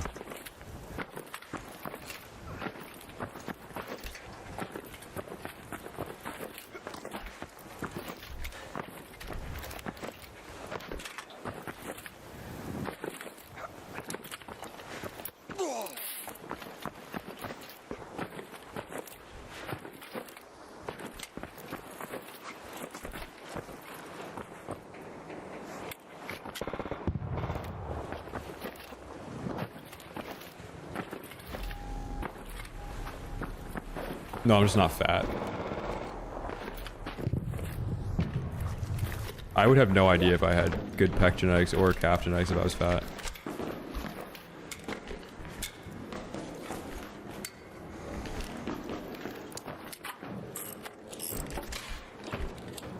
Boss? Would you rather be bald and jacked or have a good hairline and skinny fat? Bald and jacked. What kind of question is that?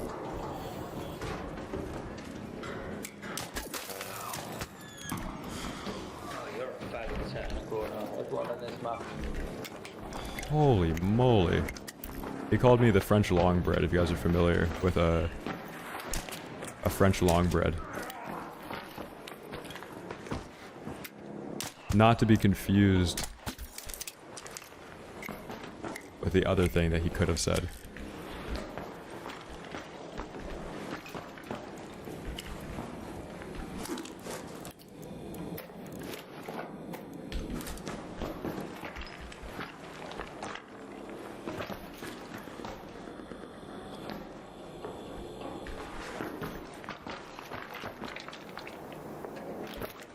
Yeah, like the trade-off is I have good calf genetics, but not great quad genetics.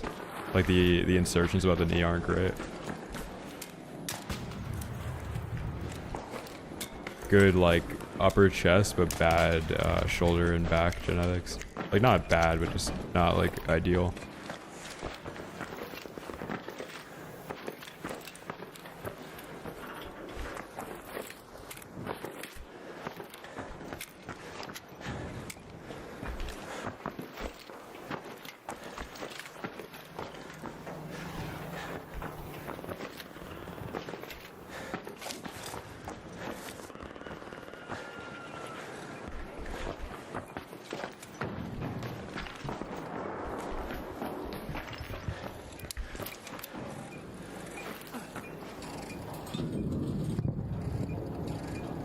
I have no idea what atom light is.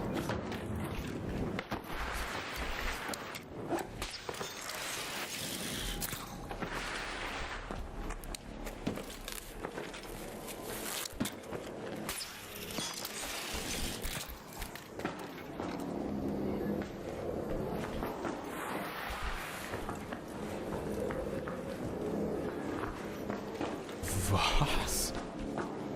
What's up, Mills?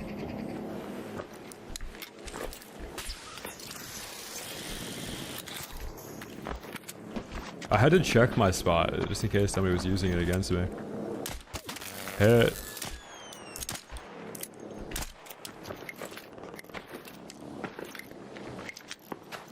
Alright.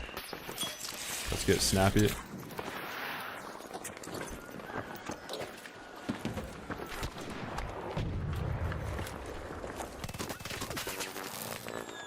Does this guy think he's invisible? I mean, he kind of is. Dude, I was just saying, does this guy think he's invisible? I'll let you go. I'll let you go. I'll let you go. I'll let you go. That was funny.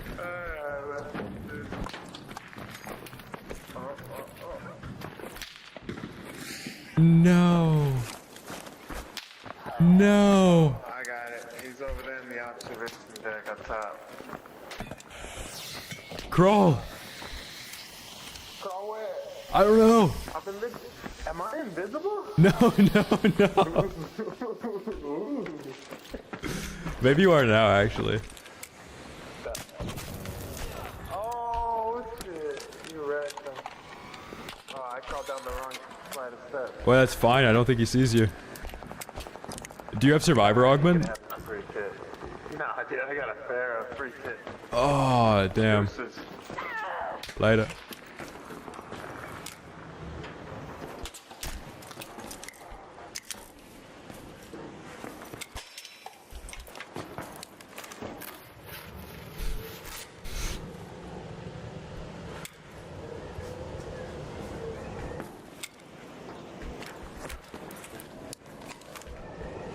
Okay. Sometimes the most obvious play is the best play. Jeez. I thought this guy was the one. Oh my god. Oh my god. Oh my god. Help. Help. Help. This is actually so bad. Wait, Boom, are you friendly? Oh, okay, there's a bad guy inside that's not talking. He just got hit by a pop.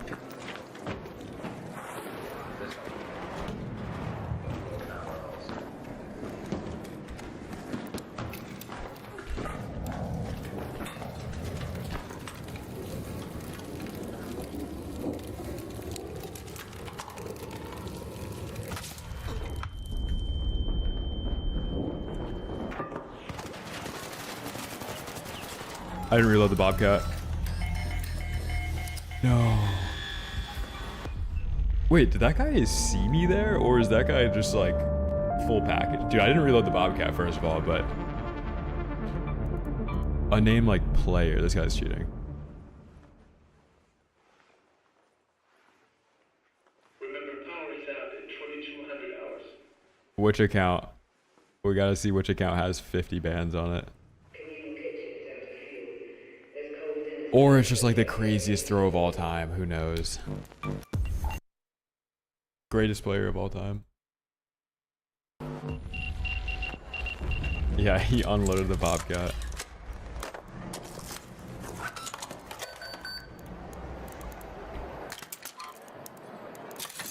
Dude, we're running out of Bobcats. It's actually kind of sad.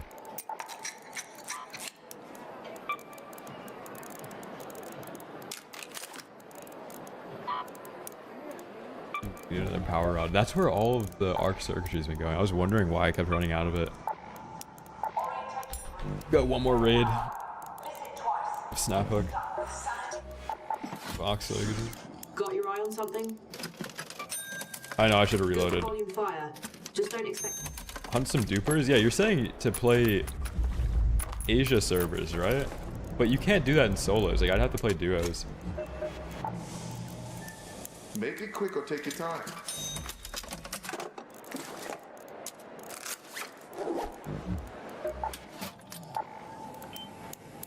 Hey.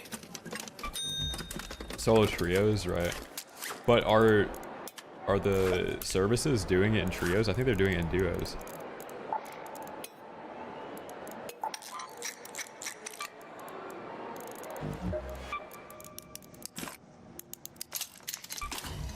I haven't caught anybody with like a full inventory of duped Bobcats. I've only ran into people like using ones they received from the duping service. Was that part of the Gaming Merchant's video where he's like going into Asia servers and collecting duped gear?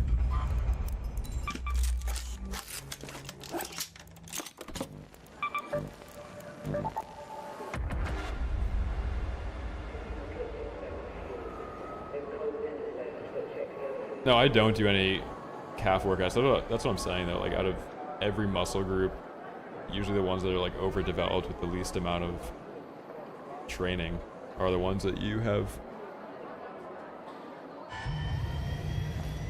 good genetics in.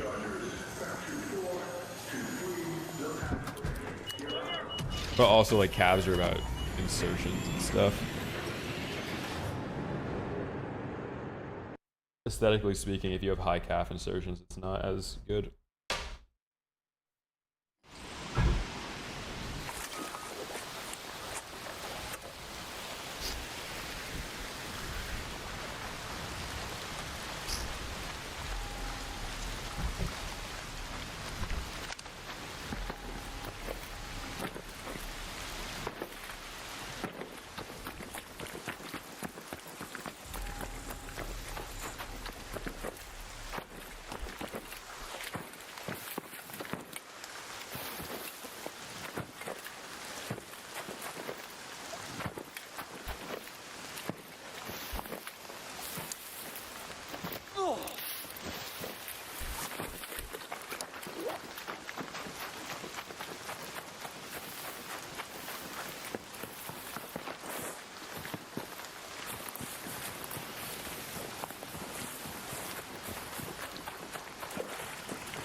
I didn't know there was like a whole system to it.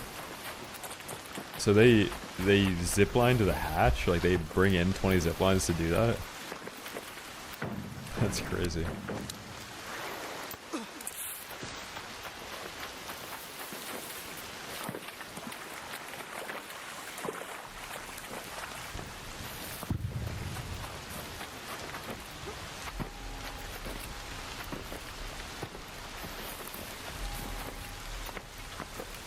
Yeah, that's never happened in any of my lobbies. I haven't seen like a hatch zipline like that ever. There's a guy below me. Getting arky.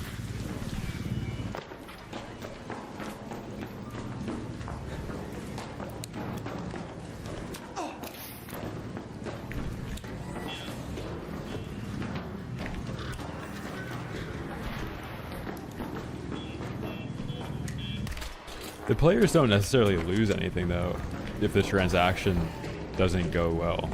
And the person that's actually like doing the trade is probably cheating anyway.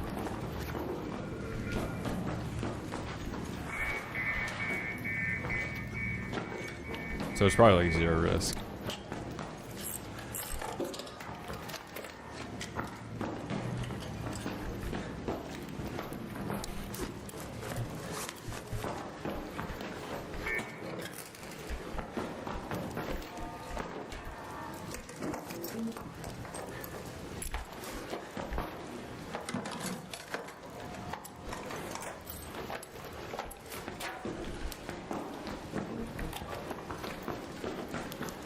And it's basically like an infinite money glitch. Like they're selling something that they can create an infinite amount of. It's crazy.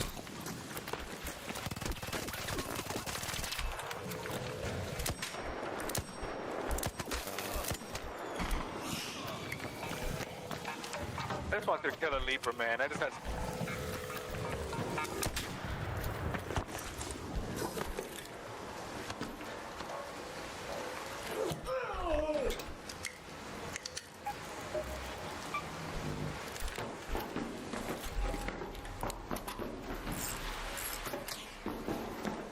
This is the first guy to ever do PvE in a PvP lobby. Let's see, do you have a wolf pack on you?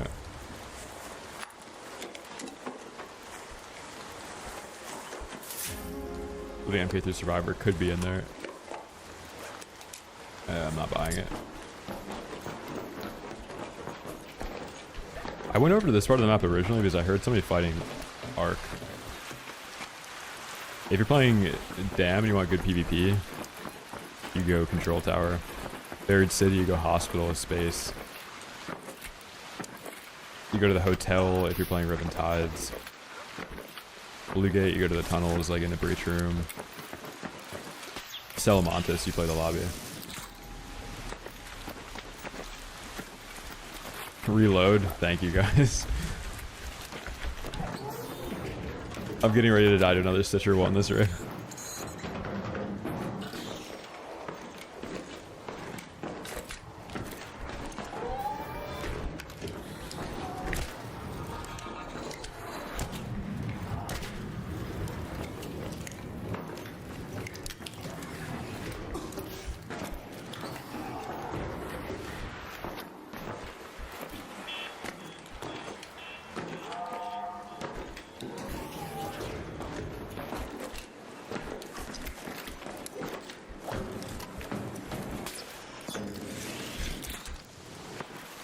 I need to be collecting some arc circuitry.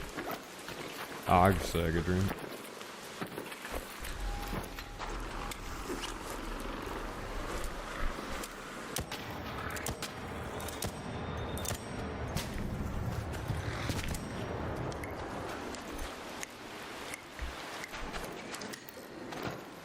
I'm not really sure. I think paddles on a controller really help.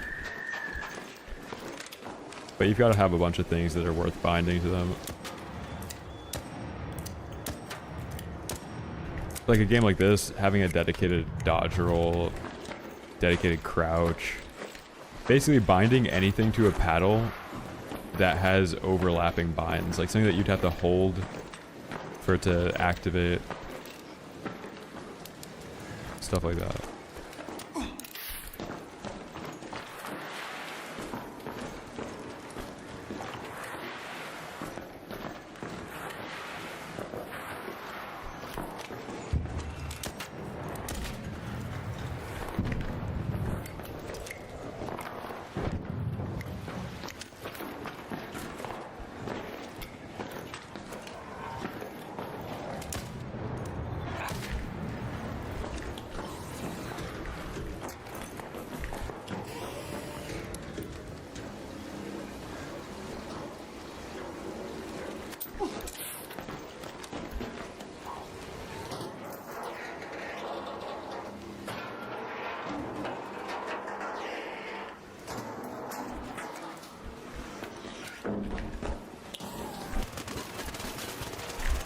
I got him.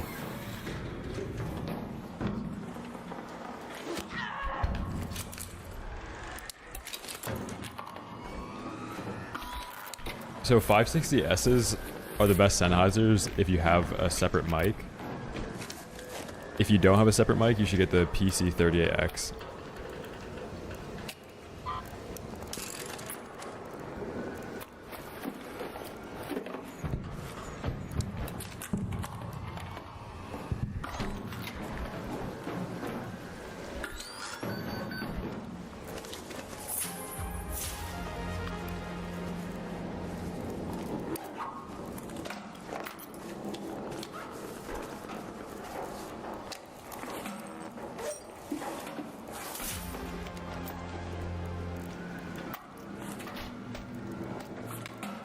Damn, this guy has good loot.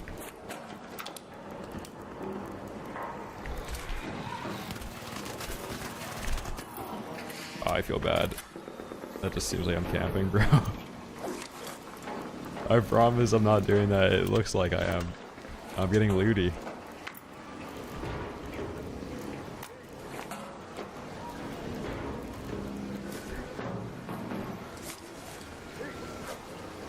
Peace. Peace. Where's that coming from? Oh my god.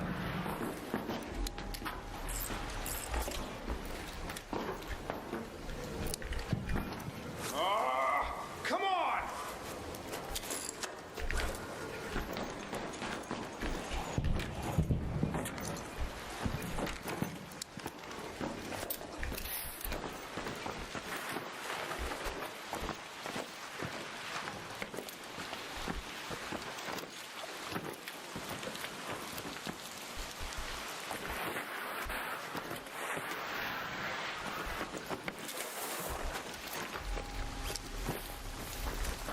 Yeah, that guy was coming down from the roof. I wonder if he looted control tower or if he was like halfway done looting it and it heard me breaching and came down.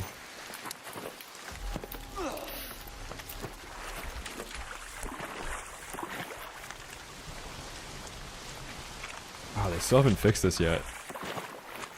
Like my crosshair is right on this little satellite, but when you zoom in, it always kicks to the opposite direction of the shoulder you're on. So if I'm on the right shoulder, it goes to the left. And then if you're on the left shoulder, it goes to the right.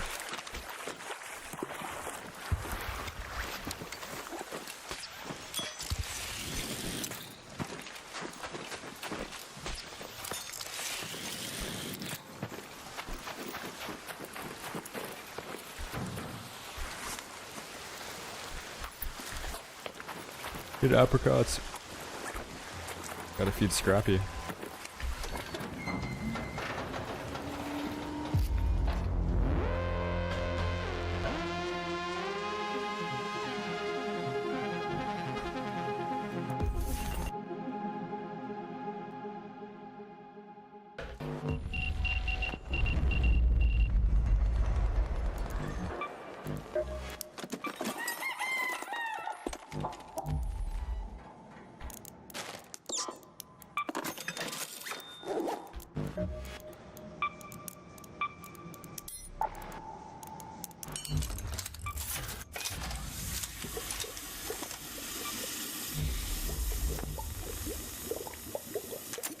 Yeah, I think it's only the Osprey.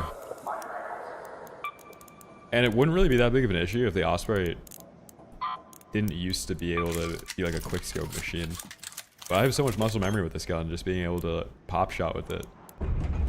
And they made it so that the ADS animation would be smoother, but it just feels worse. I loved using the quickscope Osprey. So fun.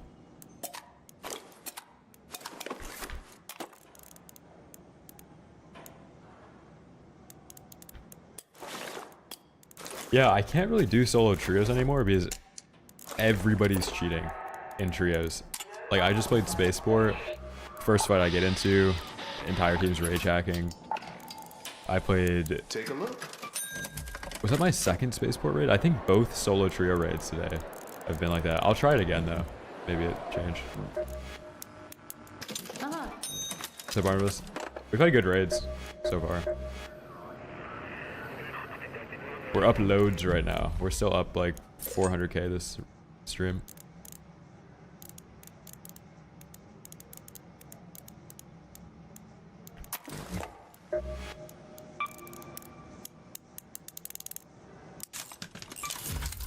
Yeah, the Osprey's off center right now when you quickscope with it.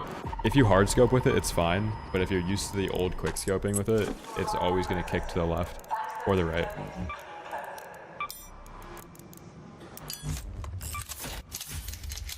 Almost 200 likes in the YouTube. Let's go, boys. Good stuff. Thank you, guys.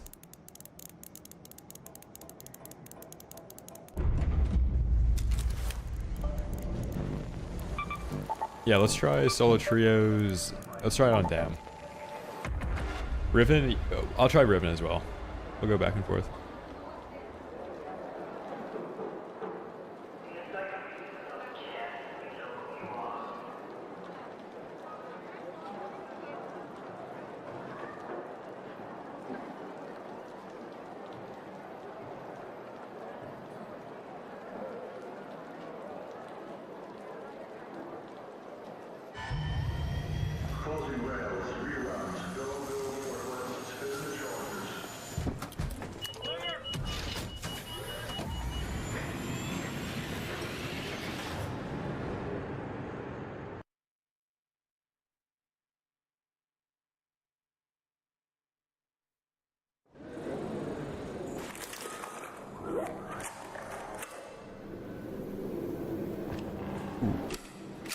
Solo trios with the best spawn on the map.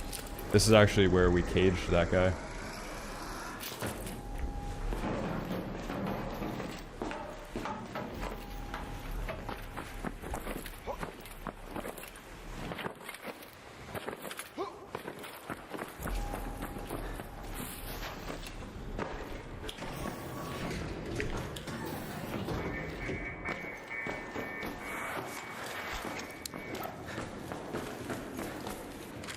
That was kind of cool if somebody made that.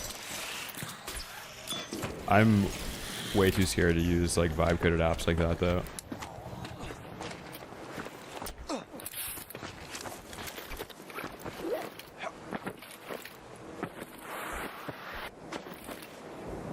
I gotta make sure all that stuff's in a cloned repo on a virtual machine.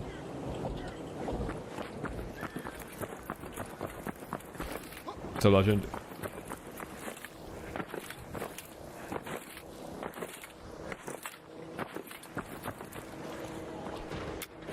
Ooh, got a team coming in here. I can hear that guy using a stim from that far away.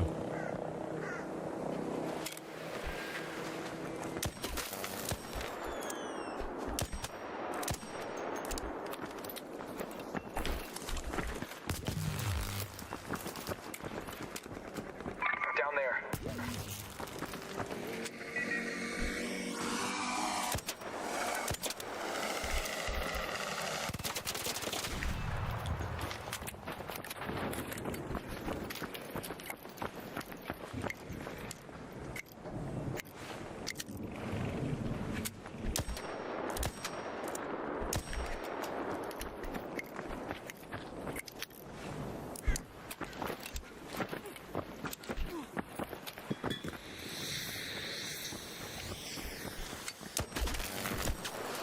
Does that guy not have another shield?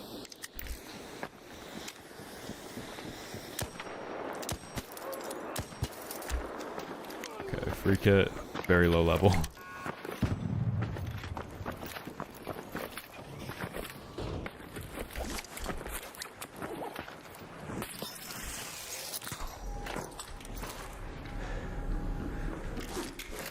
I hate to burn another smoke to bait these guys, but I have to.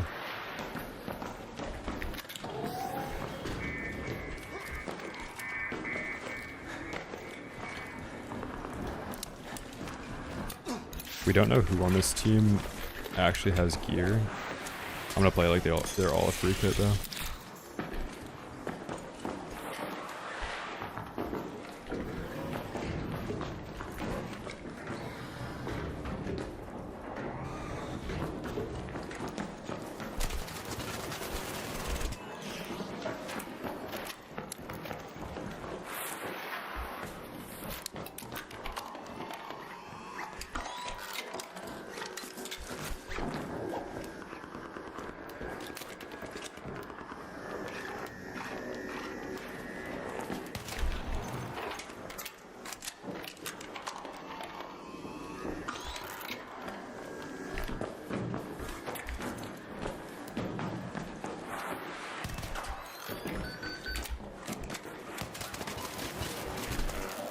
Ooh, that guy's Berletta. He almost hit all headshots on me. Well played by him. Very well played by him. I shot there on the corner to make him flinch when he was trying to defib his teammate.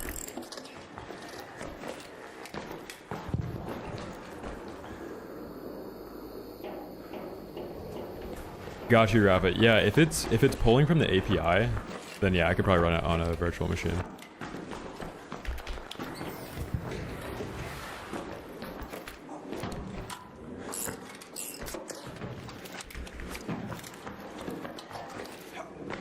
Burley next to it? Yeah, I'll do it. I'm down for that.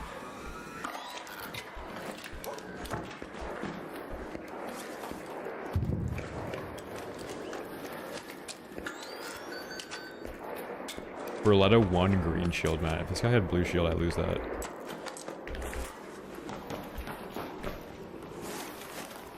Also, I think I ran past this guy the first time I rounded that corner. I didn't see him looting this weapon case, but I heard it.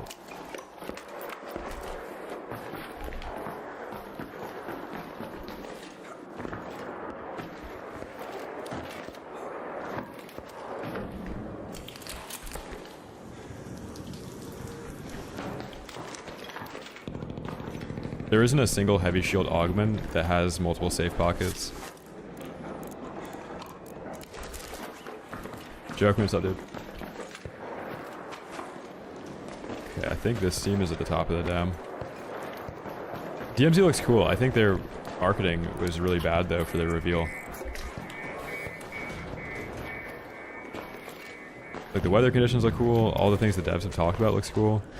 I just think it was, like, really strange for them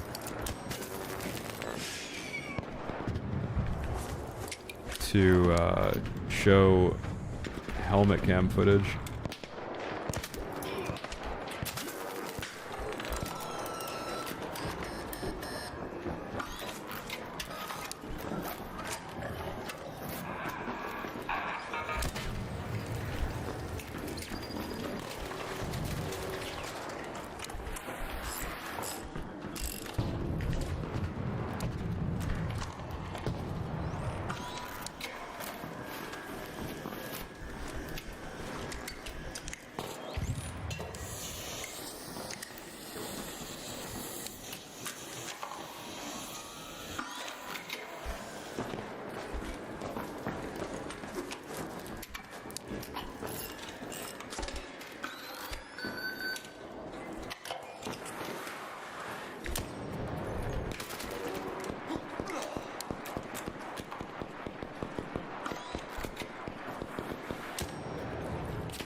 No, I'm playing solo trios.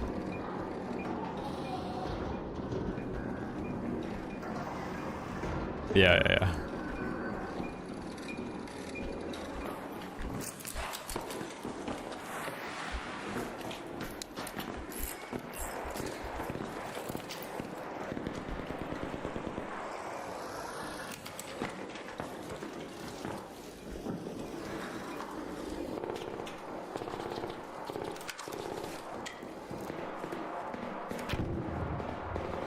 Chad, there's a team on my roof, right?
shield's at 2%, man. It sucks.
Holy.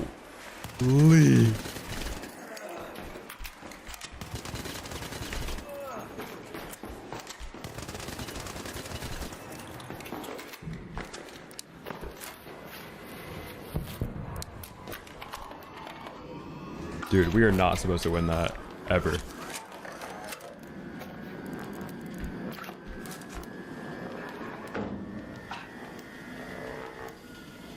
Craziest message I've seen in the Twitch chat today.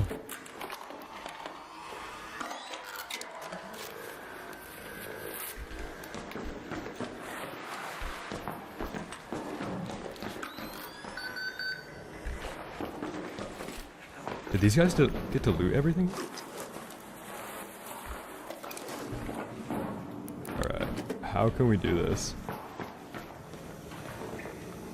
without like completely trapping ourselves in here, you know?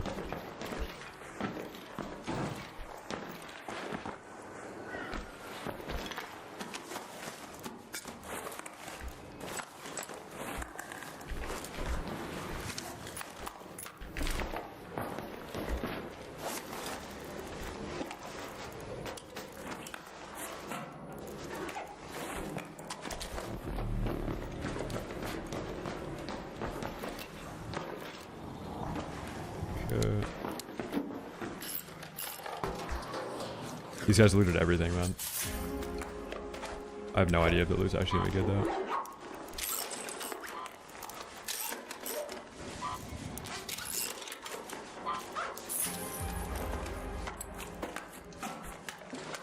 Ooh, Arpeggio 4. It's actually huge. I didn't finish looting this guy either.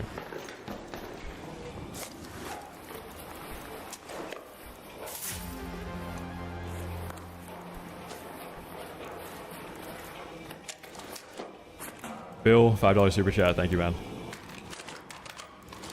That's one of our best 1v3s. They ran directly into the headshots. That last guy was like, my teammates had to have done enough damage, right? He shot me 3 times with the Tempest and I didn't fall over yet.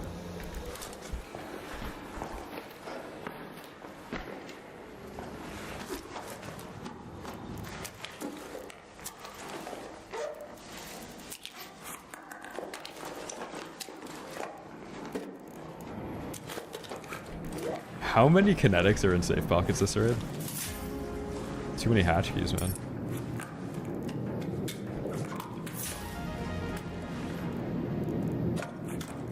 This guy was hoarding. Okay. There's probably other bodies out there. I just need to get out.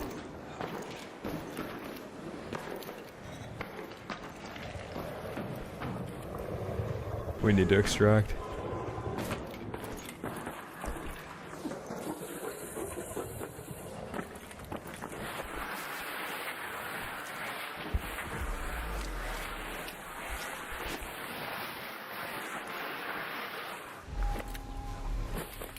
Dude, I think I'm gonna go for the far extract too. Keeping speakers where? Oh no, these are, that's film reel. That's actually worth a little bit.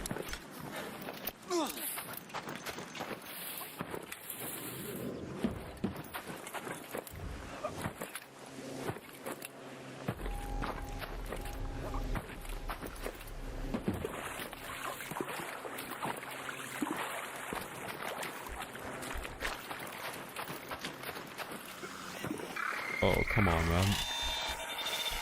There's people still in raid back there, too. It's insane.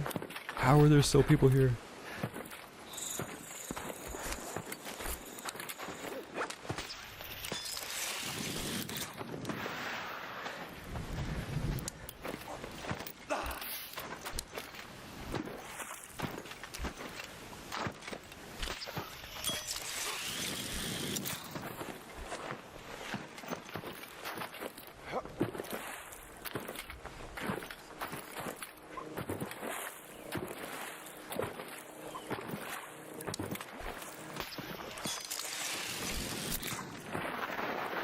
Surely nobody's at this hatch, man. It's way too late in the raid for that.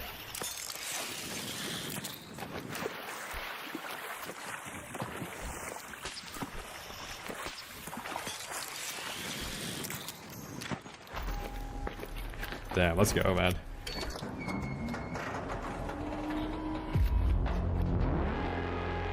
Let's go, dude.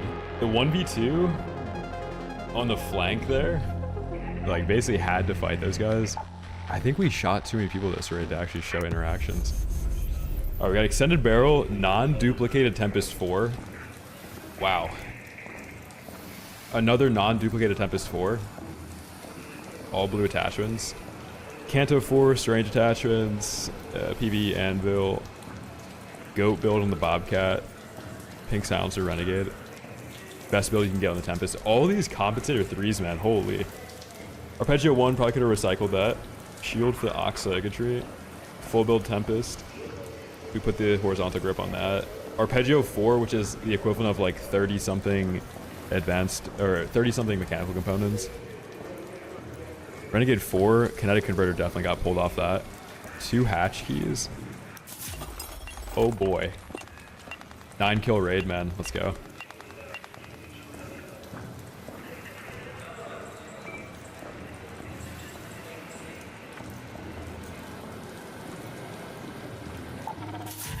Yeah, you have to press sprint before you do it, Coverage Out. Damn! Let's go, dude. No cheaters in that lobby either. That's so sick. Use the Canto. Chat, there's a reason why I have the Canto in my inventory and why they don't have my Bobcat in their inventory. I'll let you figure out why that is.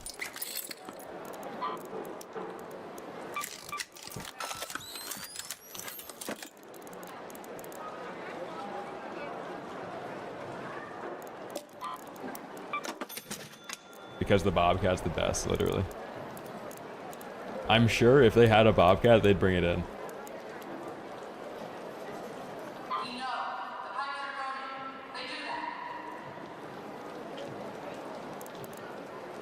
I don't have any arc circuitry. I never, like, loot the arc. That's why.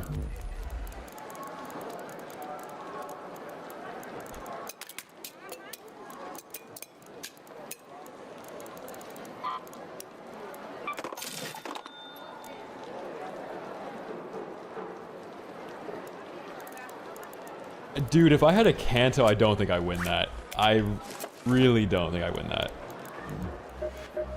Maybe the first fight behind the barricade. No way I win that with a Canto, though.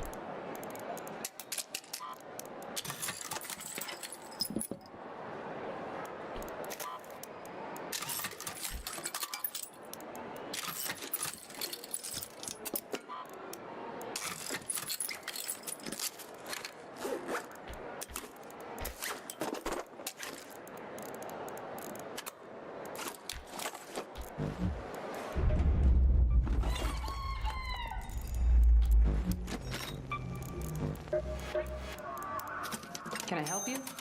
Excellent.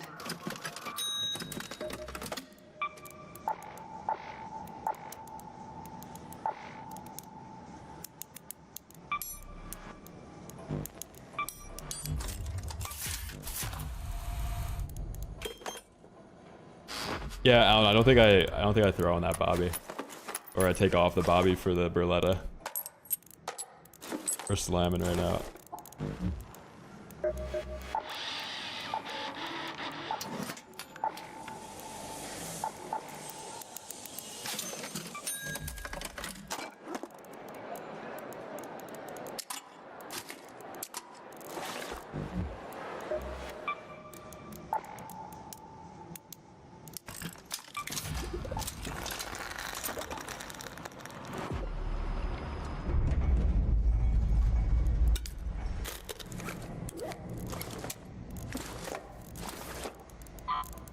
Oh, you know what? I'm gonna bring in a zip line and shoot like a really bad zip line depending where I spawn.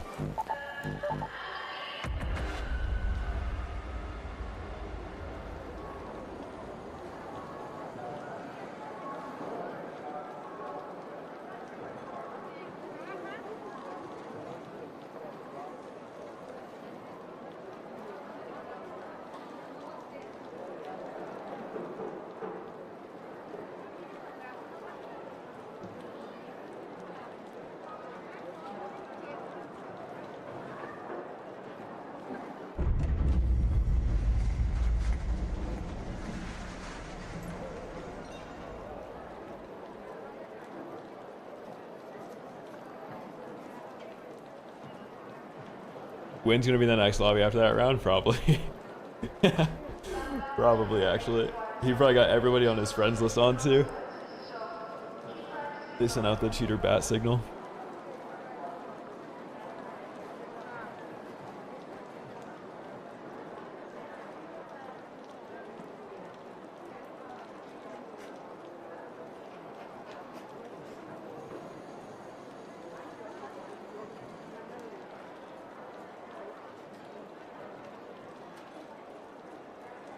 The queue time kind of says that it's going to be like that too. New visitors, raiders, off the list. Pods are open. Launching now.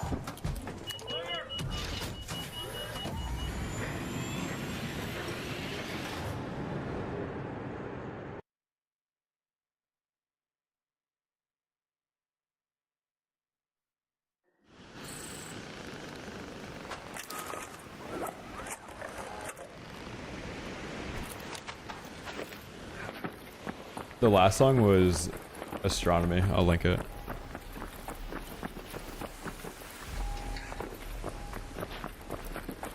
Yeah, Johnny, no rainy raid or red embers in the air. Like a god raid on damn battlegrounds into a sunny raid. Like this doesn't make any sense.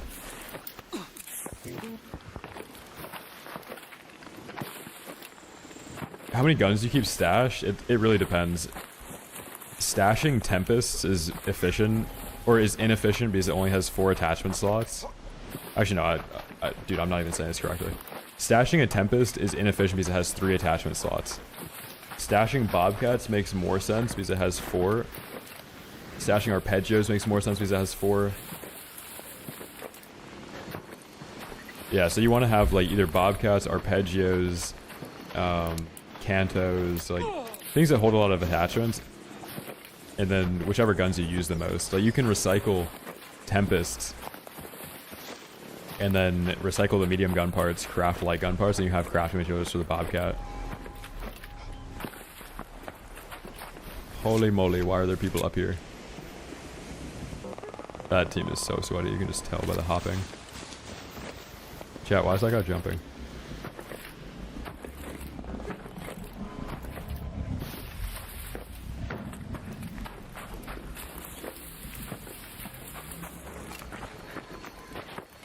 That guy just stopped jumping. Why is he talking so much? Dude, I actually miss when I used to get messages in my chat, what game is this? It's been so long since then. When I first swapped over to Arc Raiders, like I was a Warzone / Battlefield streamer before. So many, what game is this? Please go back to Warzone. I love this stream, but I just can't watch Arc Raiders anymore.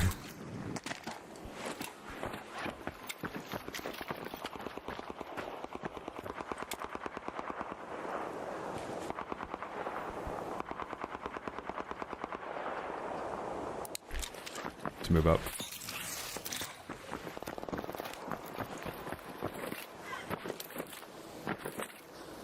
I don't even know what game this is, but I'm still wondering why you're jumping so much.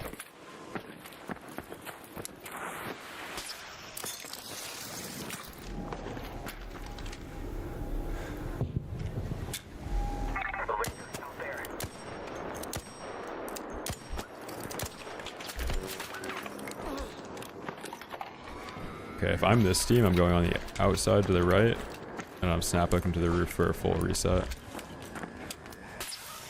Is the reason why that team isn't on the roof is there's a different team on the roof or no?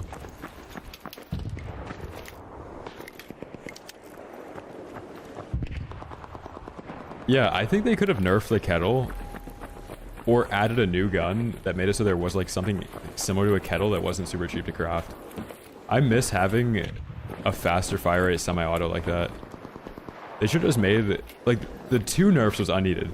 Because they nerfed the fire rate and then the damage.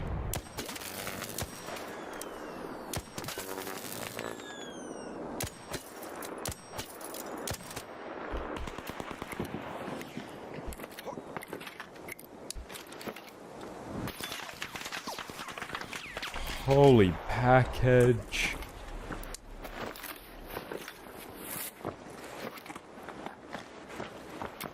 That guy's aimbot was probably just going insane.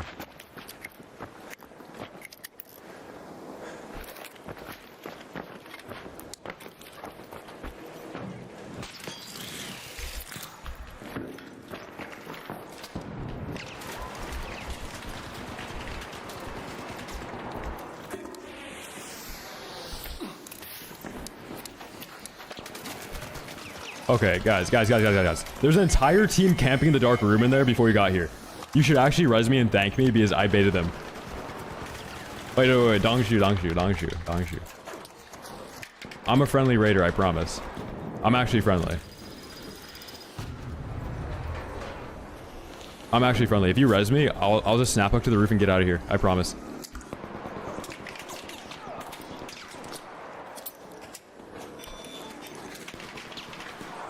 I promise. I'm just gonna run away. I'm just running away.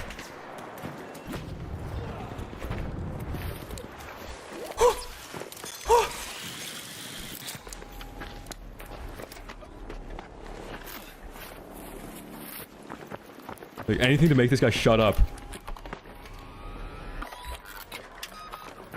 Anything to get this guy to shut up.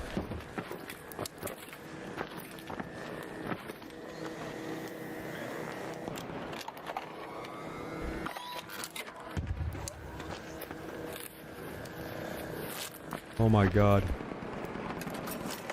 Dude, we've gotten rezzed in solos. Like, we've ratted an entire lobby and gotten rezzed in a solo. We just got rezzed in a trio lobby. In a PvP trio lobby.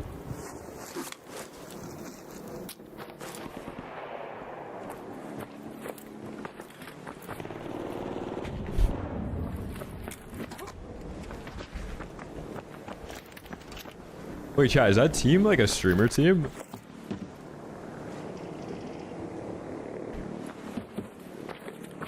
Who was that? Because this person's... I don't know if this is the person that rezzed me. No, because I don't think streamers type or like talk in game chat because they don't want to get sniped. Like huge streamers, like the ones that have super crazy aura and ginormous egos.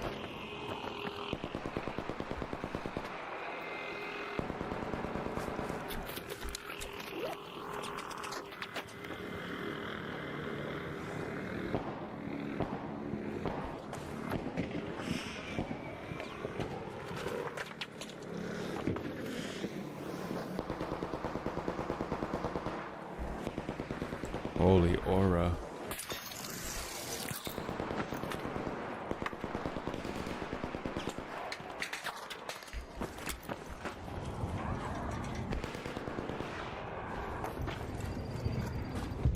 I want to make sure I help the good guys here.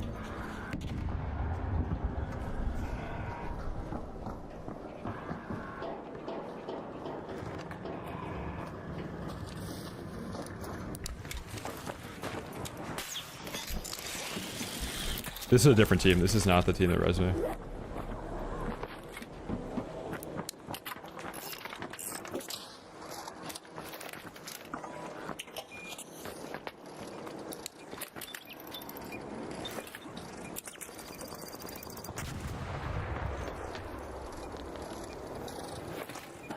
Yeah, they all had the sailor skin. Michael Sailor skin. Raider, over there. I think those are the guys that res me. That looks like them.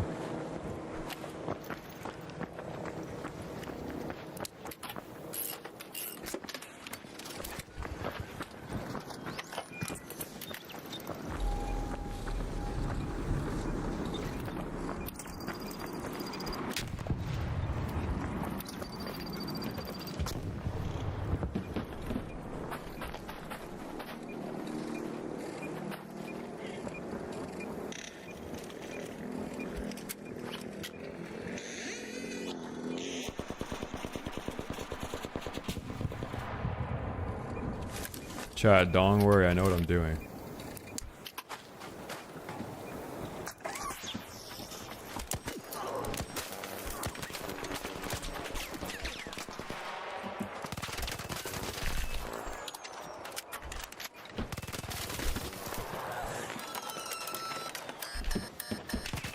Dude, I didn't know I didn't kill that guy. That guy just walked into my headshots, man.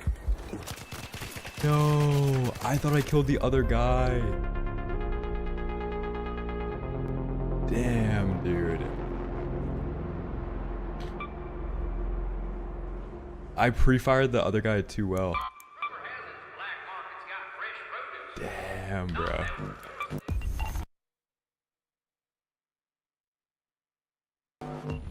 Wait, I wish I knew who rezzed me. I didn't even check. I think it was part of that other team. Where is it?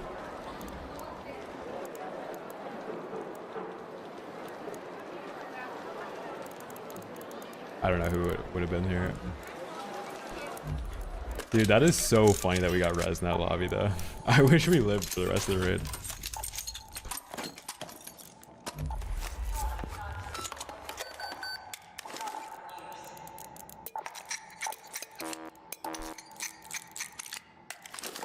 Which kinetic bobcat should we run today? The one with the best attachments or the one with the second best attachments?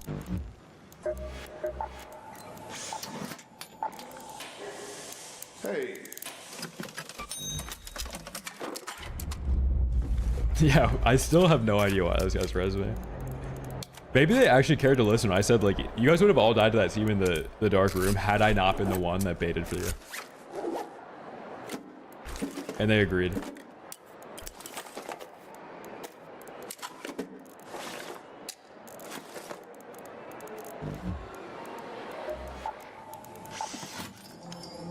Need something? Looks like that's that.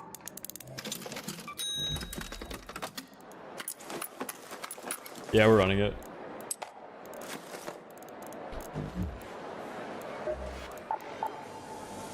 Can I help you?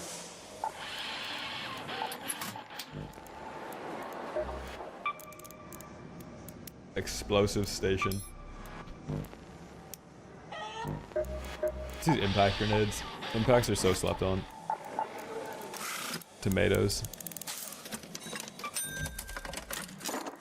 The Court Jester loadout. So raid's been good. Not too much cheating going on. I really want to play Spaceport again, but that map is just infested.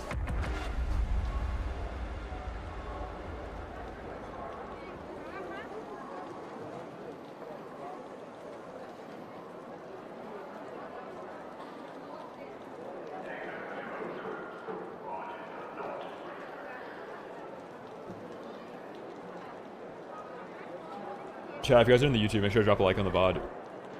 We're hitting record level likes on the VOD, so thank you.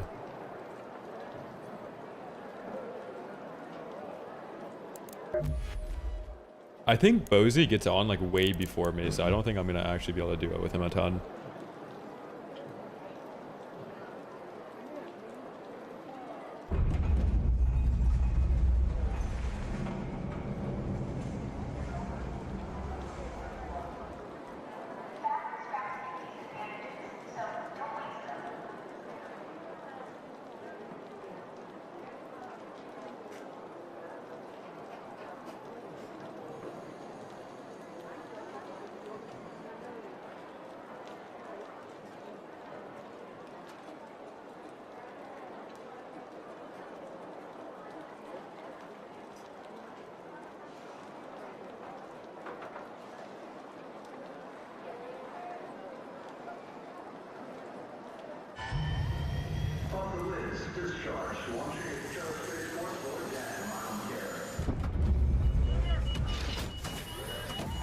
No, you can just hear more when you're jumping while you're running because you stop hearing your own footstep audio a little bit.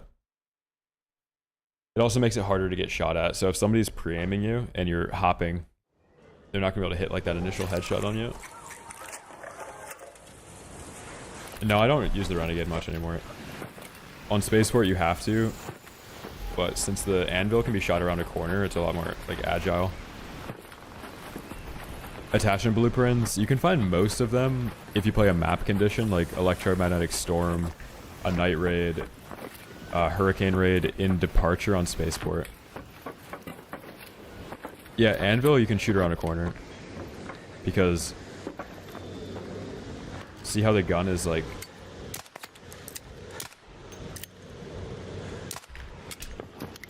so if you're playing perfectly, you don't take damage while you're shooting this.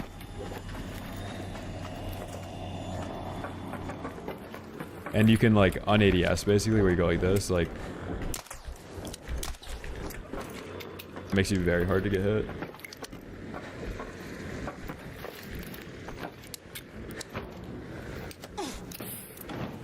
If we spawn on this part of the map, that means there aren't people over here, so they're probably fighting out like space travel or something.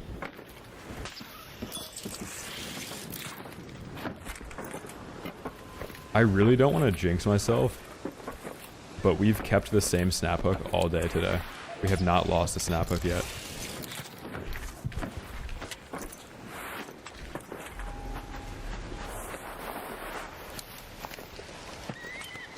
I know, we're gonna lose this one, but it was worth pointing out.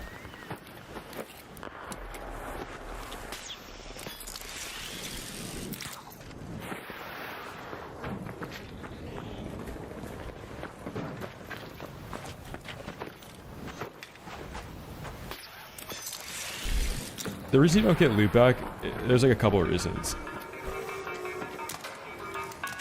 The people that are cheating right now in Arc Raiders have probably been cheating since launch and haven't been banned.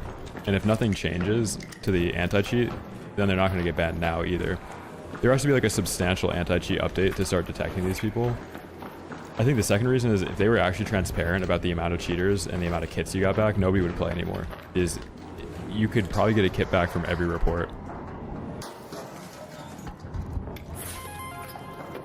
That might be like a little bit of an exaggeration, but if they're too transparent about the cheating issue, then you should be getting back so many kits. Like, I play anywhere from like 6 to 8 hours a day, and I get one kit back like a month. And I'm running into cheaters all the time. I'm killing them a lot, but that doesn't mean anything. I'm still dying occasionally.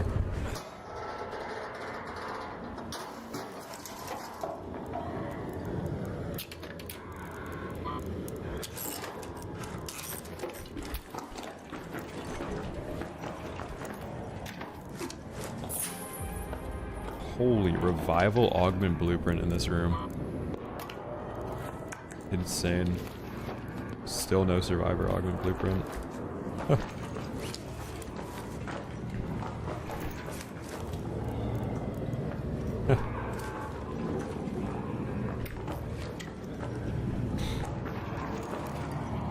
Yeah, JD, back when the kit like return was really good and you were always getting kits back, there's something to do with whoever like takes the most damage, or like somebody on your squad that receives the least amount of damage. Like, I really don't know how it works. Is Shane in chat used to play in the same squad with Draw and Quarter in chat, and Draw would get every kit back, but Shane would never get a single kit back. I already have that augment blueprint, but I do like putting blueprints in the safe pocket so nobody else gets them.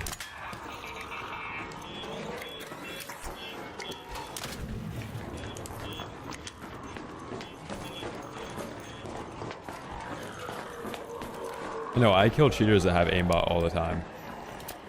Because if a cheater has too blatant of an aimbot, they instantly get banned. So what cheaters will do is they'll turn down their aimbot to like 40%. But I'll be more accurate than that. Like, I'll have 90% accuracy, all headshots, and still win the fight, even against cheaters.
What's that say about me? It says, like, the bigger picture is that a very talented, legit player is still better than a very bad player with cheats.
Chat, we lost the snap hook. We lost it. We lost it. We lost it. We lost it. The one raid I mentioned it, man. Damn, this guy was playing that perfectly. Ah, it's so annoying. Of course he's got a Torrente, like the most talentless gun in the game. I know, I had to say it. I was thinking about putting it away too, like right as I turned that corner. And after I saw that that guy like wasn't directly around that corner, I kind of knew that that was gonna happen. All right, do we have batteries? Hold on. Ah, we don't have batteries. Oh my god. Okay, we gotta go back to solos. Door's always open for you. Handpick button. That one knock after snap hooking was unreal, dude.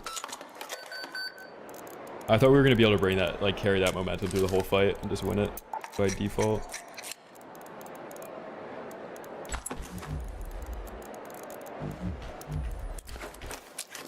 Usually after an aura check like that, you just win.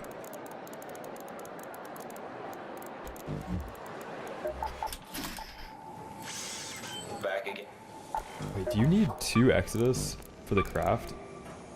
No, you just need 1, okay. Power rod. Do that. I'm gonna buy a bunch of green shields actually. Hey. Come on in.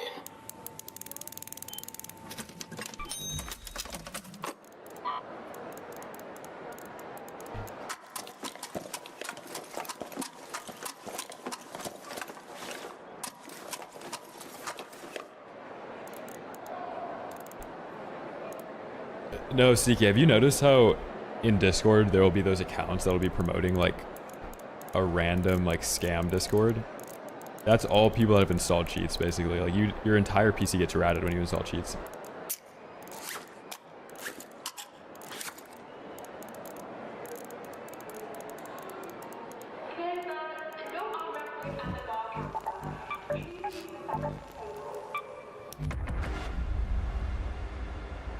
I don't think they care or know. Yeah, what happens is so you install cheats, that rats your PC, and then the people that own the cheat companies then sell your data to people that are promoting Discords, and then they'll sell your Discord information to promote Discords through your Discord account.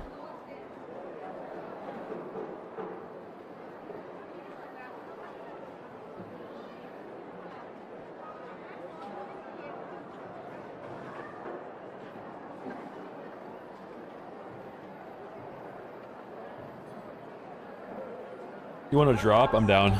Let's do it. Let me do this real quick. Let me recycle all these and then get the sick Reaves. I already bought them all.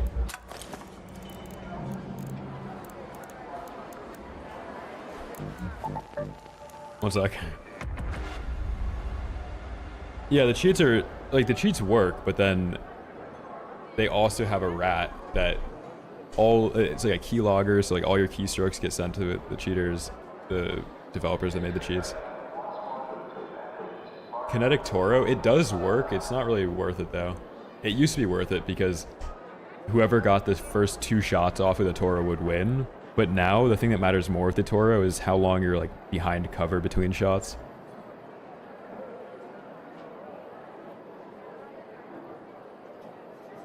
She doesn't even own this game.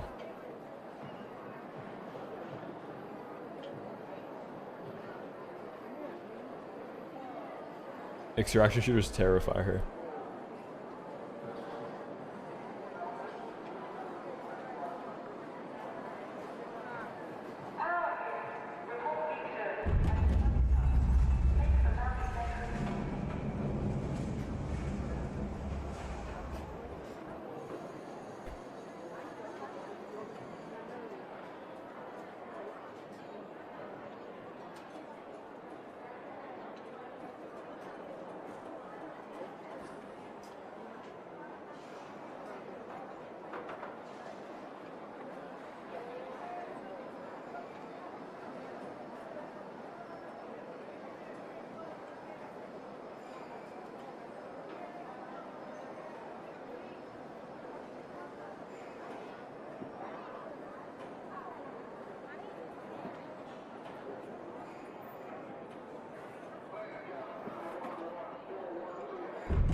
Yeah, she plays like Void Slop though.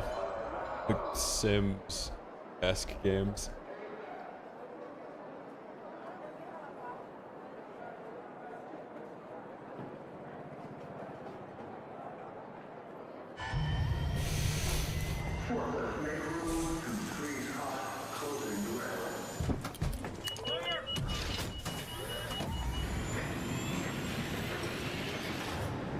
Cute swap, essentially. Yeah.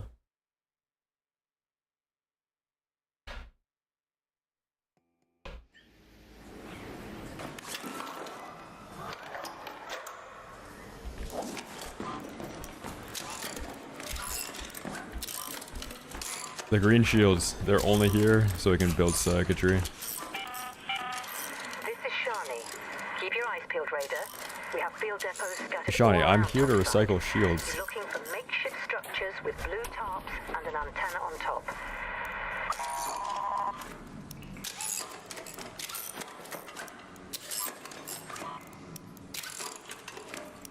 Yeah, what was the other game? It was like Tamagotchi Life or something. I forget what the actual name was, but it was like these. She'd probably like Paralives too. Dude, those Sims games are gonna get crazy with AI.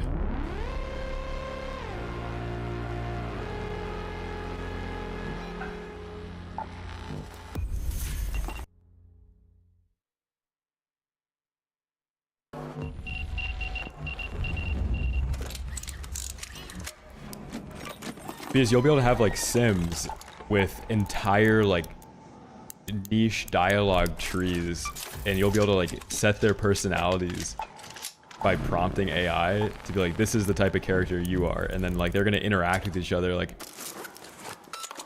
in their own little world. Yeah, it's gonna be crazy, man. If you recycle shields in Speranza, you only get plastic.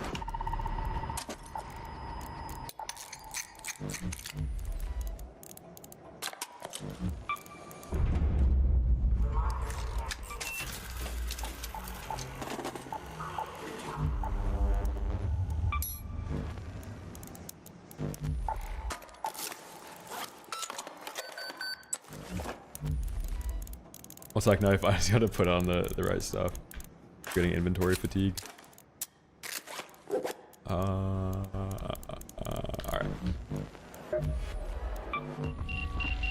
Yo. What's up, dude?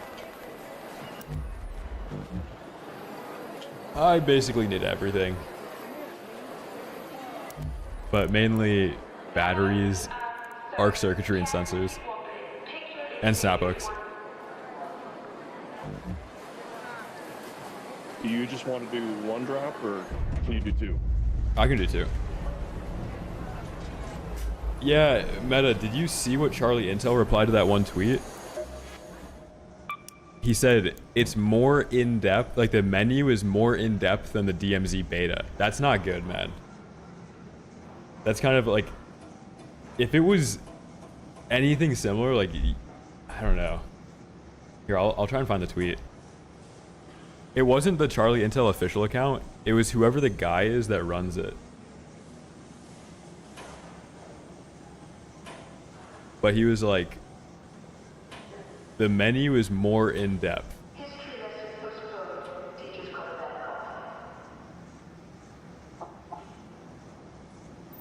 Yeah, but he like saw the game. Like he was there.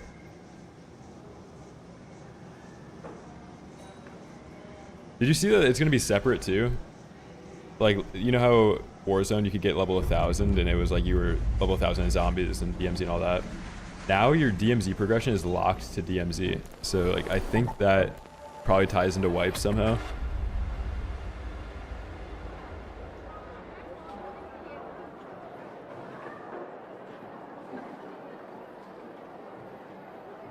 I'm fine with playing some extraction slop if they don't have, if it has like somewhat of a decent economy too. That's like the only thing that matters to me.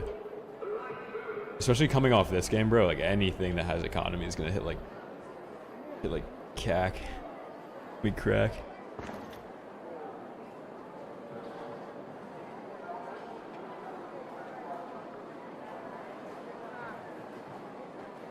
I know, like, you need to go poor. Like, the only thing that matters is you can be completely poor and there's no, like, way around it. Just let me be super poor. Let me loot the guns. Let me put together the guns. And if I lose the gun, I have to go back in and find a new one.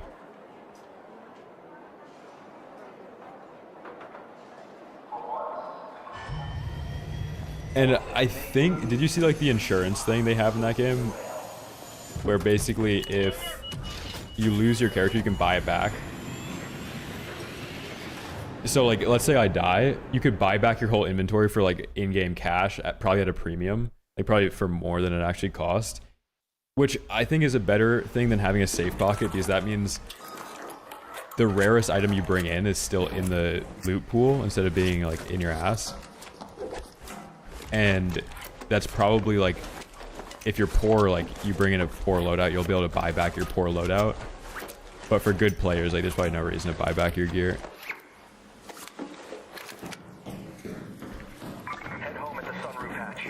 No, Michael, you can basically just spawn in any gun in the menu with any attachment in current DMZ.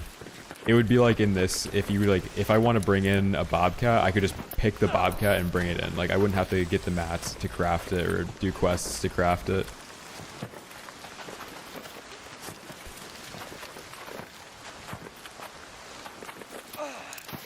Yeah, and then like if I were to die, I could just Bobcat again, and then now at least you have to like, if you lose the Bobcat, you'd have to buy it back.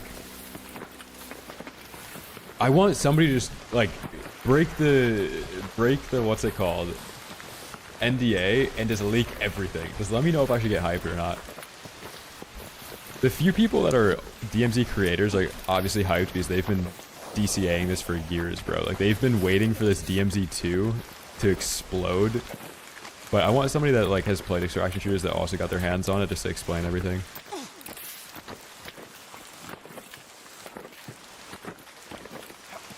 I know, but that's because this game has a duping issue that devalues the entire like concept of looting. Like if this game didn't have a duping issue or ABMM, like I would never take a drop.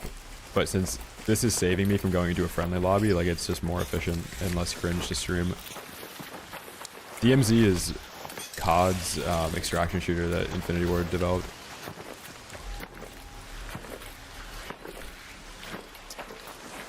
They actually did invite like the DMZ nerds, like Haste and Dylan, who have played DMZ since launch and are like actually really good. Those guys got invited to the playtest, surprisingly. And COD's usually bad about that, like getting the niche, like nerds over there. Like they basically invited a 200 viewer DMZ streamer, which in DMZ terms that might be like 100,000 viewers because DMZ is not popping anymore.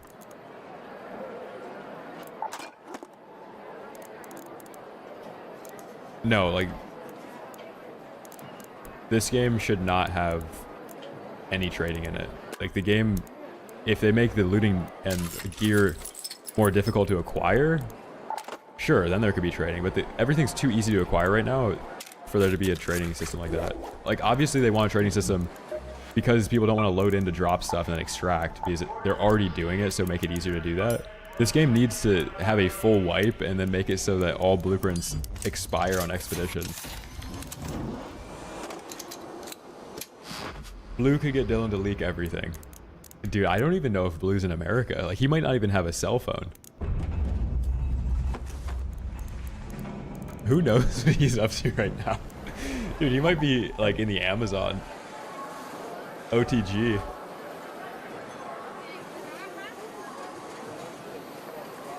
We gotta send him a letter.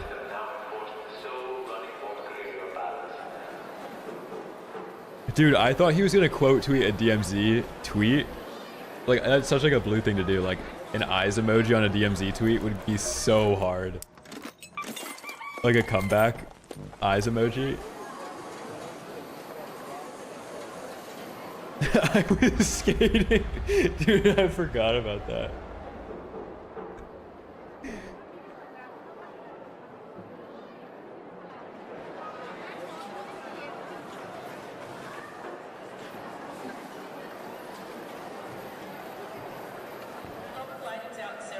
Yeah, I think I'll hop on DMZ.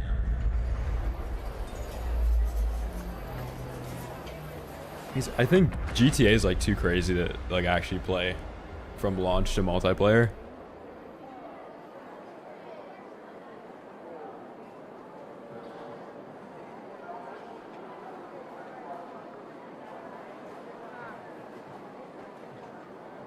Yeah, I didn't even get Black Ops 7, bro. I played the beta, kind of liked it, but this game was just like a little better at the time, and like Verdansk for another year was crazy. Like they didn't drop Warzone to Avalon, and it was just like, nah, no shot. Yeah, I don't know how they're gonna like wrap up Warzone. Like, there's no way Warzone 7 is gonna be on Verdansk with MW4 guns, man. Oh my god. Like, it has to be that Hajin map, that new Russia-Korea map for DMZ. And I think they're gonna try and release everything before GTA. Like, I think DMZ is gonna be day one. And I think, like, campaign drops a day early, which is lit. And then I think DMZ drops day one as well, and maybe Warzone a month later. I know that, yeah, like the storyline for DMZ. How are you getting dupes? So I only actually get loot from Knife because I know he doesn't dupe. Yeah, like regardless of what happens at the end, the nuke still goes off, and it's probably like some betrayal between core characters that's gonna lead into the movie that they're dropping later this year.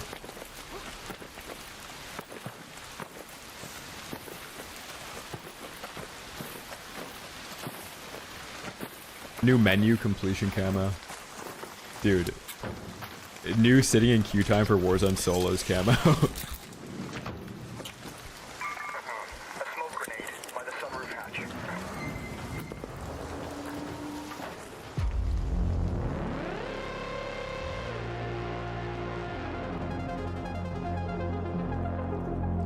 What do you think about the Witcher DLC? I don't know anything about Witcher. What does Knife get? I stream 6 to 8 hours a day of Arc Raiders content. Of PvP Arc Raiders content.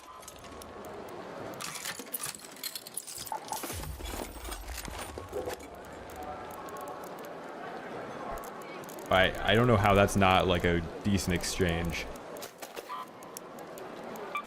Also, like you're Euro unking your ass off right now. If you're not 45 years old and from some country in Europe, I will buy you an air conditioner. Nice, thank you, dude. No problem, dude. Good luck. Have fun. Knife helps the stream, exactly. Like if I had to go and play friendly lobbies, you would get a 2-hour stream out of me once a week. I can't do it. I play Arc because I like the PvP, and I'm not playing Arc because I like looting.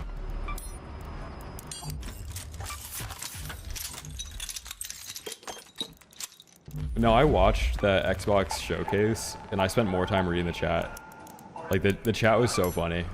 I usually don't like YouTube chat, but for that specific showcase, every single title that they would release was just whatever the genre was, then slop. Like there was like a magic game, and it was like magician slop. It's just so funny. I was chuckling. Or like there's a flight simulator game, like aviation slop, banger. Like these people were actually dropping some of the funniest chat messages I've ever seen on YouTube. So good.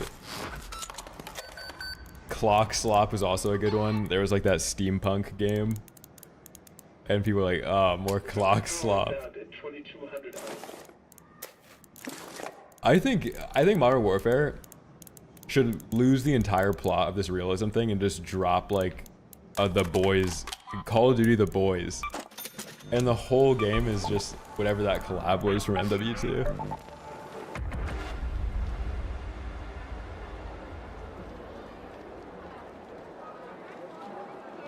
Modern Warfare, the boys.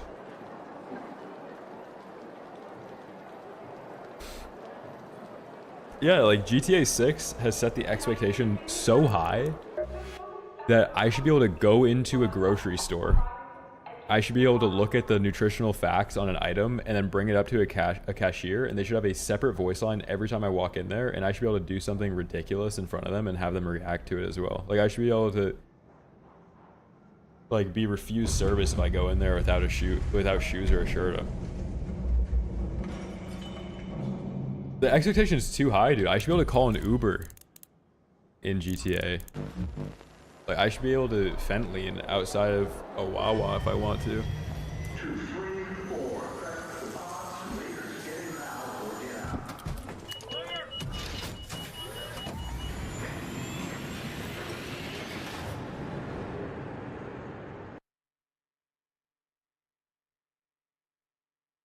I feel like you should be able to do everything in that game. Like, I'm in everything.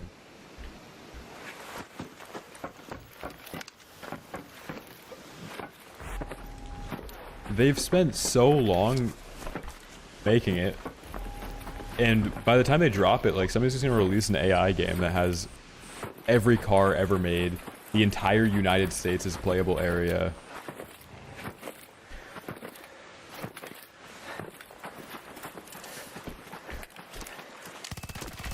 Oh my, oh my.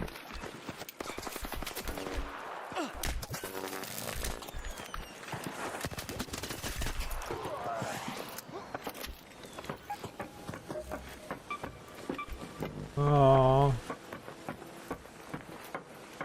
Aww. Oh, look at you with your bucket.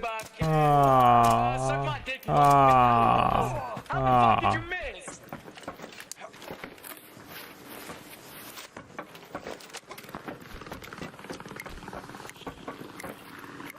Do you think that guy queues up again? Or if I check his profile after this game, he's gonna be on something completely different? That guy's gonna be on like MX versus ATV after this.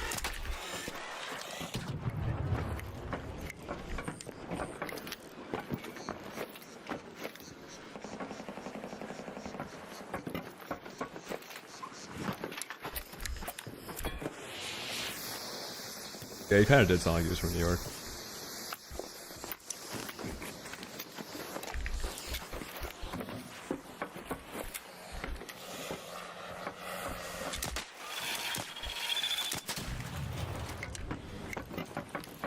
I know, Stitch 3. Green Augment too.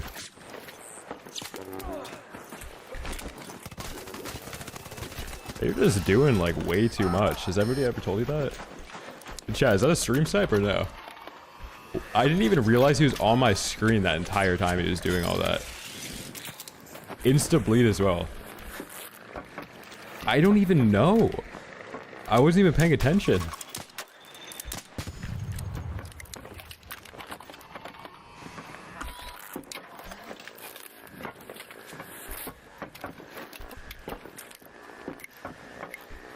He was doing tech.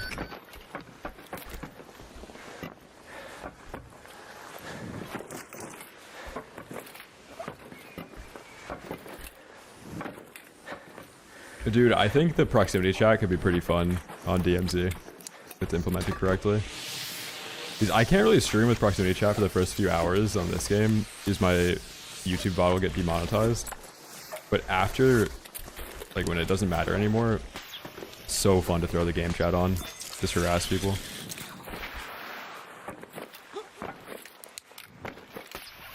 Now he's gonna ask me in 2 days for all this stuff back.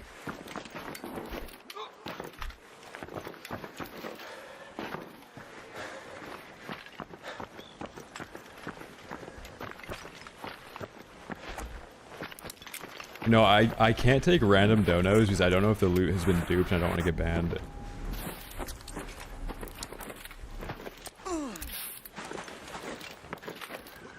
No, I was trolling about the ducks. what I said was other streamers will accept 1 million duped ducks and then sell them, and then they'll have like $5 million cash in game, right? And then somebody will come to my chat when I have like 500k and be like, wow, how are you so poor? Not realizing that the streamer they're watching is duping the most valuable item to sell it. And I didn't know this was happening this whole time. And I've been asked, oh, why don't you have any money in game for months? It was actually like driving me crazy, dude. That's all the YouTube chat was for months. How are you so broke? It was because A, I didn't use the El Toro, and B, I didn't dupe ducks. What game is this? Yeah, the months of why are you so poor? Oh my god.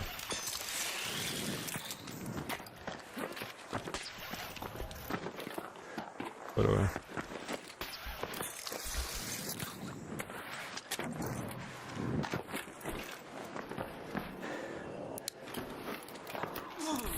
Jeez, what happened to this guy? Oh, he's naked running Mullen. Disgusting.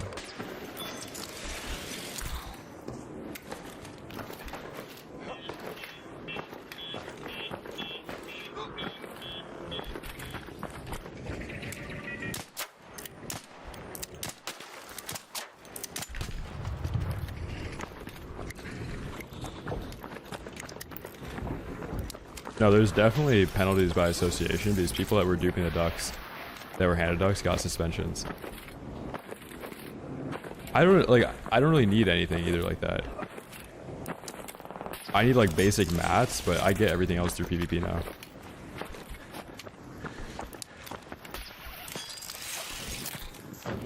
Oh no, if you're friendly in this game, you can make $1 mil an hour. But if you're only PvPing and you're buying ammo and stims every raid, like it's impossible to actually make that much money.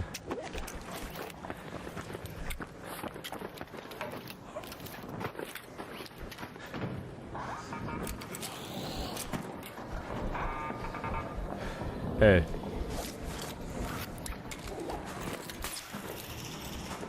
I'm not friendly.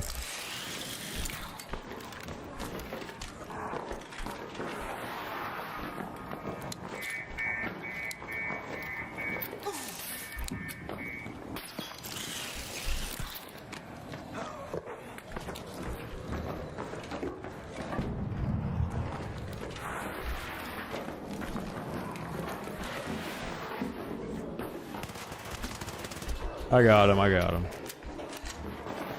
Sure, dude, I ain't got anything. Okay. I even have a shield. Oh, I was actually worried that you had something on you. Just coming in here to just get some shit, you know. You're here to get what? You're here to get what? I'm just getting mullen and chemicals and fabrics and blah blah blah. I don't even have an augment, so. Oh, okay, yeah. I'm just here to kill raiders. That's cool.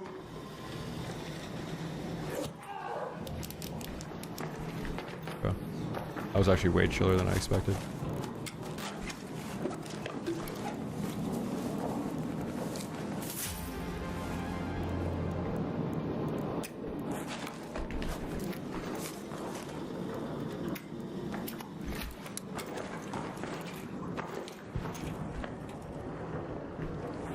Yeah, real quiet about that. Next dude. I just started watching streamers for this game. What's the consensus for Symphony? Okay, Symphony is like an IQ test. And it's good that there's somebody like Symphony in every chat, or every game.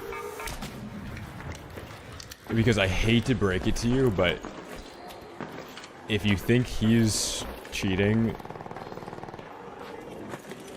you're not allowed in this stream.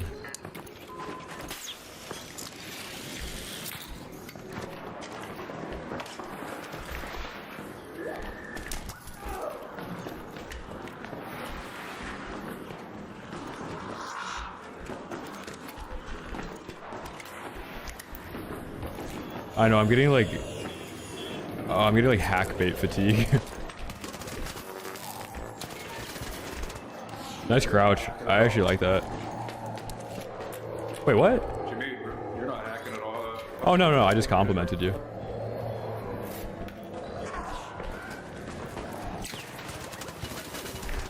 Aww. No, I'm not. Aww.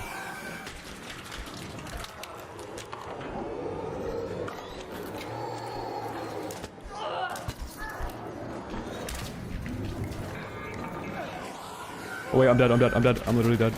Oh my god, oh my god.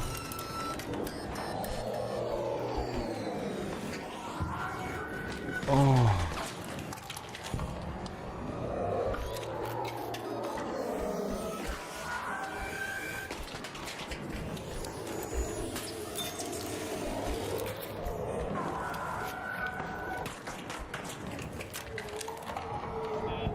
Damn, that guy gets to crawl out. Dude, I don't want those guys in my stream. The same way I don't want the guy that thinks that Symphony is cheating, I don't want the guys that are hackusating in game chat in my chat. I trust the algorithm enough to get my stream in front of the eyes that it needs to be in front of.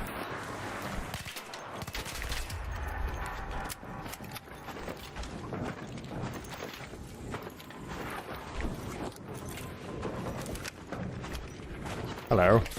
Whoa. It's on, buddy.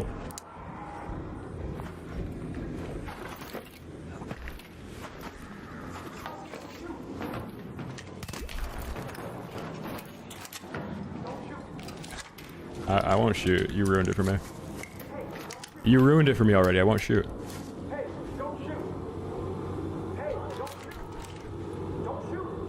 Bro, there are multiple videos of his aim snapping 180 to a target behind a wall. WTF are you talking about? He's definitely cheating. You are too, probably. Okay, so I hate to break this to you, but you probably know that the YouTube algorithm is the most efficient algorithm of all time, right? The amount of views that a video on YouTube gets is the amount of people in the world that are interested in that video. The YouTube algorithm will always find the actionable audience for whatever video you post, right? So you should actually be disrespected by Google and YouTube because they thought you were dumb enough to put Hacker Hunter content in front of. And you ate it up too. You sat and watched Hacker Hunter content for some reason, some video that some grifter made talking about a cheater in a video game. And they're just lying too. And guess what? The second worst part about it is that you couldn't realize that out of all this Hacker Hunter content that they post, it's only ever streamers that have thousands of views that are like in the algorithm. It's never them actually doing any detective work to find streamers that people haven't heard of. Because guess what? The whole point of Hacker Hunter content is to use popular keywords that exist at the time to get views on your own channel. It's to use other people's name to prop you up.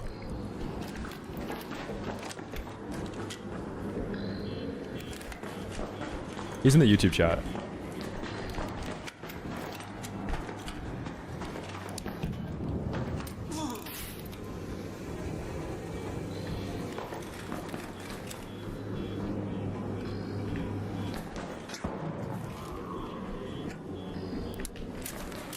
It's cut from his own stream.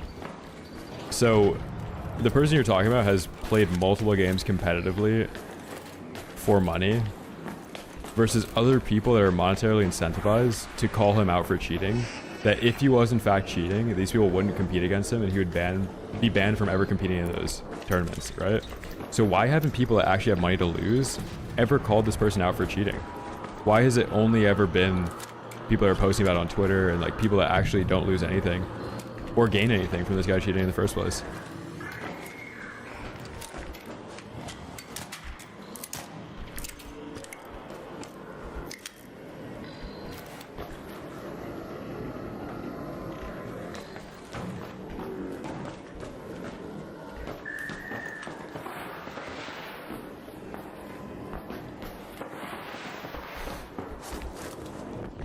Because every other person that's ever been caught cheating, or actually any person that's ever streamed themselves cheating, there's a hate mob from streamers every single time.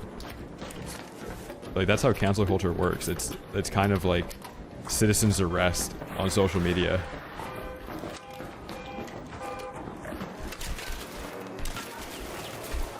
Damn, I missed. That should have been 2 headshots.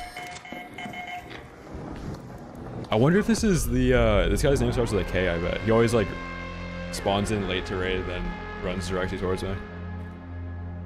Different guy. Damn. Teachers to Education Center, please.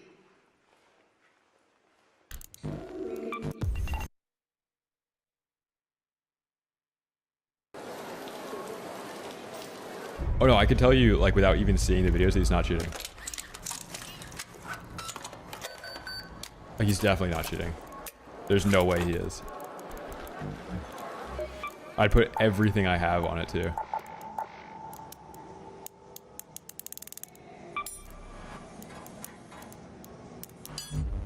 And, like, I hate to, like, ask this question, but let's say he was cheating, right? Then what? Good to see you, champ. That's a scary reality to think about. What if he was? Then what? Oh. Oh. Right on time. See, that's how I know you're full of... You never even see the videos, you just trust him? No, because there's actually like a real reaction to people that stream that are credible when a streamer is actually caught cheating. But it's more like when this happens, it's a cheater that got caught streaming. That's the difference. Holy bars. Oh my god, man. Hey, what is it? Oh my god.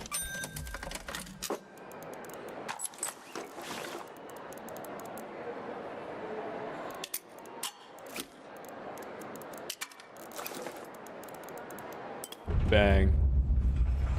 Bang. Bang. Bang.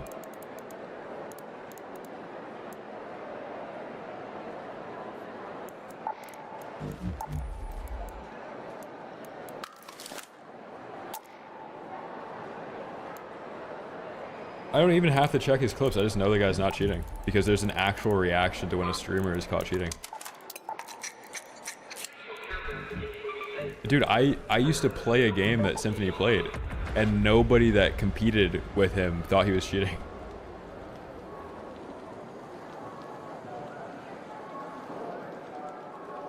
Dude, I don't know who these people are. I don't want their names typed in chat like that because there's no proof whether they are or not. The bottom line with cheaters and streaming is that the second anybody that's cheating in a video game gets serious viewership, if ever, they average 100 like plus viewers or are under the spotlight of spectators in competitive play. If they're cheating or not, it's instantly solved, okay? The second somebody gets viewership, if they're cheating, they're caught immediately and they stop streaming. It's very, like, eventually when a player gets enough viewership, somebody catches on and will expose them.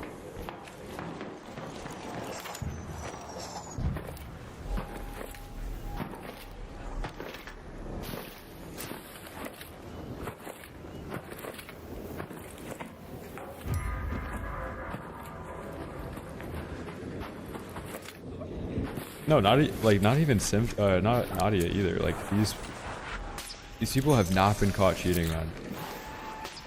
Like Nadia played on controller.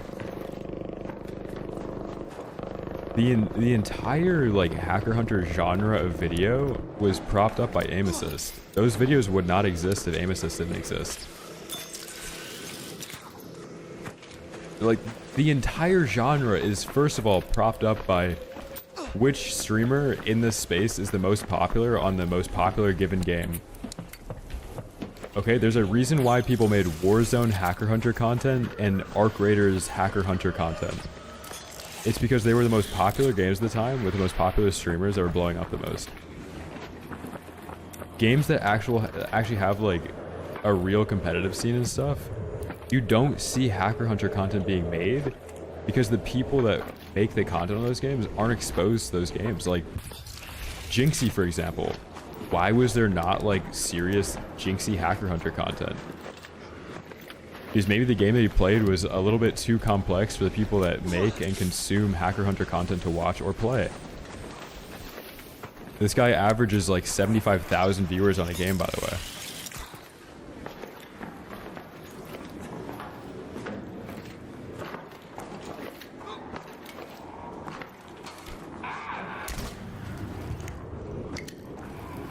No, you're not realizing that there's like people that have way more incentive to get to the bottom of whether or not somebody's cheating. So other streamers that are competing for viewership with these streamers, A. B, other people competing for money against these streamers. These are people that are like actually trying to figure out if the people they're playing against are cheating. Like the previous game I used to play, Warzone, was the game that Simpson used to play, and he would play for money.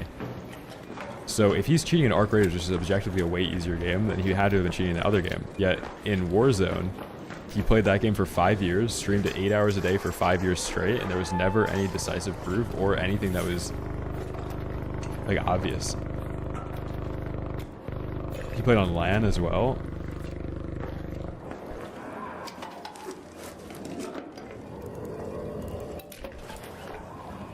Yeah, like the biggest comparison you can make is natty or not content. People that are like in the YouTube fitness industry who make content about whether or not other fitness influencers are natty or not. The exact same thing happens in that content. People do not make videos on influencers that don't have huge accounts because they won't get views. But if you went on Instagram, there's a ton of people you could find that are natty or not. But guess what? There's only a few people that actually hit the algorithm that are worth posting about. That's why there's nothing about that content that's actually sincere or genuine.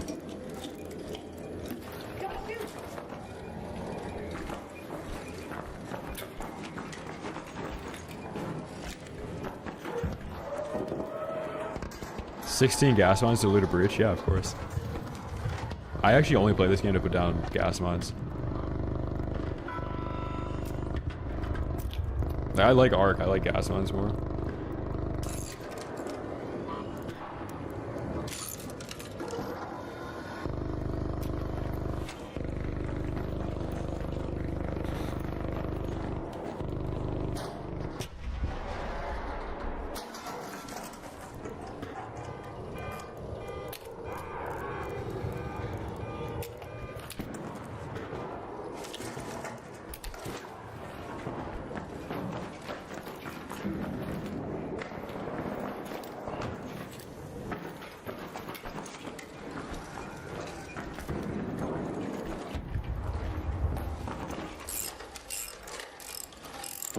So 40, they're probably cheating if they're pushing through your gas mine like that.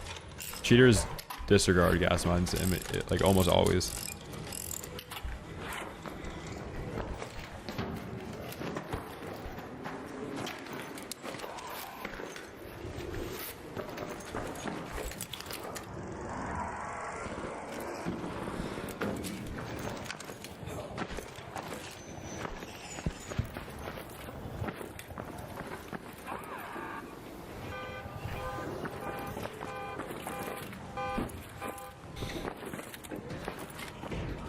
Dude, I think another like safe rule of thumb in the world of content and stuff is to just allow people that are actually like at the top of whatever they're doing to do the policing in that genre of thing, instead of letting other people that make content first and not like at a professional level or whatever that thing is.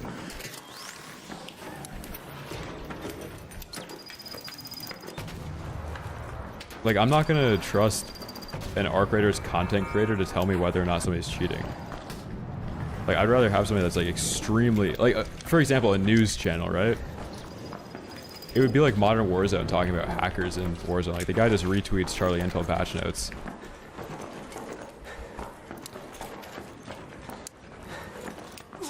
Like, why are we so against trusting news? Like, we're against CNN and legacy media, but the second a hacker hunter tells you a streamer is cheating, then we believe it. How do they have more validity? That's kind of strange.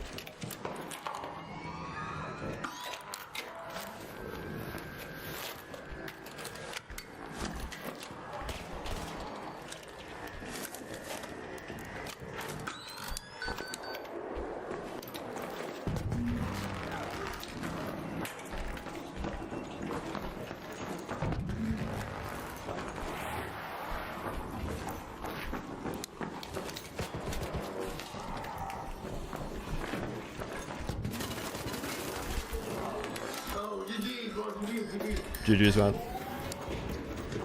Bobcat. Yeah, you had a Berletta, right? Yeah, Berletta 4. Nice. Hey, don't come in here, okay? Don't come in here, okay? I'm just in here to be friendly.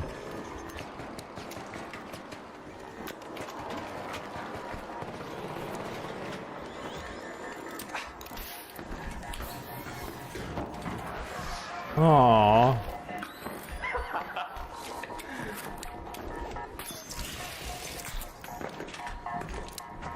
Good shit, bro. You did all the work, bro.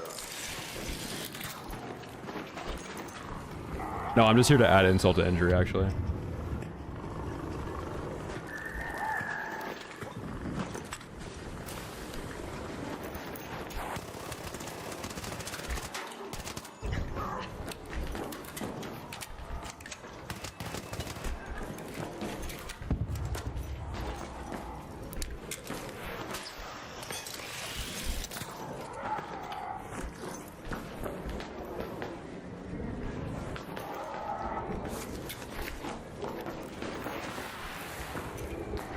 Oh my god, the Arc Raiders, Nick Merckx cheating against Arc. Arc was so funny.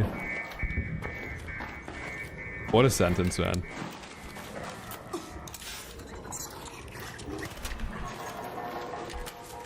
Sir, you're hiding in the staircase. It's kind of freaking me out. Is everything okay in there?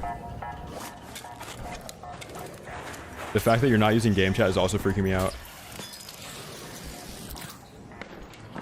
Sir? You promise you're not doing anything weird in here, right?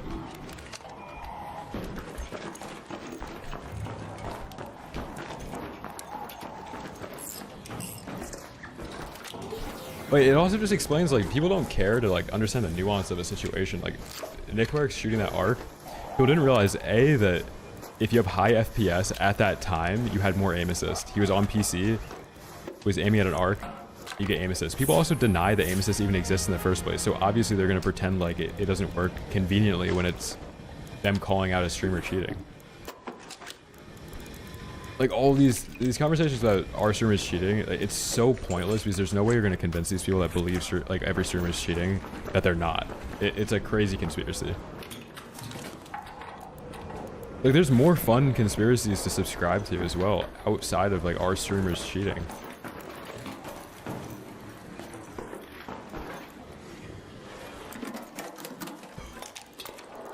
Like, the moon landing was faked, and every streamer is cheating, and nukes are fake.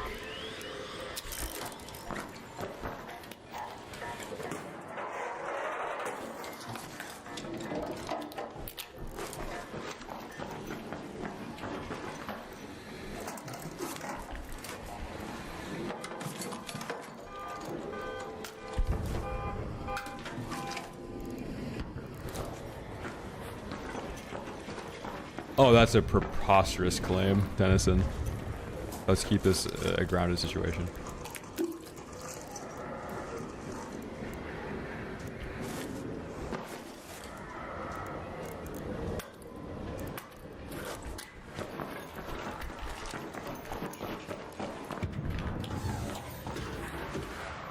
Dude, I think Elon just hits chest, honestly. He's bullfrog maxing.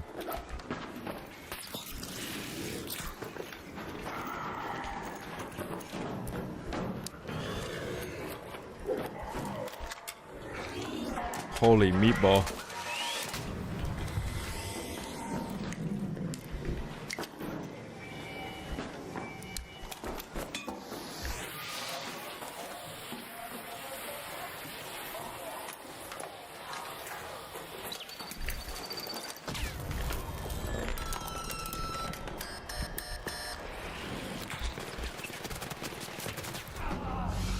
Wait, so you sat in that staircase that whole time, not talking in game chat to do that? And you still won't talk in game chat? Is that what you say when you break your legs? Display. Holy, this guy's got to be cheating. Unironically has to be. Creed fan 37. Dude, that guy sat in the staircase the whole time. All right, chat, I got to bounce off that one. It's 5:39, so that means all Prime subs reset on Twitch. Tomorrow is going to be the reckoning of subscribers on the Twitch. Tomorrow marks 1 month from my birthday, and it seems like we got maybe 400 subs that day. So if you guys see that number in the top right disappear tomorrow, where'd the number go on your hand cam? Don't ask, okay? That number will appear next year from the days maybe leading up to May 9th and then shortly after within a month.